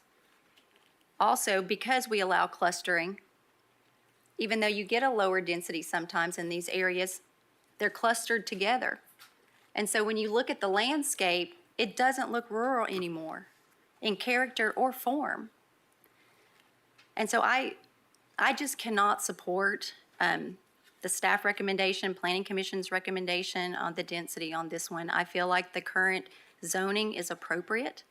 I feel like there are multiple uses for really great development that would align more so with this area. And so I will be voting no. Thank you. Seeing no other questions, I have a few. Director Snowden, how wide is Woodall Road? You know, I measured that too when he was out there. It's really wide. Well, I say really wide. It's probably 24 feet at Asheville Highway, and then slowly, you know, obviously tapers down once you get away from it. It probably is in the neighborhood of 19 to 20 feet. Don't remember the specifics, but as far as the width up to and through their property lines or property boundary, I didn't feel like that the additional traffic they would add would create anything unsafe. There were some shoulders that we might need to look at, but as far as road width itself, we felt like it was adequate for the location. So that could go with the traffic impact study? Yes, ma'am. For the shoulders. Do you know off the top of your head what the speed limit is on that road? I'd say it's posted 30. Gentleman out there may know, he probably drives it more than me.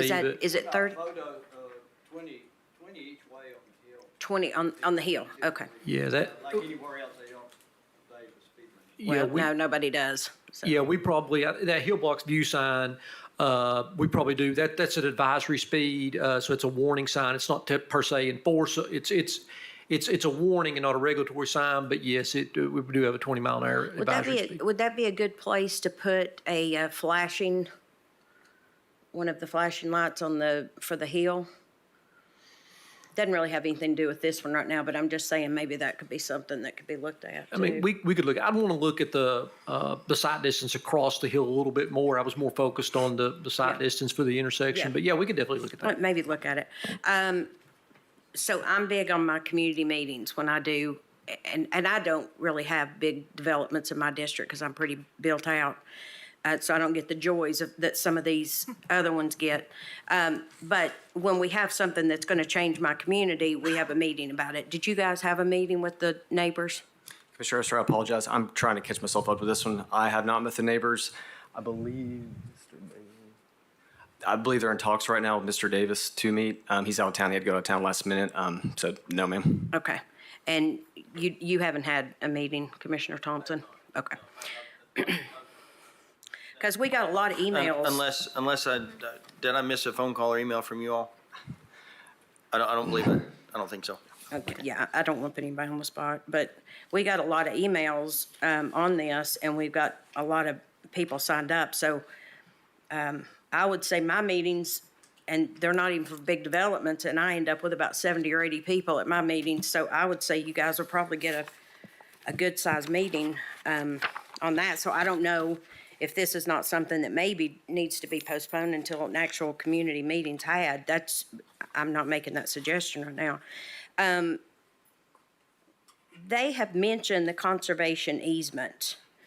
Have you and Mr. Davis discussed the opportunity for that? We have, and we need to meet with, I believe it's Mr. Bailey, correct me if I'm wrong.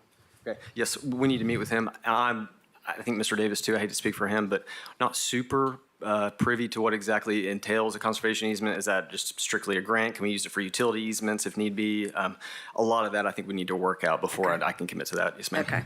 And Director Snowden, I'm sorry to keep putting you on the spot, but on this one, how many ponds do you think would be needed on this? I haven't looked at it real closely, but I would assume, just looking at roughly the topography, I would think at least two detention ponds. Okay, all right. I'm a little, I'm just going to make this comment for Commissioner Thompson, just so he knows where I stand, and so do you. I really am not comfortable voting on this tonight, because I do feel like that there needs to be a community meeting. That's just how I feel about it, and that's just kind of where I'm standing. So that's my thoughts about it. So, thank you. Commissioner Hill.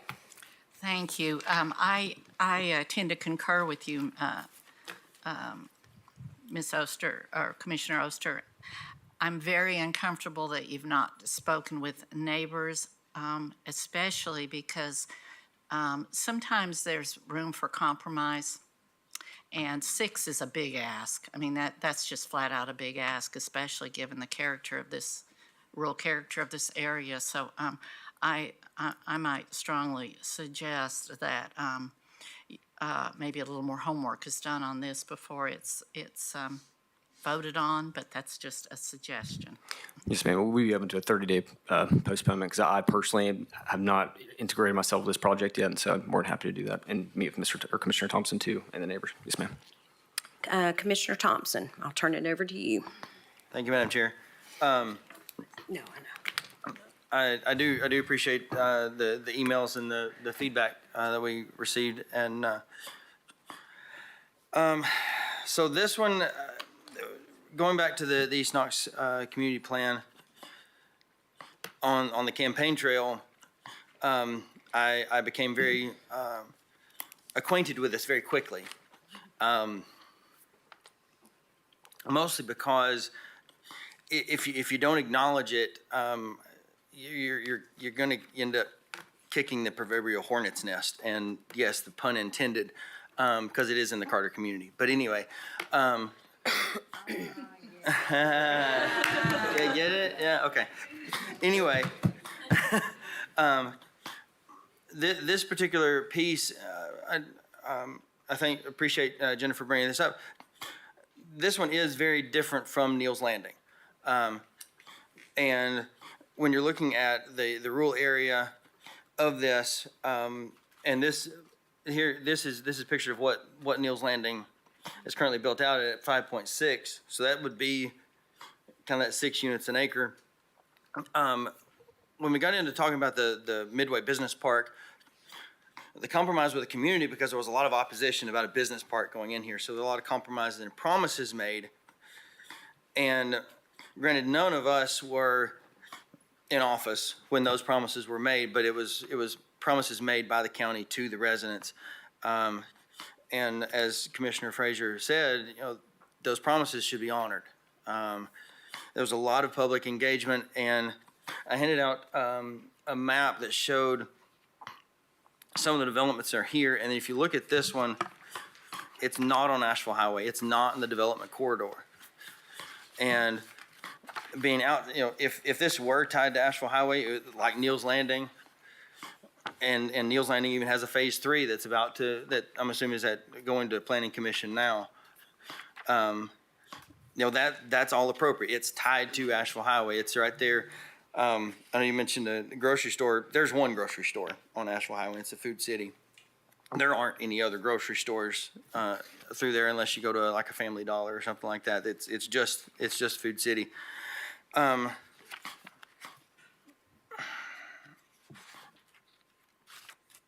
Planned residential zoning in its current form, with its, I guess, lack of vision in the scope of the East Knox plan, really doesn't fit. It doesn't fit here. Like I said, they were made a lot of promises. The folks in Neal's Landing and on Breakwell Road are kind of dealing with some flooding and stormwater management issues. There's no vision for that area. Now, on that map, you can see that the applicant has rezoned several tracts, and they're all tied to Asheville Highway. This one is not. And so with planned residential up to 6 units an acre, that to me doesn't have any rural character to it at all. Wooddale Road is not an arterial road. It's not a collector road. It's not a main highway. It's just a little local street. And so since it's not supported by the East Knox Community Plan, which is part of our general plan, it was incorporated in Advanced Knox. I appreciate Madam Chair's thought in postponement. With the lack of outreach from the applicant, to me, the community has obviously been very well aware of it. I'm not in favor of postponement. I would like to just go ahead and make a motion to deny the rezoning. And thank you.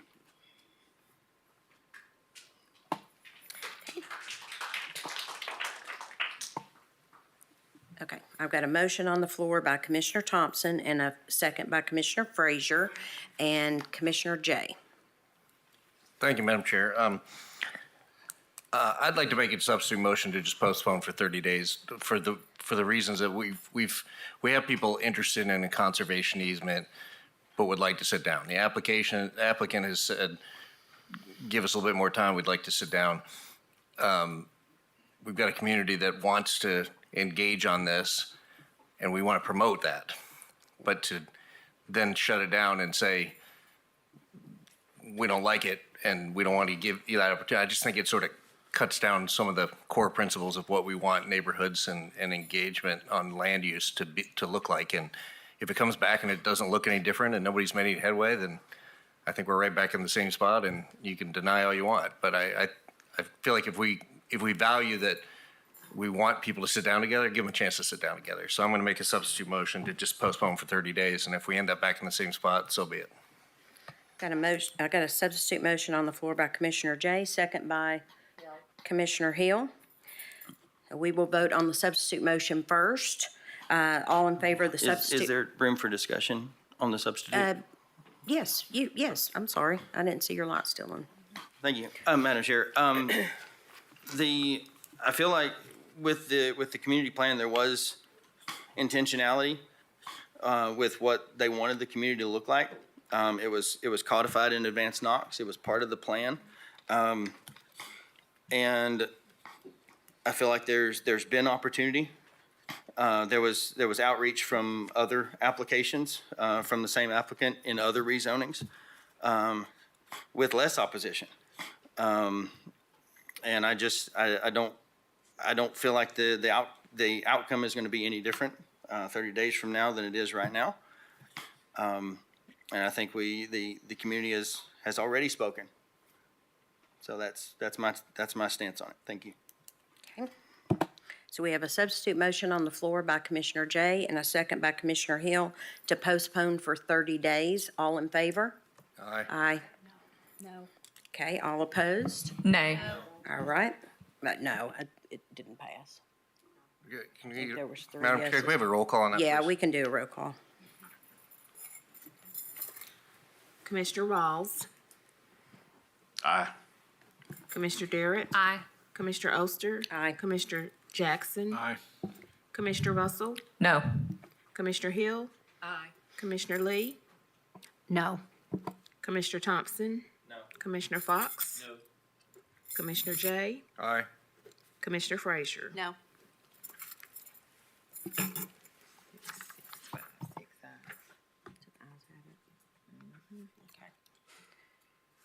All right, it passed 6-5. So this is on you guys now. You've got to set that meeting up with the community, let the community know that you're having the meeting, and if you guys can't come to an agreement in 30 days, we're back here and you pretty much know where District Commissioner stands. So, thank you. Next item. It's number 15, 11-M-24-RZ is a request of Masana Investments LLC for rezoning from A agricultural to PR plan residential up to 5 dwelling units per acre. Properties located at 6209 Hammer Drive, parcel ID 072057, part of, in the 9th Commission District. Thank you. Applicant? Yes, ma'am. Drew Staton, P.O. Box 11315, Knoxville, Tennessee 37939. Okay. We do have 2 in opposition signed up for that. So would you like to speak to your item first? No? Okay. Yeah, I got you this time. Mr. Munger. Director Brooks? Planning Commission recommends that County Commission approve the PR Plan Residential Zone up to 5 dwellings per acre because it is consistent with the Knox County Comprehensive Plan, subject to 1 condition. Thank you. If you'll state your name and county residence for the record, you've got 5 minutes. My name's Lee Munger. I live at 6401 Hammer Road here in Knoxville, in Knox County. What is going around is a petition signed by 14 of the 18 homes on Hammer Road. I will note that the 2 of the homes that were not included on that are owned by the seller of the property on this file. Another one is a non-English speaking household.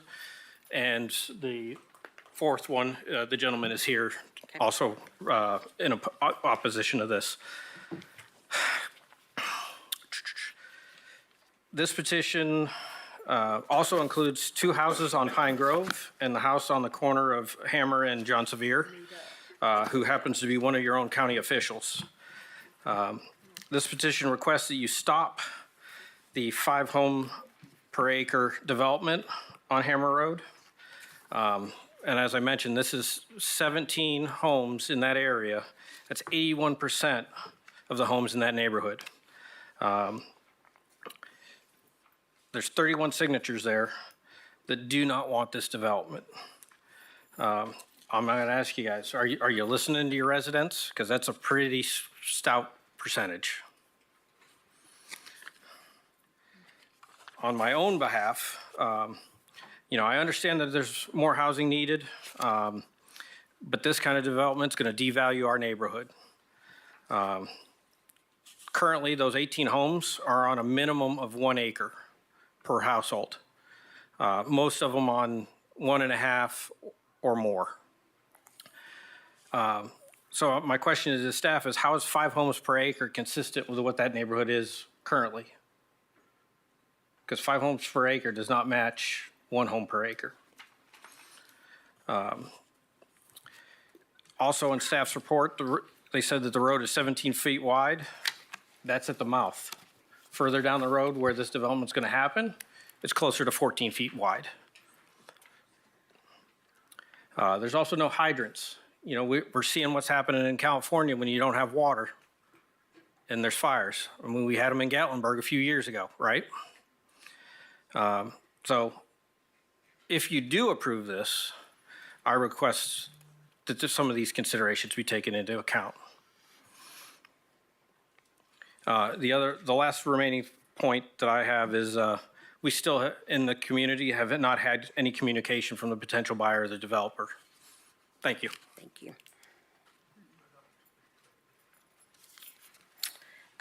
Mr. Hodge. Oh. And I'm sorry, Mrs. Hodge. I apologize. If you'll state your name and address for the record, please. My name is Jamie Hodge. I reside at 6303 Hammer Road. My concerns about rezoning this property is that it's not consistent with advanced Knox. As you can see in that map up there, that property is rural conservation and it overlaps with hilltop protections. There's a lot of wildlife in this area. There's obviously it's in close proximity to the river, but there's also a significant creek that runs through there, and as well as a pond. And so we have a lot of wildlife in that area that kind of depend on this land to be able to access those water features. The most pressing concern that I have is that Hammer Road is a dead-end road.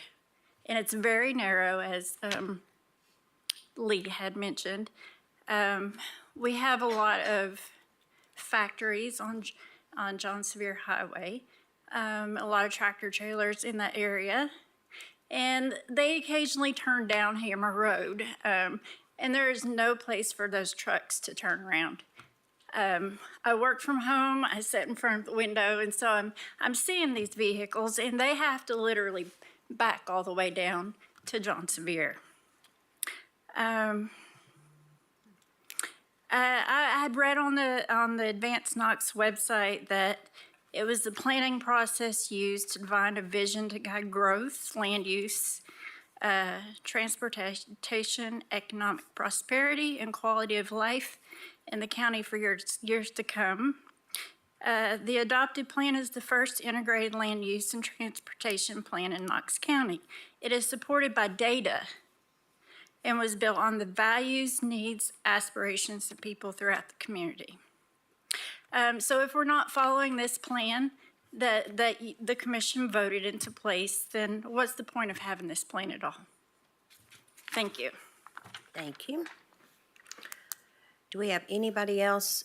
Did you sign up to speak, sir?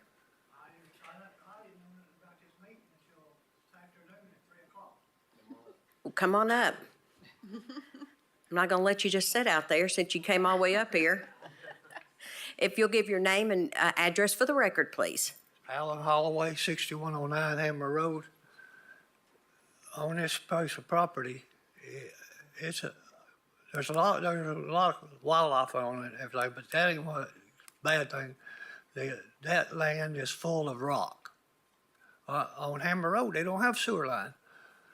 Not a regular sewer line, they got a pressure sewer line. So if you hook up all those houses there, they're not gonna park, the land ain't gonna park for all them houses, so they're gonna have to have the sewer line.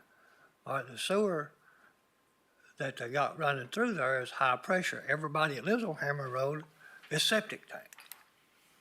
All right, and I understand that if you get to plug into the sewer for Hammer Road, you have to have a pressure pump, a crusher, and and check valves and all that to keep that stuff from pushing it back in through your house. All right, the road's not wide, as everybody says, and some cars come up through there 40 mile an hour, and it's just 20 mile an hour speed limit.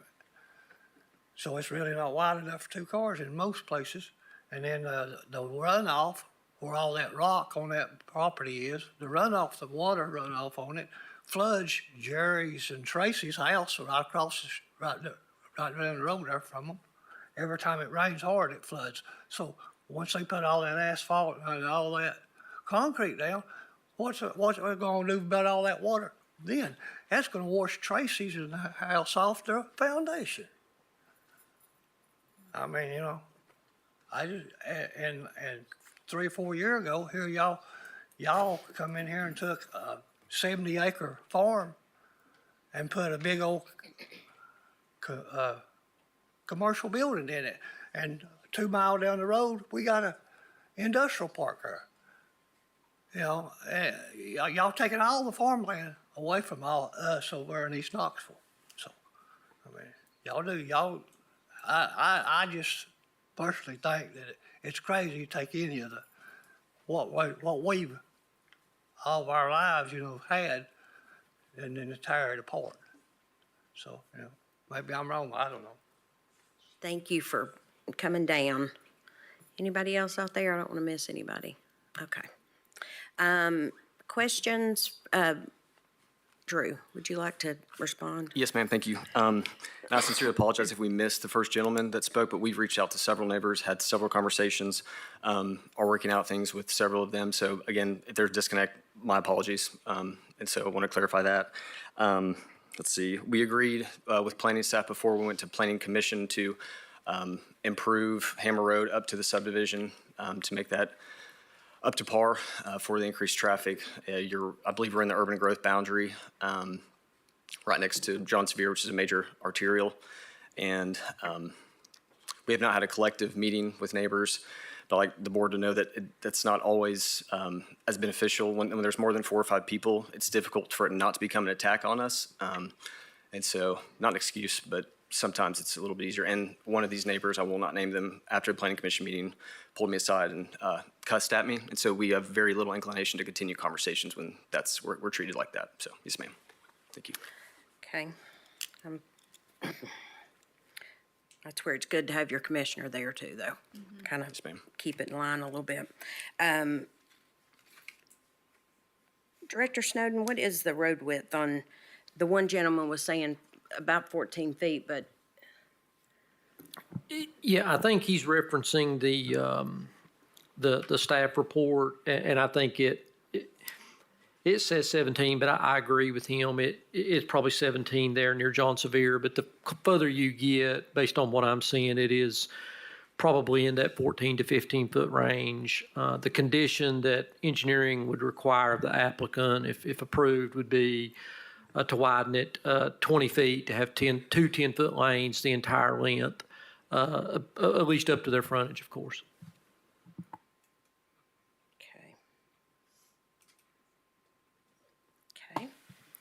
okay.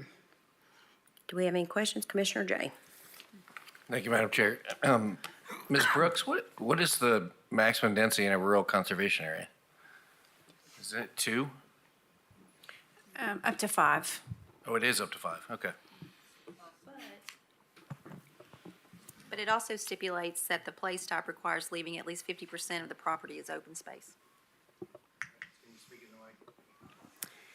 The rural conservation place type requires leaving at least 50% of the property as open space.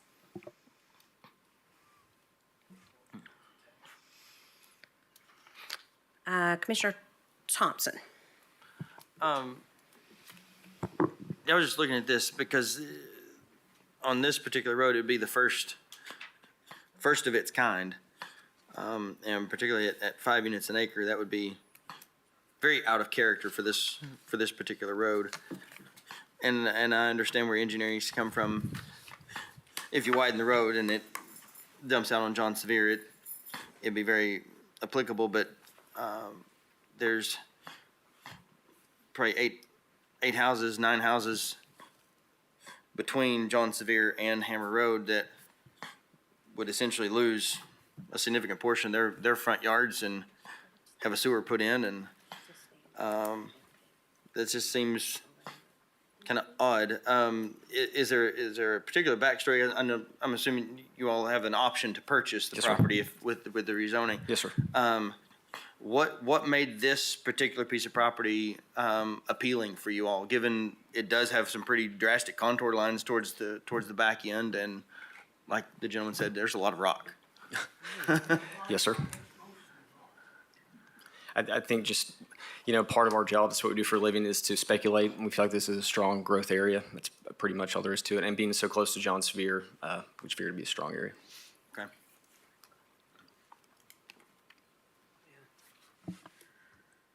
Okay. Commissioner Durrett. Thank you, Madam Chair.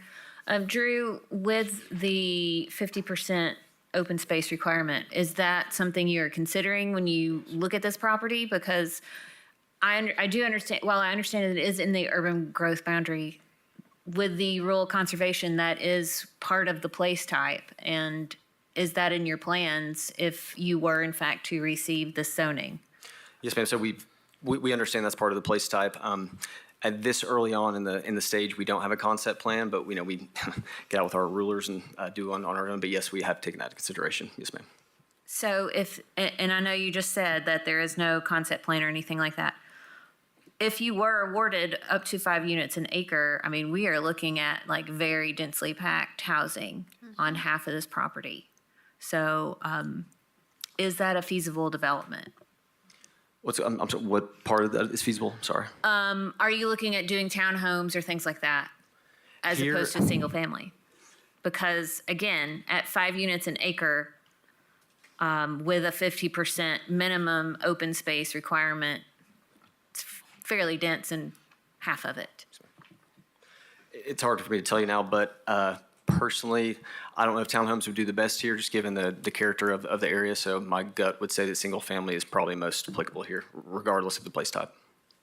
Thank you. Commissioner Fox. Thank you, Madam Chair. And I appreciate the comments that have been made with respect to this already by my colleagues. And something else I want to point out about rural conservation is, just because you can have up to 5, this is not necessarily a residential place type. You can have that, but here's what it says. It says in growth areas, corridors and pockets of rural conservation indicate places that may be subject to development similar to the adjacent place types, but were more compact, and here's the key phrase, and low impact site design is expected. If you're keeping 50% of this open, you're going to have between 9 and 10 dwelling units per acre on 10 acres. That's not low impact. That's much higher impact than the adjacent place types. And really my point about this is, I thought this is where the work that the government officials did on the advanced Knox established, already what should be done in this particular area when it made it rural conservation. So you know, and in order to keep people from constantly going down and saying, hey, well, I want to have an exception here, I want to have an exception there, you know, buying property or wanting to sell property, and then making, you know, coming down to government bodies and saying, well, please give me greater density so I can make more money off this. I thought Advanced Knox was supposed to stop that situation, but you know, here it is, it's cropping up again, and the boundary has already been drawn. You got suburban residential between this property and Hammer Road, but here, you know, this property is rural conservation, and I think that given what is already established around it with respect to how much development exists around it, it calls for the 2 dwelling units per acre. And so I don't want to cut off anyone else who wishes to speak on this matter, but I'm ready to make a motion that the zoning for that any planned residential that takes place on this particular tract of land is limited to the default amount of dwelling units per acre, which is 2 per acre. And therefore, that is what this particular request would be limited to. In other words, the request is planned residential zoning up to 2 units per acre, and I would modify that, I mean, up to 5 units per acre, I would modify that to 2 units per acre. Okay, And that would be my motion. if you'll hold that motion, Commissioner Hill's got a comment. Thank you. This is directed for Director Brooks. Is it my understanding that this is still originally owned, this is still owned and it currently owns ag by the owner, ag by the owner. If this request is passed for planned residential, under the old rule, then when the property is sold, it is sold as planned residential, not commercial, rural commercial. Is that correct? Rural conservation, excuse me. Commissioner, I'm not sure if I follow. Are you asking what the place type is today, or? Well, right now it's zoned ag. Mhm. This owner, even though they have a representative, this owner is asking for a change from ag to PR. Correct. That PR would be under the old rules, under the old. Well, no, planned residential is it's under our current rules, our current zoning rules for Right. PR. But it would not be necessarily tied to the current, to our Plan. new growth plan. It would be, yes. So when So- they come in for a development plan, they would have to comply with the comprehensive plan. Right, so him asking PR at 6 per acre. 6, I think it was 5. 5 per acre. When he comes in, when they come back, they will have to comply with the new plan?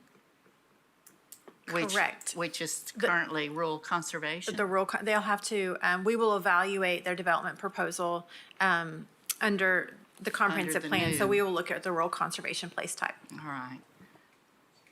Wow. Yeah, that's not gonna work. All right, thank you, thank you. Thank you. Commissioner Thompson. Thank you, Madam Chair. And just a point of clarification, you have an option to purchase the property, but, and you all are just the land developer, correct? You're not going to be the home builder, On correct? this one, I'm actually not sure. Because Okay. we actually do a mixture sometimes, and I'm not sure right now. Okay, thank you. Thank you. Commissioner Frazier.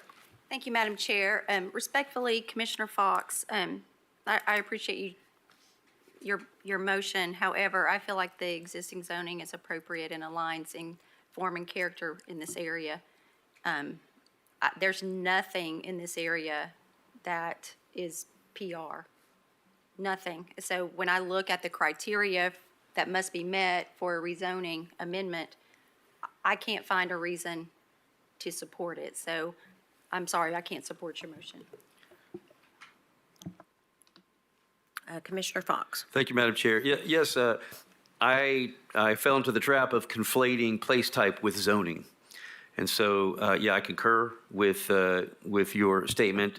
And so I therefore move to deny the zoning request. Second. Okay, somebody's going to have to tell me who was first. Shane?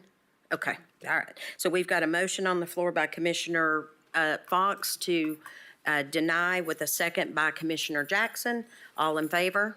Aye. All opposed? The ayes have it. Thank you very much. Thank you. Next item, please.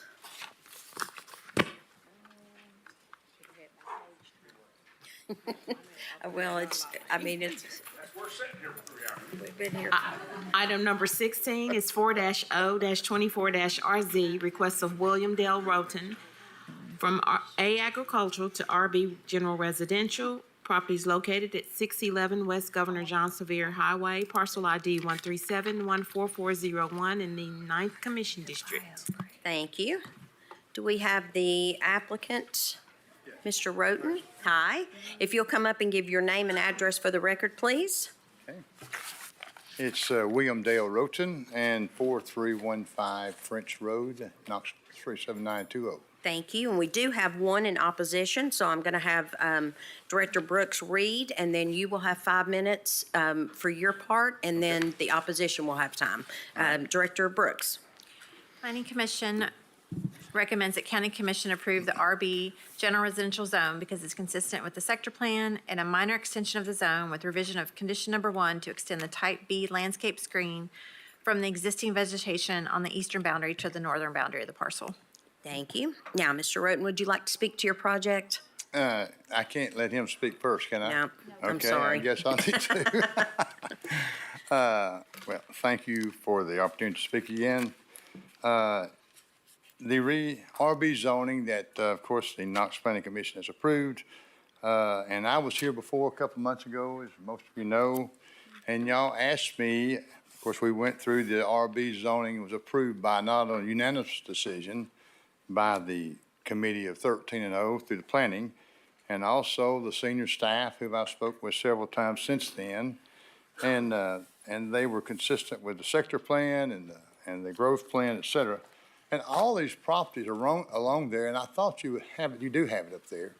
All these properties up there surrounding this, 15 of them, are all zoned RB, except for the one property. There's 6 across the street that's adjacent to it and all RB. On the side along Johnsville Highway, they are 8, 7 are zoned RB. 1 has never been attempted to be rezoned. So they're 100% of all the surrounding properties for RB zoning. Therefore, I would like to say that that's why I'm requesting for this to be RB zoning. Y'all requested last time that I exercise and take the 2 lots down to 1 lot. I don't really know exactly why, but I had the Sam and Mike Reynolds look at this, talk to the BZA, and I did that. I had my I don't know if y'all have those maps. Did you get the maps? Did anyone get the maps other than you? Well, I had. Where's Miss Stiles? Is she here? She was supposed to lay out one for everyone. I'm sorry, I brought several. I think that's the one that we got in email. Yeah, we got it in email. Oh, did you? Okay. Yeah. It was the map that they had, that they dropped the line, had the surveyor drop the line, and then the dotted line, of course, was just the little portion above that the house is now sitting on that's going to be torn down because the power's even been disconnected because it's really, really bad shape unless you just renovate it totally. So that was done, signed, and delivered, and had to have, of course, several weeks to get that done. But that is done, and the proposal is still the same, though. The 0.89 acres, a large plot to be zoned RB, and the line is now, it's only 1 lot, but still the same zoning will be for 0.89 acres of RB zoning. Again, in conclusion, everything around this property is zoned that way. I know they're not all like that at the time, but there will be development there. It's right along John Sevier Highway. The site view is absolutely 1,000+ feet any way you look. It's got a turning lane. It's got the easement is already there that was put there by TDOT for this property. It's also got an easement on the back or an entrance on the back with the tile already there for the county roads. So it's really just laid out well to have some condominiums there. So I ask for the RB zoning and appreciate your vote in that way. Thank you very much. Thank We've got one in opposition, is Mr. Mike Brown. If you'll state your name and county of residence, please, and you'll have 5 minutes. Thank you, Madam Chair and Commissioners. My name is Mike Brown, for the record, with the South Dolan Area Homeowners Association. And I live at 7320 Twin Creek Road. It's a tongue twister in Knoxville. This map doesn't show what you really need to see, but you should have this small map in your packets that you got originally. The reason I say that is because that map there does not show you the right-of-way for John Sevier Highway as it pertains to this particular piece of property. I'd like to point out some factors regarding Mr. Roten's request, and I'd like to address these following things. Number one, his claim that this is an extension of RB zoning. He made a comment a while ago that everything around it's RB zoning. Well, everything around it is not RB zoning. You see 2 pieces there. Everything else that's yellow up there is green agricultural. It is not RB zoning. Everything. This RB zoning is a product of the 60s, and it's just basically a general zone. I mean, it can mean anything, up to 13 units per, or 12 units per acre, or whatever. But it's really totally not apropos here in this situation. Number 2, he claims that he's purchasing, which you can't see unless you've got your little map here, that little mobile home that's sitting up there in that, squeezed into that corner. I hope you have it, because if you don't, I'll pass this around where you can see it. He says he's buying that trailer mobile home so that he can add to his property. But you should have also in your package, should have received today a message from Mr. Randy Barnes, who owns that particular mobile home, which he says he absolutely has no desire or plans to sell that mobile home to anybody. Now, Mr. Roten claims he has a joint easement on the west end of this property from John Sevier up to Abner Cruz. Again, you need to have your little map there to see he has a joint easement up to the John Sevier Highway easement, which is 4 feet from the back of that trailer. He does not have access all the way up to Abner Cruz Lane. Let's look at the buildable land after taking off the 35-foot setbacks for John Sevier, Abner Cruz, the 12-foot setbacks from the east side of this property. If you add that up, multiply it out, that's 25,128 square feet. You know how many is in an acre? I'll tell you what's in this 1.1 acre that he has is 48,884 square feet. So you take your 25 and look at your 48, over half of this property he owns here is going to be in easements, setbacks. He cannot build anything on that much of the property. A while ago, well, 2 or 3 times it's been mentioned today, Commissioner Hill, Commissioner Durrett.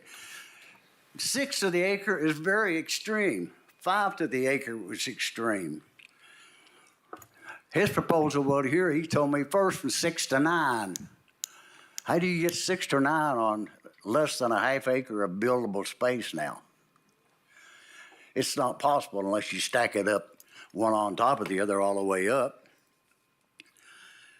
Johnsville Highway is supposed to be widened.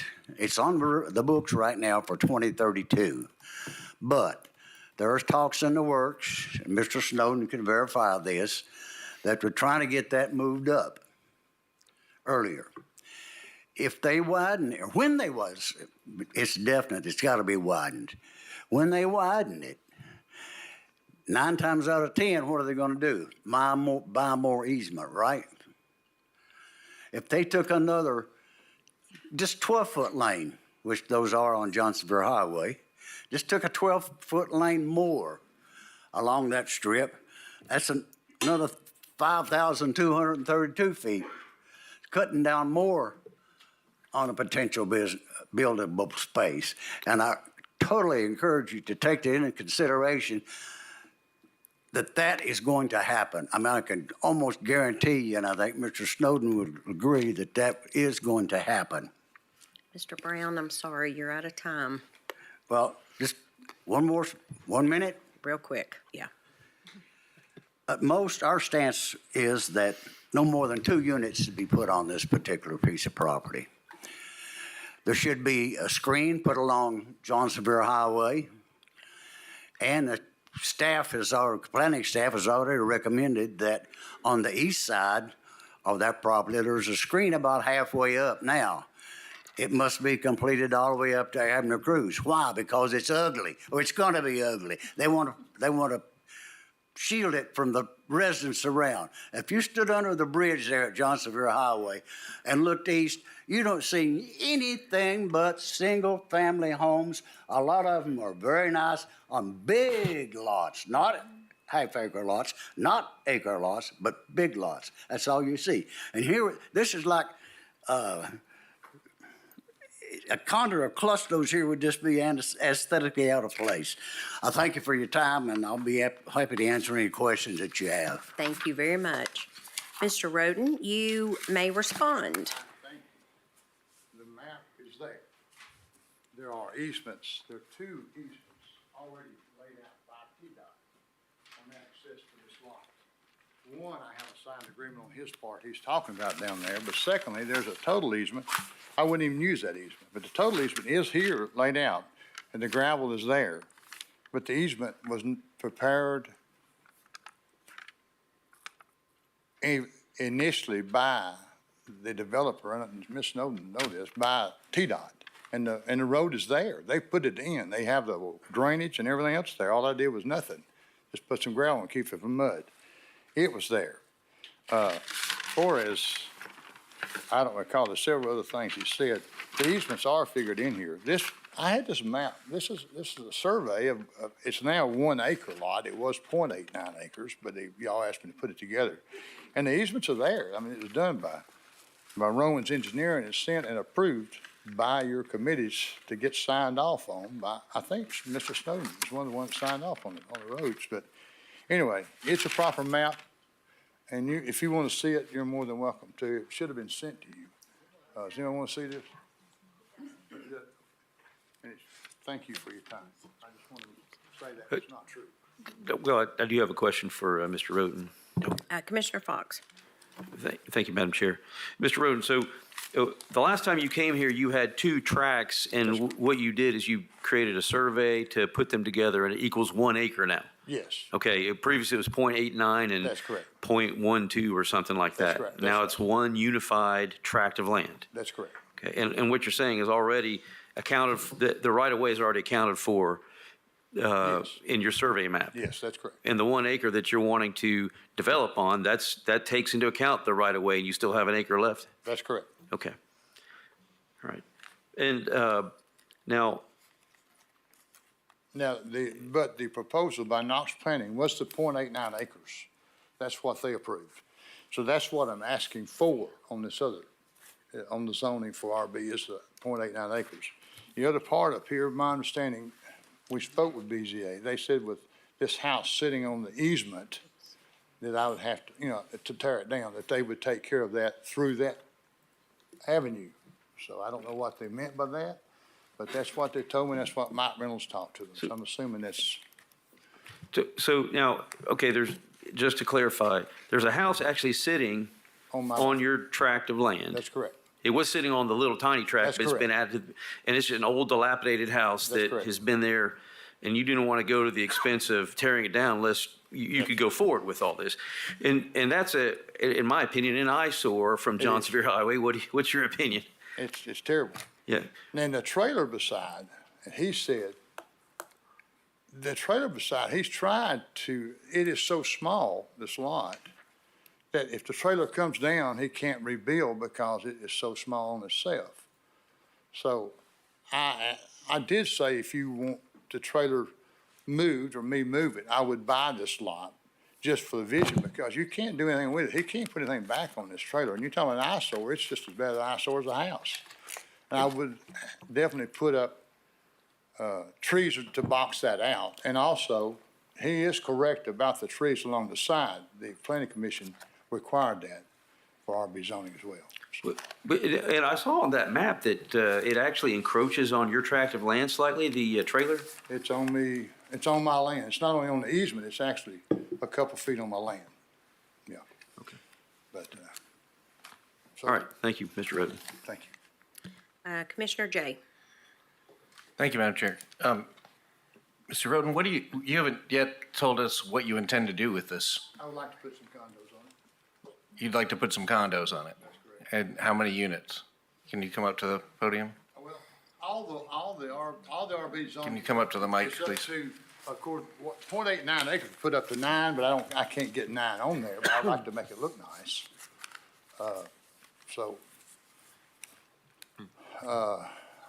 The 0.89 acres will be about 9, but I would put to make it look nice, I mean, 2-bedroom condos, and tear the house down and try to box out the old trailer, because it's an eyesore.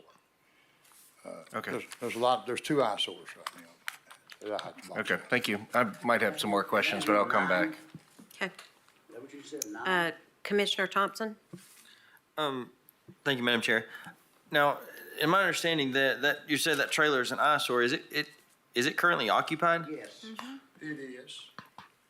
Okay, and how long have you been trying to purchase that trailer? For about, I mentioned it to the customer about a year ago.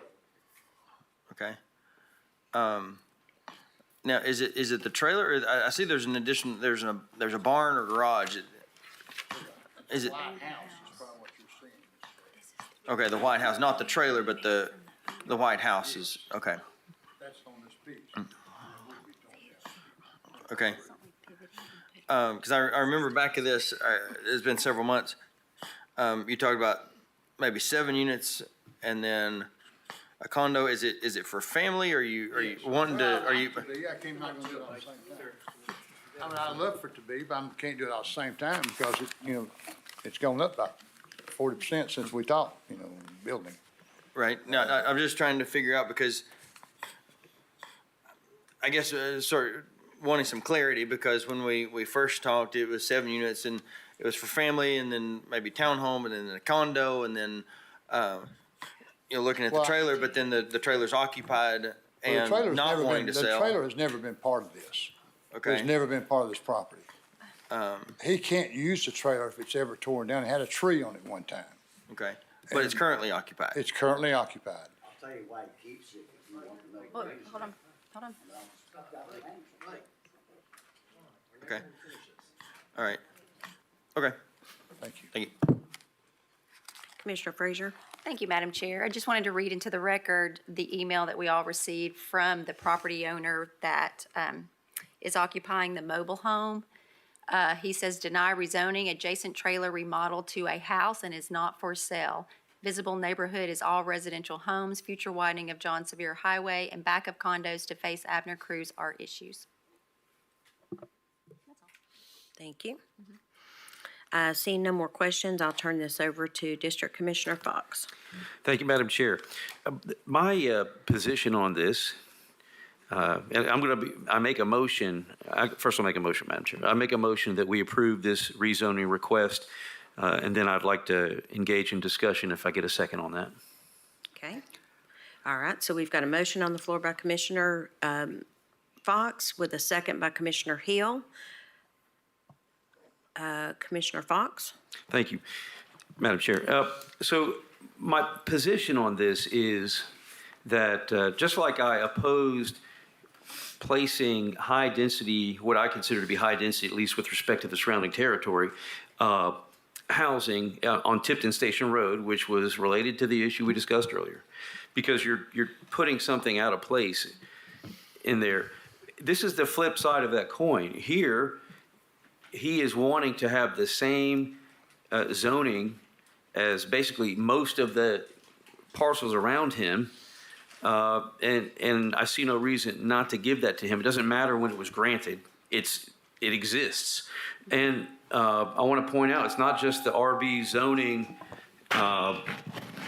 directly adjacent to him, but if you go to the left, to the west, you see greater or less than 4 dwelling units per acre, but actually the density is far higher than that because there's vacant land, some vacant land, and so it's like condos, I believe. If you do an aerial view of that particular, I'm sorry, yeah, you got to go a little bit farther west. You can't see it from there, but that's where the Wild Acres Way condos are. So they're about the same density as what he's proposing. And then if you go, of course, to the right, you see that 8 dwelling units per acre, 7 dwelling units per acre, and you can't, as you see John Sevier Highway go up to the northeast, that's actually 18 dwelling units per acre. That was a apartment building that was, or zoning that was granted within the past couple of years. So there's a lot of high density housing in this area. It's along a corridor, and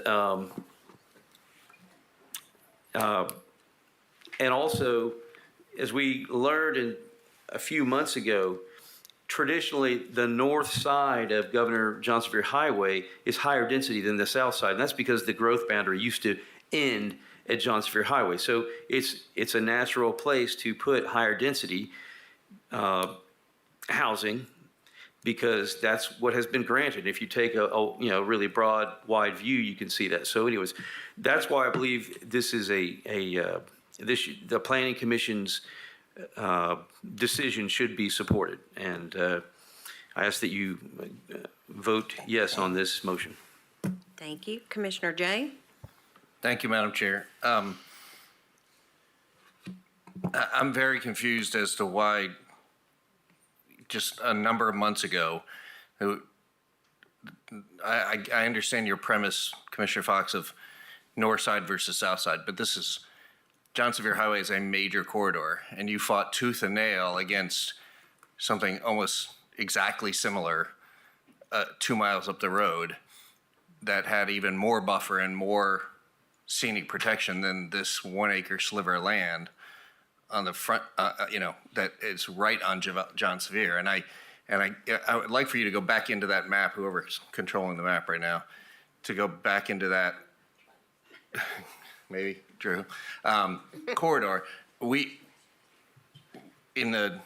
For the 7 years nearly that I've been here, this commission, the last commission, the commission before that, and the very first commission I was part of, has constantly said, look, RB is the worst.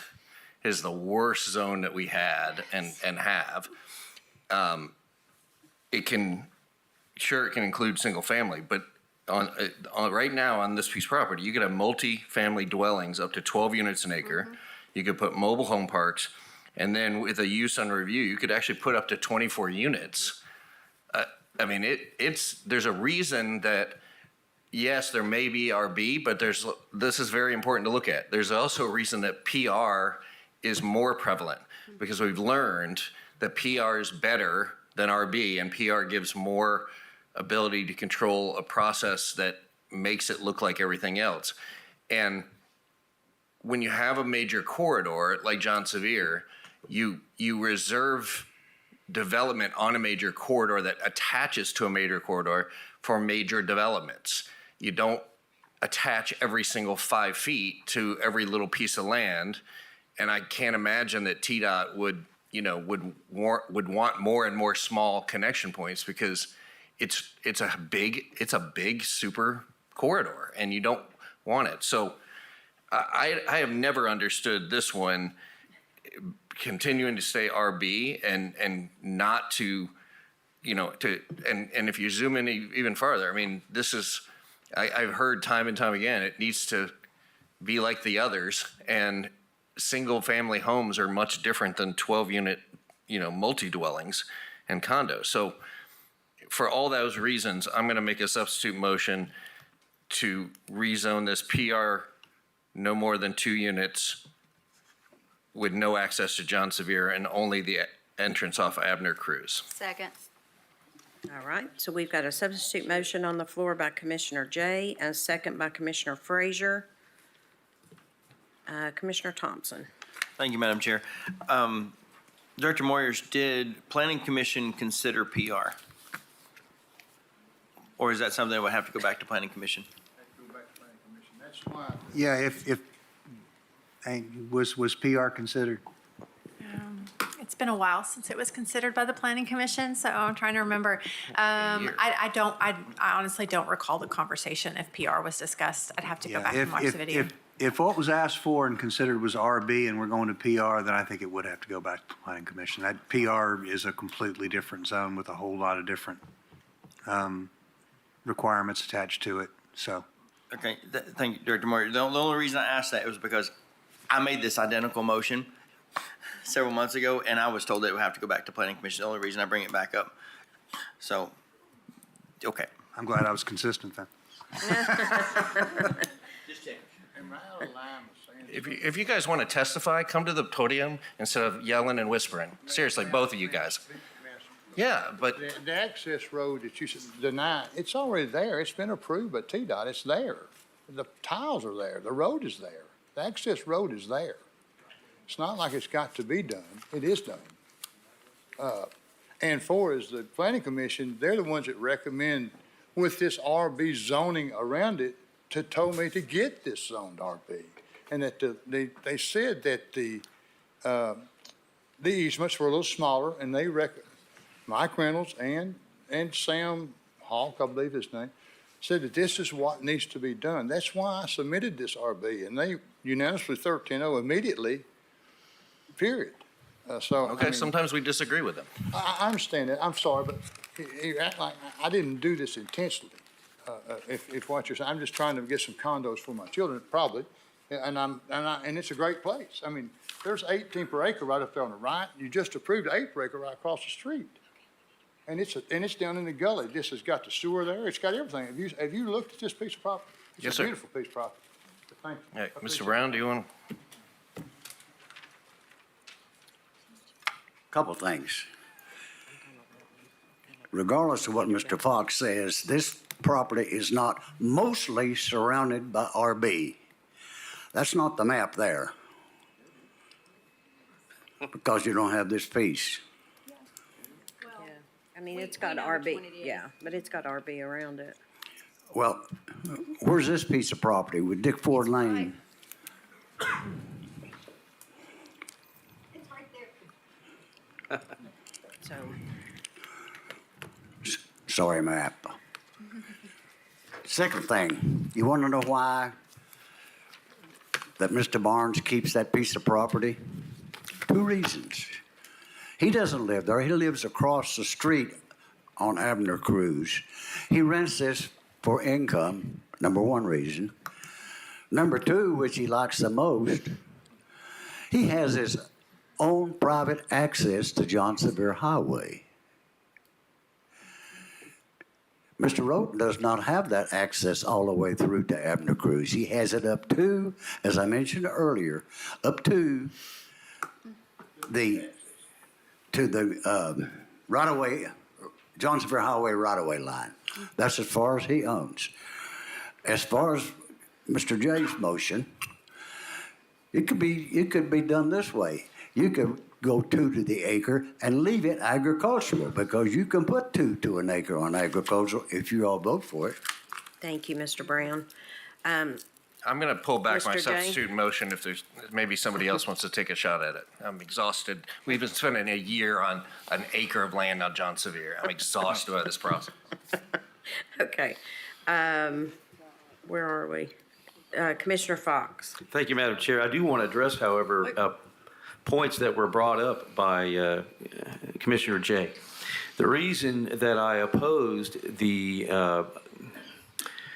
development or the rezoning that you referenced, which was sought by Mezana, is it's 3,362 feet to the west of this. I'm sorry, it's actually a little bit farther than that, but it's a half a mile to 2/3 of a mile west of this property, and this property is about 2,000 feet west of Mountain Grove Shopping Center, and it's actually only about 1,700, so a quarter of a mile from the 18 units per acre apartment building. So this property is actually closer to all that high density kind of urban rural setting. I forget what you call it, town center setting, place type. It's much closer to that than it is to the rezone property that you're referencing, and that rezone property that you're referencing is only a few hundred yards away from the John Sevier historic home center residence. So that's what the opposition was from the community was, hey, this is just 100 yards away or 200 yards away, this subdivision that they want to put in from a rural historical setting, and we don't think it's appropriate to be that close. And it's much farther away and has a lot more agricultural land around it than the tract that we're talking about right here. This tract is still a part of that town center effectively because of the RB zoning, because of the apartments, because of the other high density dwellings. And so there is a basis for drawing a distinction between my opposition to the development you're talking about and my support of this particular development. There are very good reasons for that. Thank you. Commissioner Frazier? Sorry, I was lost there. Thank you, Madam Chair. I go back to something Commissioner Jay said, that the zoning may be RB, but everything that's RB around it has one single-family home on it. The zoning might align, but the uses allowed in RB, like he said, it's up to 12 or up to 24 with the use on review. I kind of concur with this gentleman that ag is appropriate. It's adequate for this 1 acre parcel. So that's what I would like to see happen. So whatever the motion is on the floor, I will be, or I could offer a substitute motion to. A substitute motion's open if you want to offer one. I make a substitute motion to deny the request from ag to RB.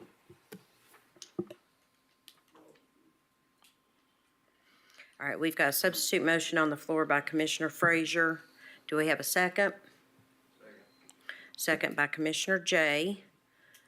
All right, so we are now voting on the substitute motion to deny. Tell me again. Deny rezoning from ag to RB. Okay, and we've got a second by Commissioner Jays. All in favor? Aye. All opposed? No. All right, could we do roll call, please? Commissioner Darrett. Aye. Commissioner Oster. Aye. Commissioner Jackson. Nay. Commissioner Russell. No. Commissioner Hill. No. Commissioner Lee. No. Commissioner Thompson. Aye. Commissioner Fox. Commissioner Jay. Aye. Commissioner Frazier. Aye. Commissioner Rawls. Aye. 6-5. All right, the substitute motion passes by 6-5. Commissioners, I'm going to take a poll and go by the majority of who would like to take a 5-minute break. I think I could use one, so we'll be right back.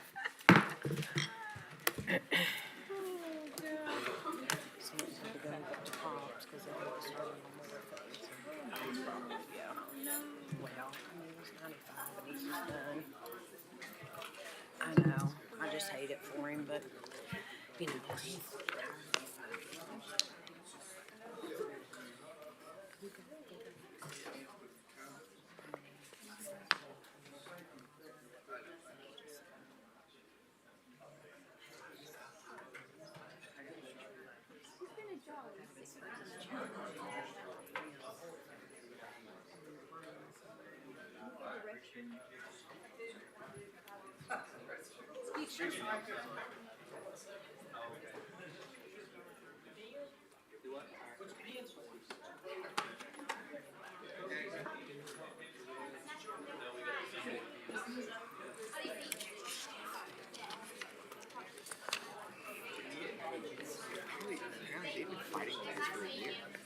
I mean, do you see the paper? How many times they've deferred from May? Dude, 40 for like this. Could you imagine one? They're both retired. They're all with us.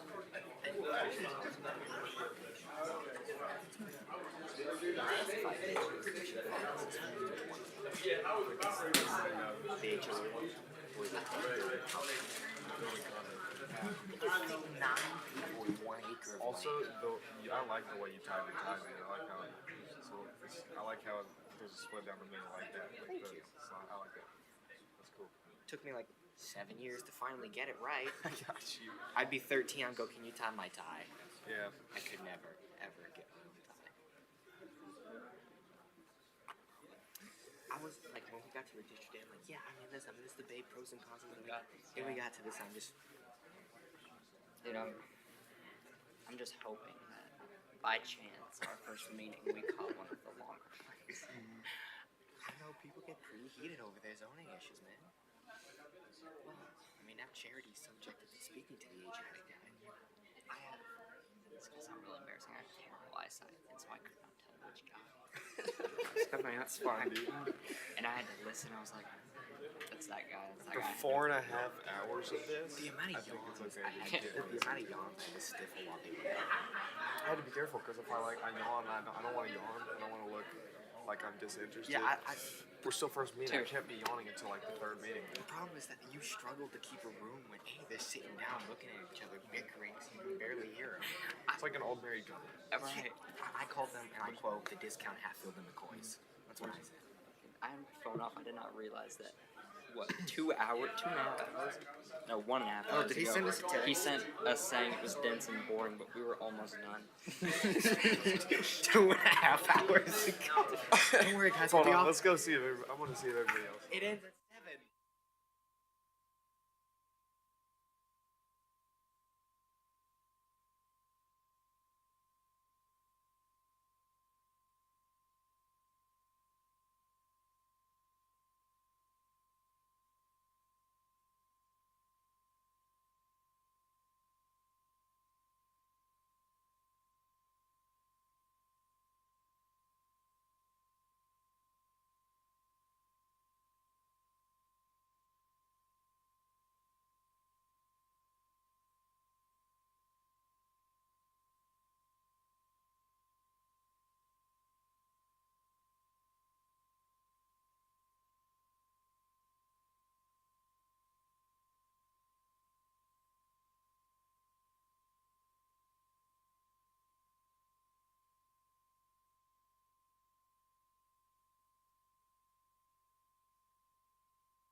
What? Wow.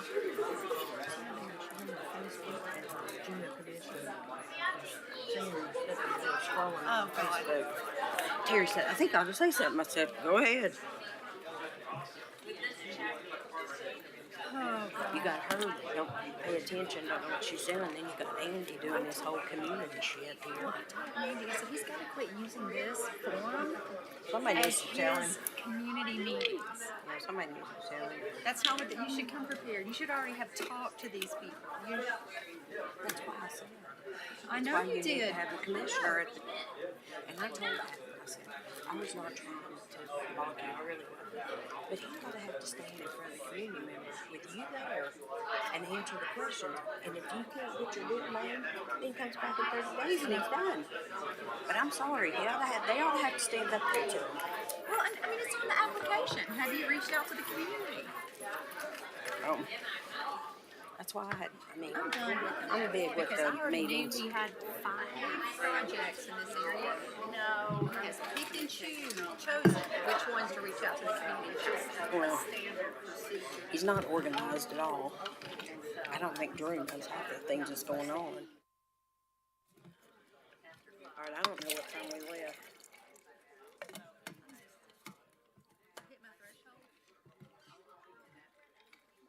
I've zoned out. I just kind of let Larson rip them apart.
I don't care. All right, we are back in session. Madam Clerk, if you will read the next item, please. Item number 17, 11-B-24-PA is an appeal by Hunter Brewster of the Knoxville, Knox County Planning Commission's denial of a request for a comprehensive plan amendment from SR Suburban Residential and HP Hillside Protection to CC Corridor Commercial and HP Hillside Protection. Properties located at 3000 Crenshaw Road, 6708 Ottinger Drive, parcel ID 147-105-10501 in the 9th Commission District. Thank you. Mr. Mullins? Ben Mullins, 550 West Main Street, here for Hunter Brewster. Mr. Brewster is here as well and would like to address the commission Okay. on this. Thank you. We do have one signed up in opposition, so let me get Director Brooks. Planning Commission recommends County Commission deny the CC corridor commercial place type because it is inconsistent with the surrounding development and transportation conditions by a vote of 13-0. Okay. Mr. Mullins, you have got 5 minutes. Thank you. I'll be brief. This is 3.56 acres of property. Mr. Brewster owns this property. He lives on this property. It's zoned agricultural right now with the SR place type. He was approached by workers for the Enbridge Gas Company to allow them, these are transient workers, come in while they're working on the gas company. They usually have their own RVs. They have their own RVs, so they want to park somewhere so they don't have to spend money on a hotel while they're doing the work. He thought that was allowed in the agricultural zone. He looked at the definition of lodging and boarding house. Boarding house has its own definition. Lodging is not defined under the zoning ordinance. So he initially thought that was okay until he was later approached by codes and said, no, you can't do this. He then went to planning staff, talked to them about what he was wanting to do. They said this is transient mobile housing. And they recommended there's two zones that they thought the staff member gave an opinion to him that might be welcome. The highway commercial, which is the only zone that specifically calls out the transient housing, and the transition zone was another consideration.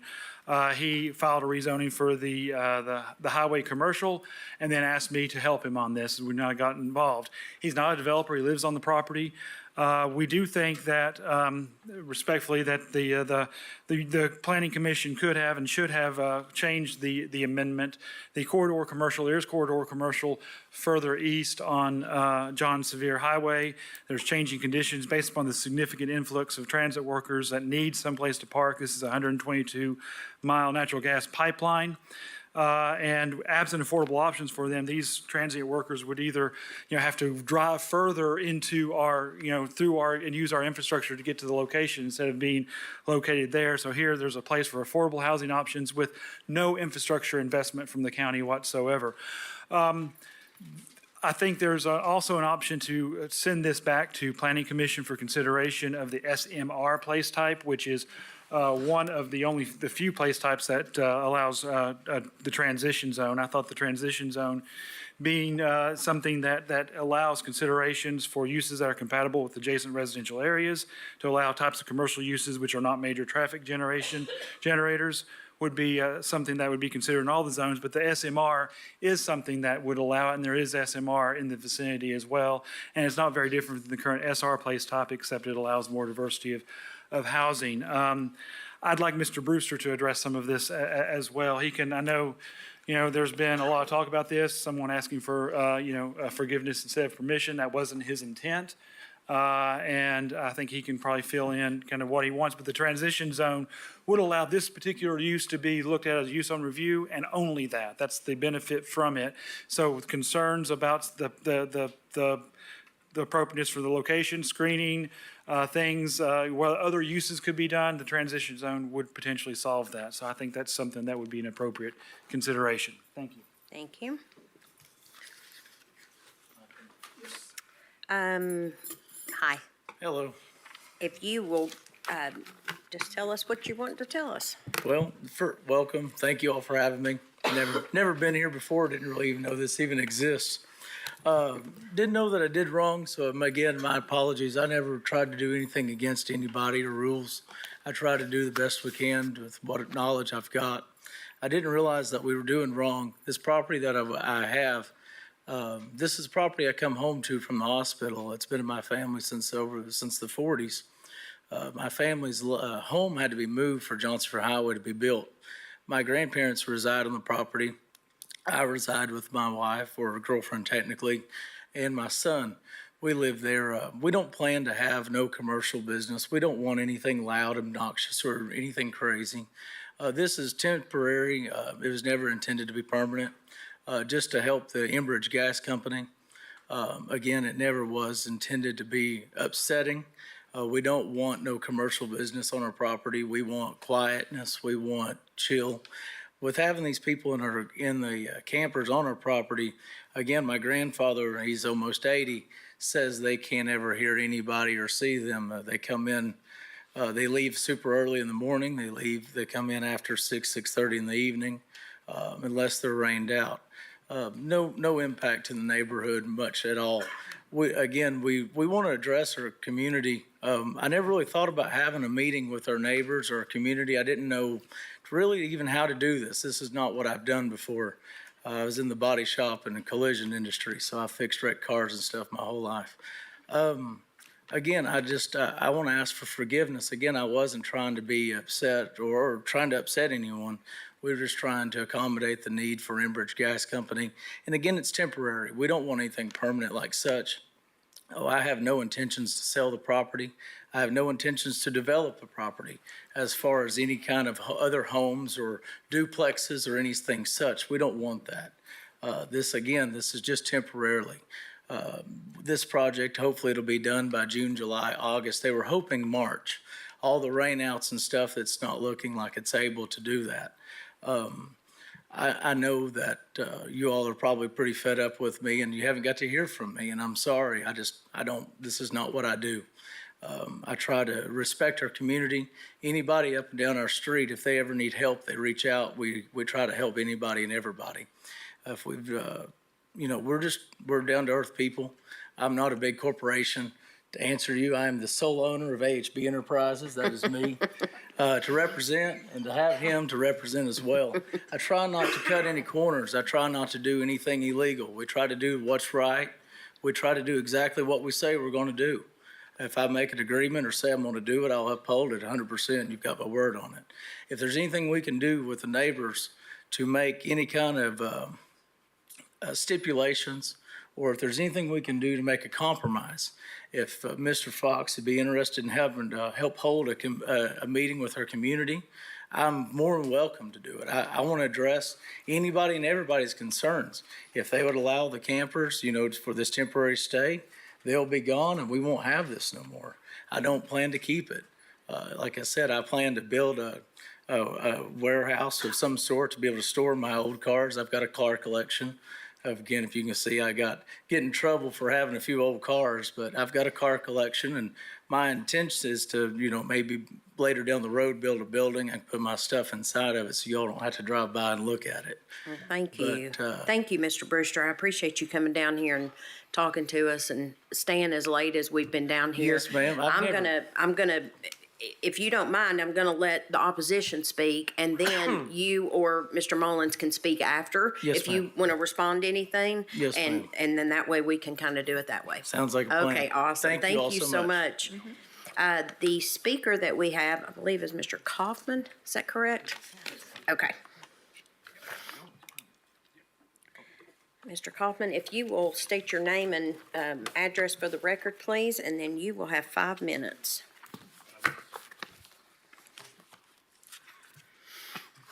Evening, folks. Again, thank you for your time. I'm Steve Kaufman. I live at 6729 Audinger Drive. I appreciate the opportunity to speak before you and the MPC recommendation and ask that you uphold their recommendation for denial. I speak for myself, but I would like to point out other members of the community who have spoken out against Mr. Brewster and what he has done on his property. I don't believe a word that he says. I will put it that way.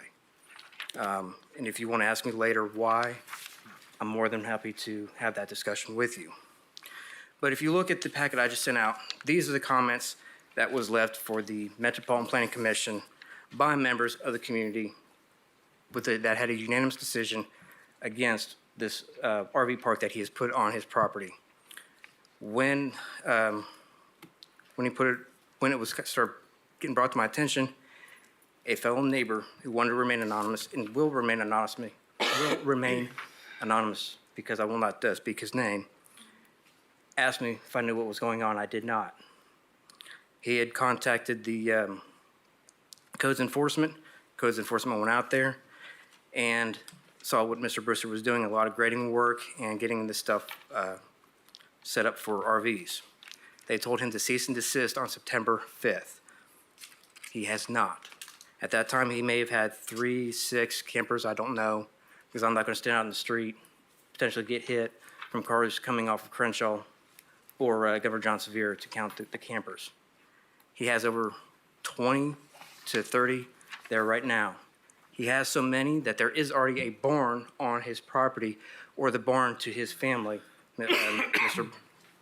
I can't remember his grandfather's last name off the top of my head.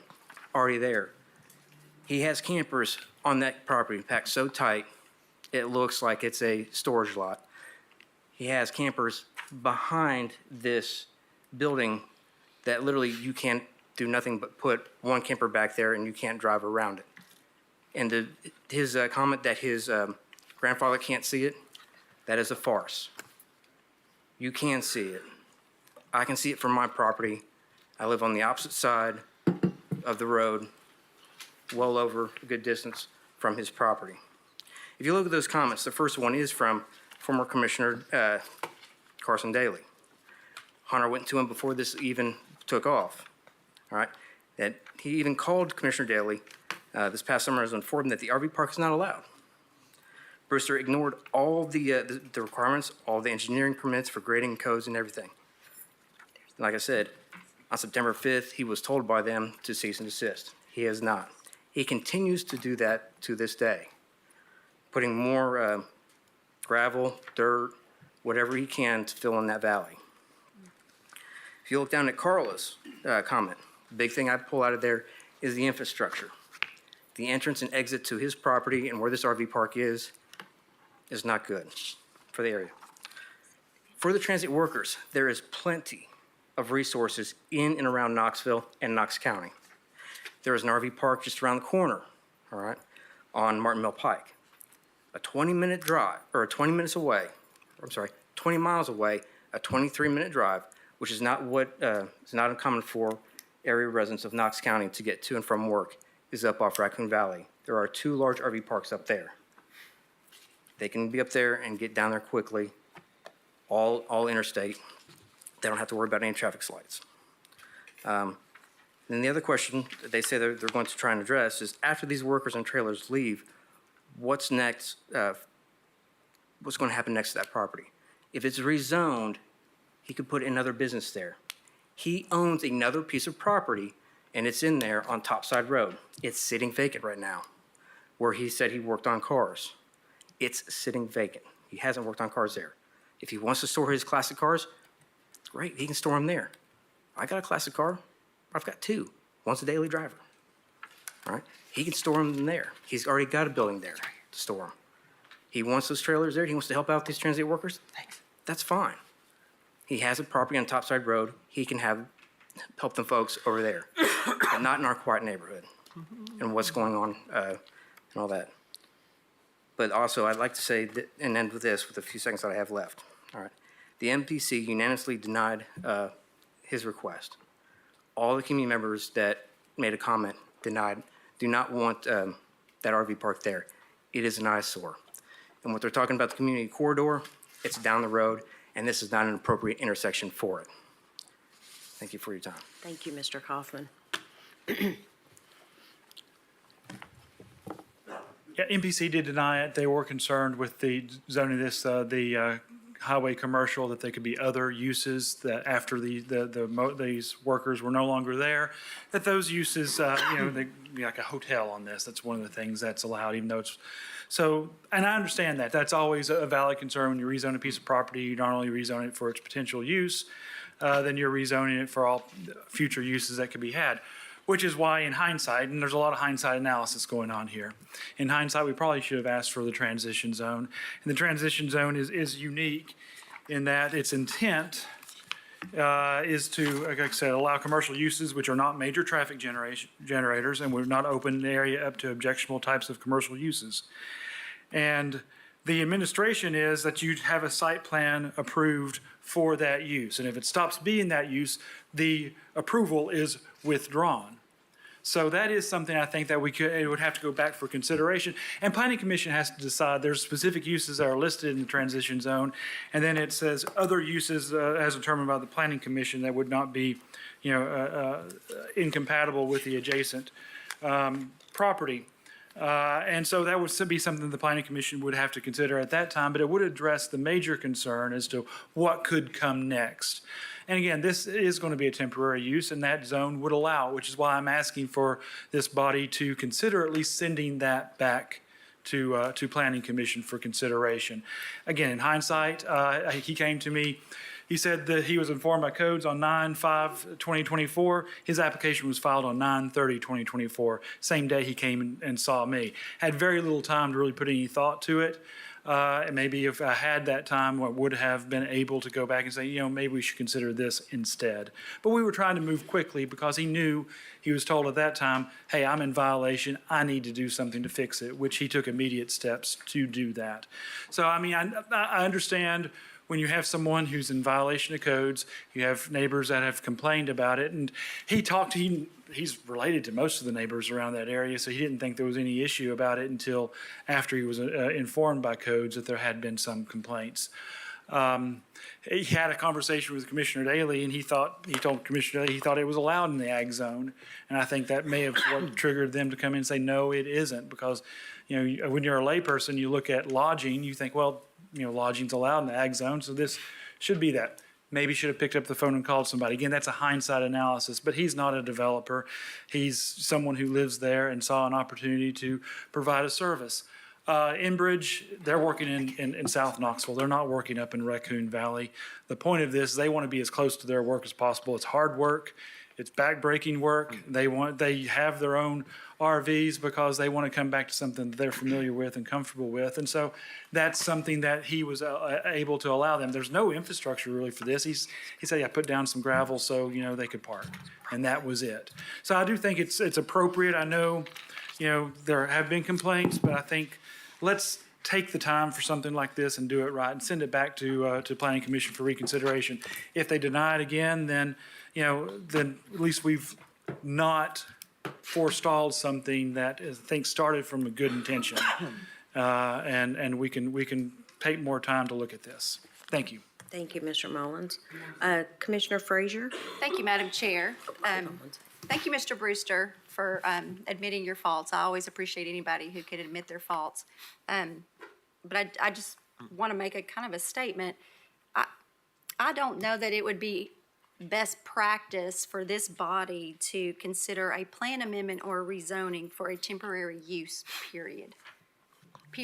And when looking at this parcel, it is completely surrounded by ag. And so I can't even find a reason that the criteria would be met to consider a plan amendment or any rezoning to any other zone, even in transition zone, if it does have some temporary uses. It is what it is. And we are responsible for not only looking out for you, but for the entire community. And again, I don't think it's best practice for us to consider a temporary use, an entire change for a plan amendment or a rezoning, period. So, I'm so sorry. I really am. I understand that you were just trying to do the right thing and, correct a wrong. And I sympathize with you, but I also have a duty. And I hope that you can understand and appreciate that as well. Thank you. Mr. Brewster, would you like to say something? Please, I just want to address a few things. I didn't say that my grandfather couldn't see it. I stated that he couldn't hear any noise brought in from the neighbors and the campers. I did not say anything about sight. It's 5 acres isn't that big. You can see 5 acres pretty quick. It doesn't take much to look at 5 acres. The campers that there are, every spot is within code as far as within the lot size per. So they're not stacked in like cordwood, they're stacked in per code if that was to be measured on. So if somebody come out and see the site size, it is based on code what an RV spot is supposed to be. Okay, thank you. Again, I'd appreciate it if we could reconsider it. It would really mean a lot to us. I appreciate it. Commissioner Thompson? Thank you, Madam Chair. For the applicant, sorry, make you keep coming back up to the podium. I'm sorry. Oh, no, you're fine. And I'm, now, he referenced the number of campers. Do you have 20 or 30 campers out there currently? There is 24 campers. Okay. How are they getting utilities? Is it?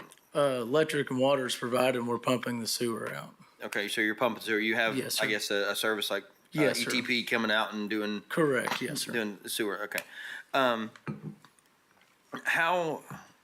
How'd you get into this? I mean, because you say it's temporary, it was, and I guess some part of that's irrelevant, but here we are. That's 24 campers. And I can somewhat relate because we've got a farm and there were a friend of ours was a fuel truck driver and a few of his friends were fuel truck drivers. Well, it was a nice transition zone because those fuel trucks, they wanted to keep them running 24 hours a day. So our farm was a nice meeting spot to switch drivers. And that was very temporary. But with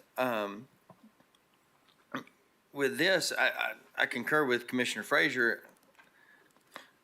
The zoning is from now on, and we can't change it. We could, but we've already tried to go through that process. It doesn't work. So, Can you explain what you meant process didn't work? I'm sorry, I didn't understand. Meaning, once it's rezoned, we can't arbitrarily go back and downzone it back to ag once it's zoned this because you've now, had vested rights that you've used. But my question for Director Snowden and Director Brooks, is there a permit process that would allow for that many campers in any zoning? I know his acreage is fairly small. It doesn't have enough acreage for the rural preservation, which would allow for something like that. And I'd be interested to see what Amy's thoughts are, but we consider this, I think, a transient mobile home park. And there's only two zones that's allowed in the zoning ordinance is the CH and the CB zones. So I don't believe our regulations would permit any kind of temporary use like this other than those two zones as a use by right. Okay. Can I ask a question? When I called with Mike Reynolds in planning, he had mentioned that their transition zone as well would support it. If we could support it with the transition zone, I'd be willing to agree to certain stipulations that we could agree to the fact of how long they could stay or how long we could have them or the certain year model of the campers or anything. I'm willing to see if we could agree to any certain stipulations to help compromise to make it work. Again, it's just, these are inspectors, there's foremen, there's leads that are staying here that they're in charge of the gas line company. So, by putting them out, it is wintertime, by putting them out, just being terrible. I'd like to be able to ask for anybody's permission if we could just temporarily get this project through and then we can abolish the RV project or idea. That's okay. If we could just hold for these guys to get their project done, that would give them a place to live and it don't make all these guys and people have to move. Again, just to help get them through. I had one more question that popped in my head for Dr. Moyers and then maybe Director Brooks.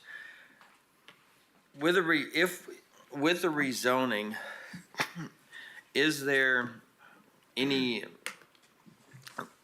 track record anywhere else where there's, I guess, a sunset clause on it, or where it has an expiration date, to where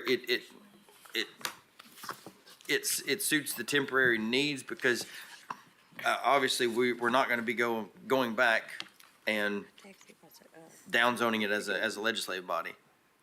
There's no rezoning that has a sunset.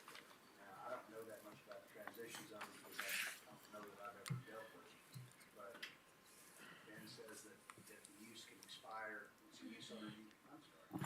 That there's a use on review and the use could expire and then that permission would be gone, but it would still be the transition zone and whatever can happen with that.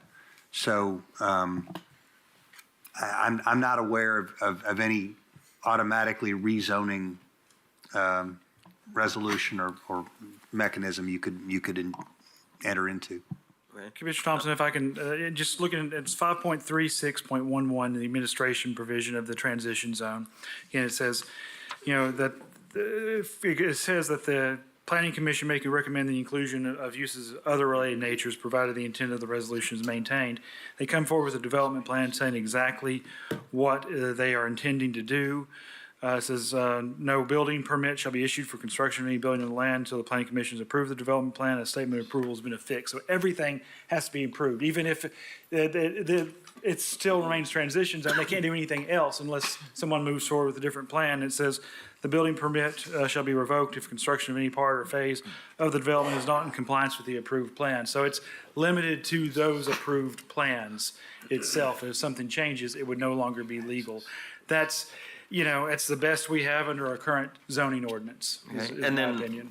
But those would go before planning commission, not before us, correct? The development plans would go before planning commission. The rezoning to transition zone would have to come back before you if it's sent back to planning commission for consideration. Okay.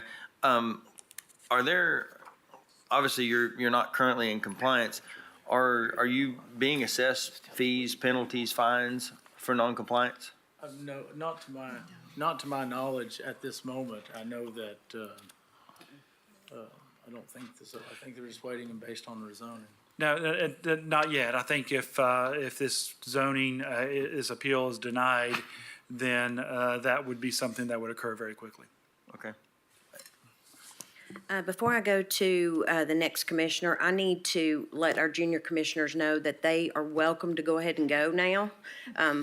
We're about 13 minutes past 9 o'clock. If you want to stay, you're welcome to, but we want you to know that you can go ahead and go if you need to, and that is not held against you. Commissioner Hill.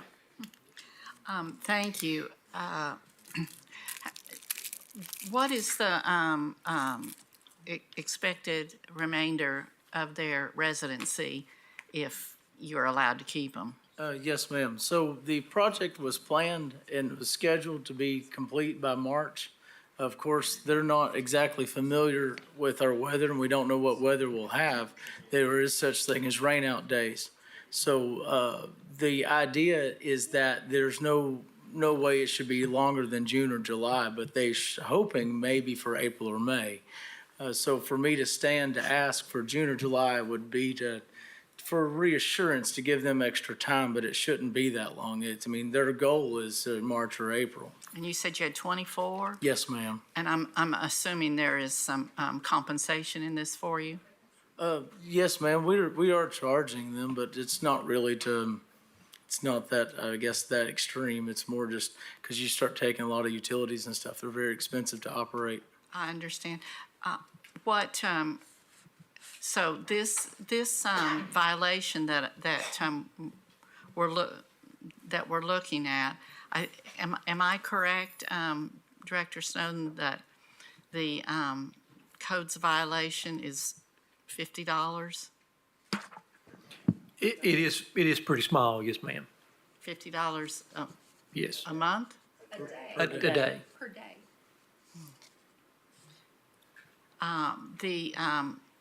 This violation reads, in addition to the campground is prohibited, just take that one out of it completely. It says, storage of inoperable vehicles, must remove trash, scrap metal, auto parts, loose debris, must remove all but one inoperable or current tagged vehicle. Only one inoperable vehicle is allowed.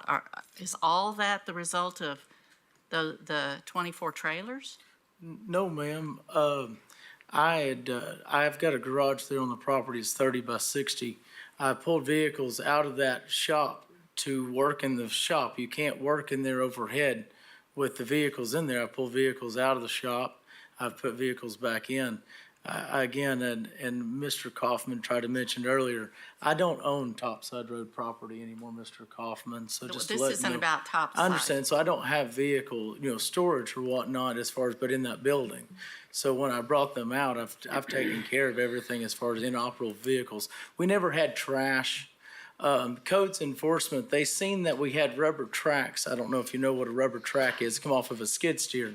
In agriculture, we do have gardens. We do raise our, have gardens and raise our, vegetables and whatnot. And so there's raised tracks they consider to be rubbish or debris. They're actually repurposed. The tracks sit above the ground. We can put dirt in them. When you go to flip your potatoes and your onions, you don't have to dig them. You flip that track over and you have all your vegetables. You don't have all your potatoes. You ain't got to dig them up. They considered that trash and debris. I tried to explain to them it's not.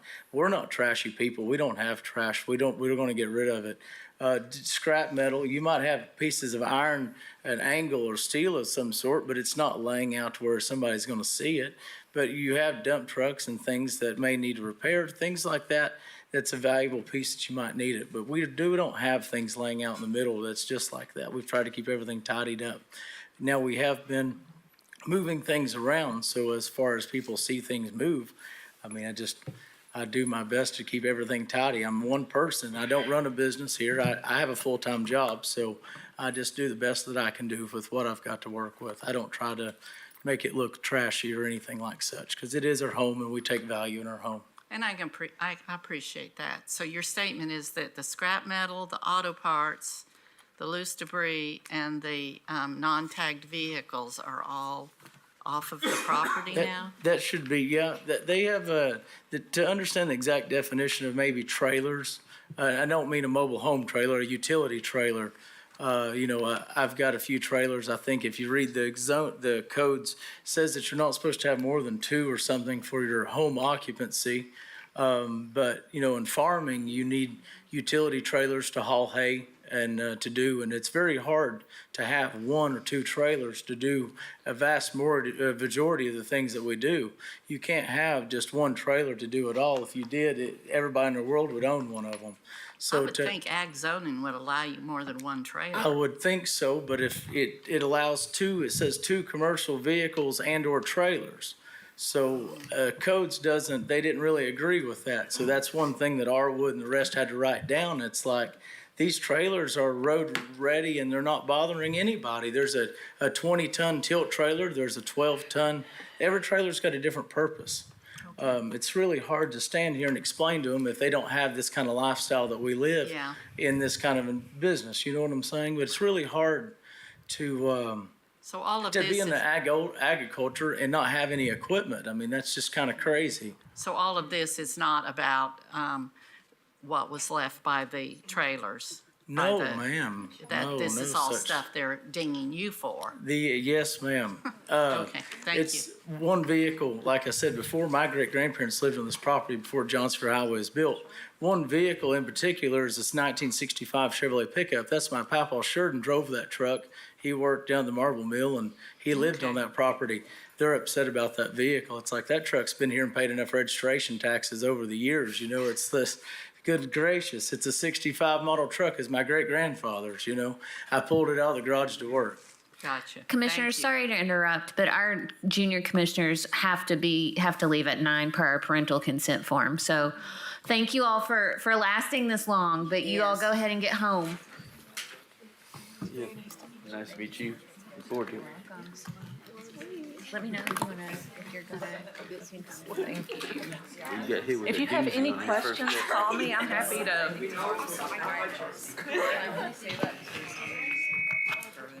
No, I get it. It's fine. But he'll understand. Don't worry about it. We've got the one scheduled, so that's fine. You're welcome.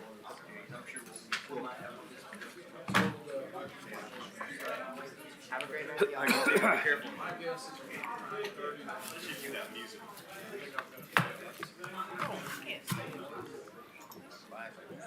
It's gotta be the party people. Send everybody home. Careful. It was nice to meet you. Everybody drive careful. Commissioner Fox, you're up next. Thank you, Madam Chair. How much are you getting paid per RV? Receiving $750 per camper.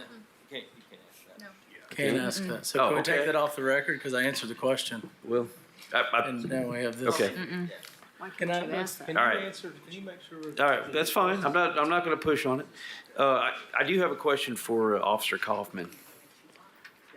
Hey. Would I get a chance to rebuttal since they've had a chance to rebuttal?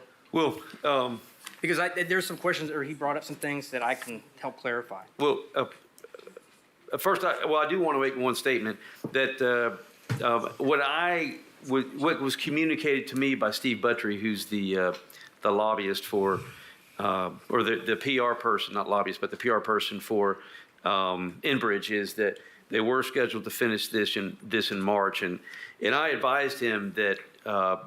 I mean, he was unaware of the situation, and I advised Mr. Buttry that their employees were currently, residing in a spot that was not zoned for this. And it's my understanding that he's going to be acting through the company, and they're going to be advising the employees that they can't stay here, okay, unless it was zoned.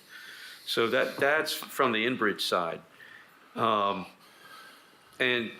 from my perspective, I admire the entrepreneurial spirit of Mr. Brewster, but it came considerations that I had not realized came to my attention, and that's why I wanted to bring Officer Kaufman back up,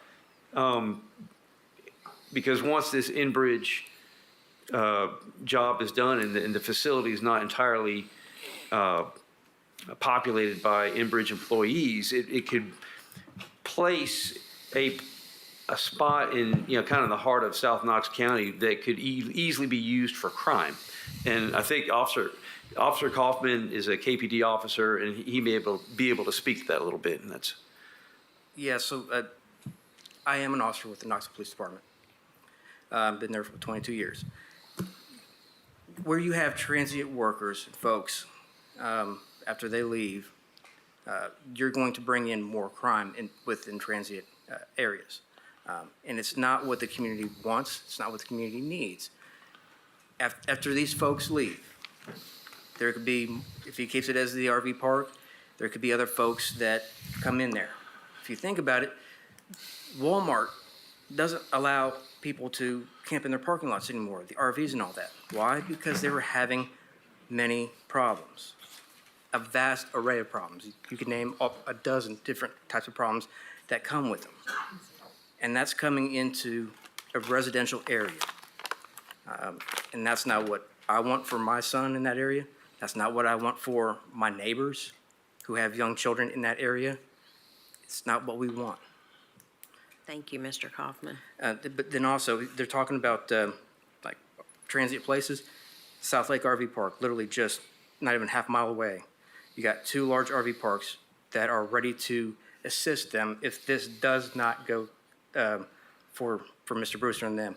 They are aware that, hey, we might have an influx of people, and they're trying to make sure with their corporate, the ones up off of Raccoon Valley, hey, can we make some accommodations if they have to leave Mr. Brewster's property? And the folks down at the South Lake one, right around the corner, has said, please let us know if we can help if they have to leave, per the codes. Thank you. Commissioner Lee. Thank you, Madam Chair.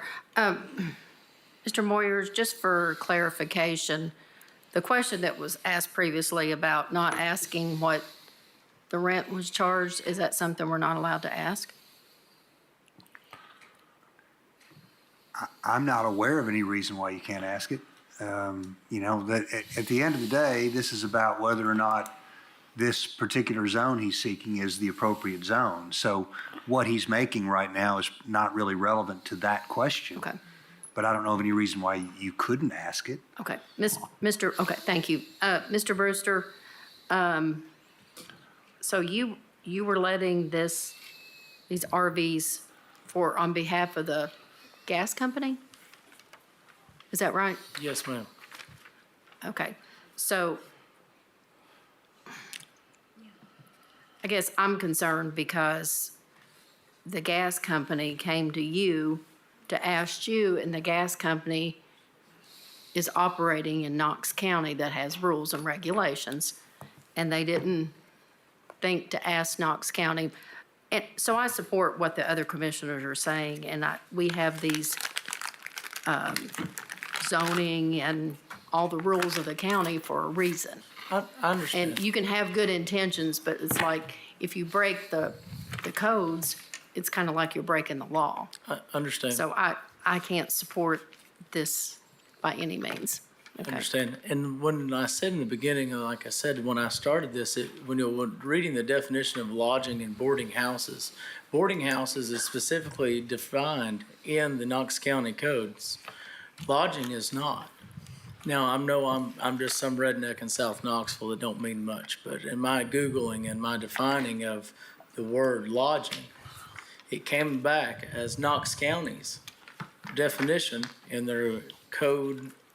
What is the term? What is the paper? The code? I don't know. Anyway, if you look up Knox County's definition of lodging and you search the word lodging in the whole definition of the codes, it comes back as hotel. If you look up the definition of hotel in Knox County, it comes not only as a structure, but it's space for rent. You know, it's a ground space that can be used, so that doesn't require a structure or building or any such, and that's covered under lodging. So when my initial thought was the fact that lodging and boarding housing covered what we were doing. So I never intended to break any rules or any laws, because the word lodging is not defined anywhere in the Knox County codes for their zoning enforcements or anything. I understand what you're saying, And but your so- intentions, you My know, you're speaking intentions- of your intentions may have been good. Don't doubt that. Understand, But I'm I just saying if you, but the thing is that the codes have a job. I understand They're doing that. their job, and if you should have saw it maybe talking to a lawyer before that. Is there any way we can get the definition that Knox County sees for the word lodging? Can we get that defined? That would be, Mr. Moyers, we could maybe address that. I've just looked at it. I've looked in our codes, and I'm only finding the definition of lodging under Article 3, hotel occupancy tax. Correct. Couldn't find anything else with the word lodging and have any definitions, anything through Knox County papers of any sort. But the word singularly, it's not a compound, it's not a fraction, it's not a part of a word. It's comma, lodging, comma. It's solely using the definition of lodging to describe, define the word. If you use a thesaurus, use the synonyms of such words, it comes back all to support what I'm saying. I'm not trying to contest. It's just that was my point of view when this all started. This wasn't to say codes and I'm trying to not follow codes. It was the fact that this should follow under, because it was just space is all we're looking to rent. You know, we're not trying to provide them a roof. We're not trying to provide them breakfast or eggs or any such, just for these gentlemen. And then again, and to speak of any kind of drug traffic, these people are older gentlemen. These are inspectors. These are foremen, leads. They have families. They're married. We don't tolerate such. I won't tolerate it. We won't have that I won't tolerate it, period. We're not going to have that on our property and won't stand by it. So as far as trash and drugs or anything like that to be on our property, we're not going to stand for it. Like I said, we live on the site. We won't allow it. Thank you, Mr. Brewster. 100%. We need to kind of move this along and get to other commissioners. I haven't had a chance to ask any questions. Commissioner Durrett? Thank you, Madam Chair. Mr. Brewster, we're talking about RVs, right? Mobile, like campers or, Do they have wheels? yes, ma'am. I think that's part of the problem. When you're done bolt them, just kidding. And I know you spoke to your intent. It's not your intent to sell this property. It's not your intent to develop it. It's not your intent to do anything. The problem with zoning is once we rezone something, it stays with the property, not the property owner. I understand. So if you were to decide for some reason to leave the property and sell it, it will remain the zoning that we do tonight. Right. And to rezone something on a permanent basis for a temporary situation seems very much like a slippery slope to me. Question. Yes, sir. The idea of the transition zone would be every use would have to be permitted. So therefore, no matter if the property was sold, if whoever presented whatever new idea they had, and if it's not approved, it wouldn't be permitted. They couldn't proceed in that transition zoning without approval of. So they would come down to you all to approve it. Am I wrong on that? Planning Commission, I'm so sorry. Again, I'm not here, Planning Commission to approve that. Very quickly, the transition zone would also require a plan amendment. It would, you would have to go to you'd have to look at the SMR plan. I question that. We talked about place types a lot and what should be. I don't know why a transition zone wouldn't be allowed in every place type, but it's not under our current matrix. Thank you. Okay, Commissioner Russell?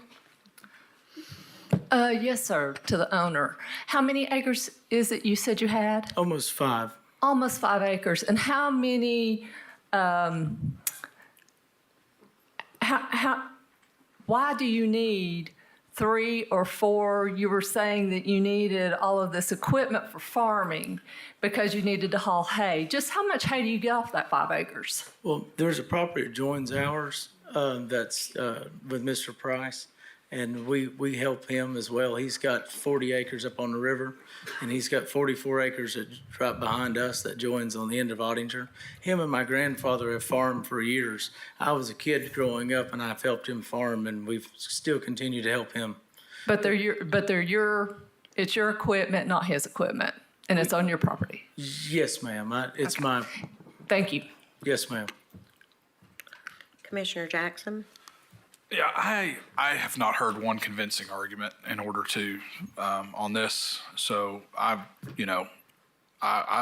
respectfully request that we move on. Somebody make a motion to deny and move it. Commissioner Jackson, would you like to make the motion? Make a motion to deny. Second. All right, we've got a motion on the floor by Commissioner Jackson and a second by Commissioner Lee. All in favor? Aye. All opposed? The ayes have it. Next item, please. Item number 18, 11-N-24-RZ is a request, it's an appeal by Hunter Brewster of the Knoxville, Knox County Planning Commission's denial of a request for rezoning from Maybe we A don't. and to CH Highway Commercial, and the property description is the same as the previous item. Madam Chair, it's my understanding that if the plan amendment failed, we do not have to consider the rezoning. All right, I missed that, I apologize. Next item, amendments to the zoning ordinance, we have none. Public forum, open topics, none. Do we have any other business? Remember, commission is next Monday at 5 o'clock. And seeing no other business before this commission, it is adjourned.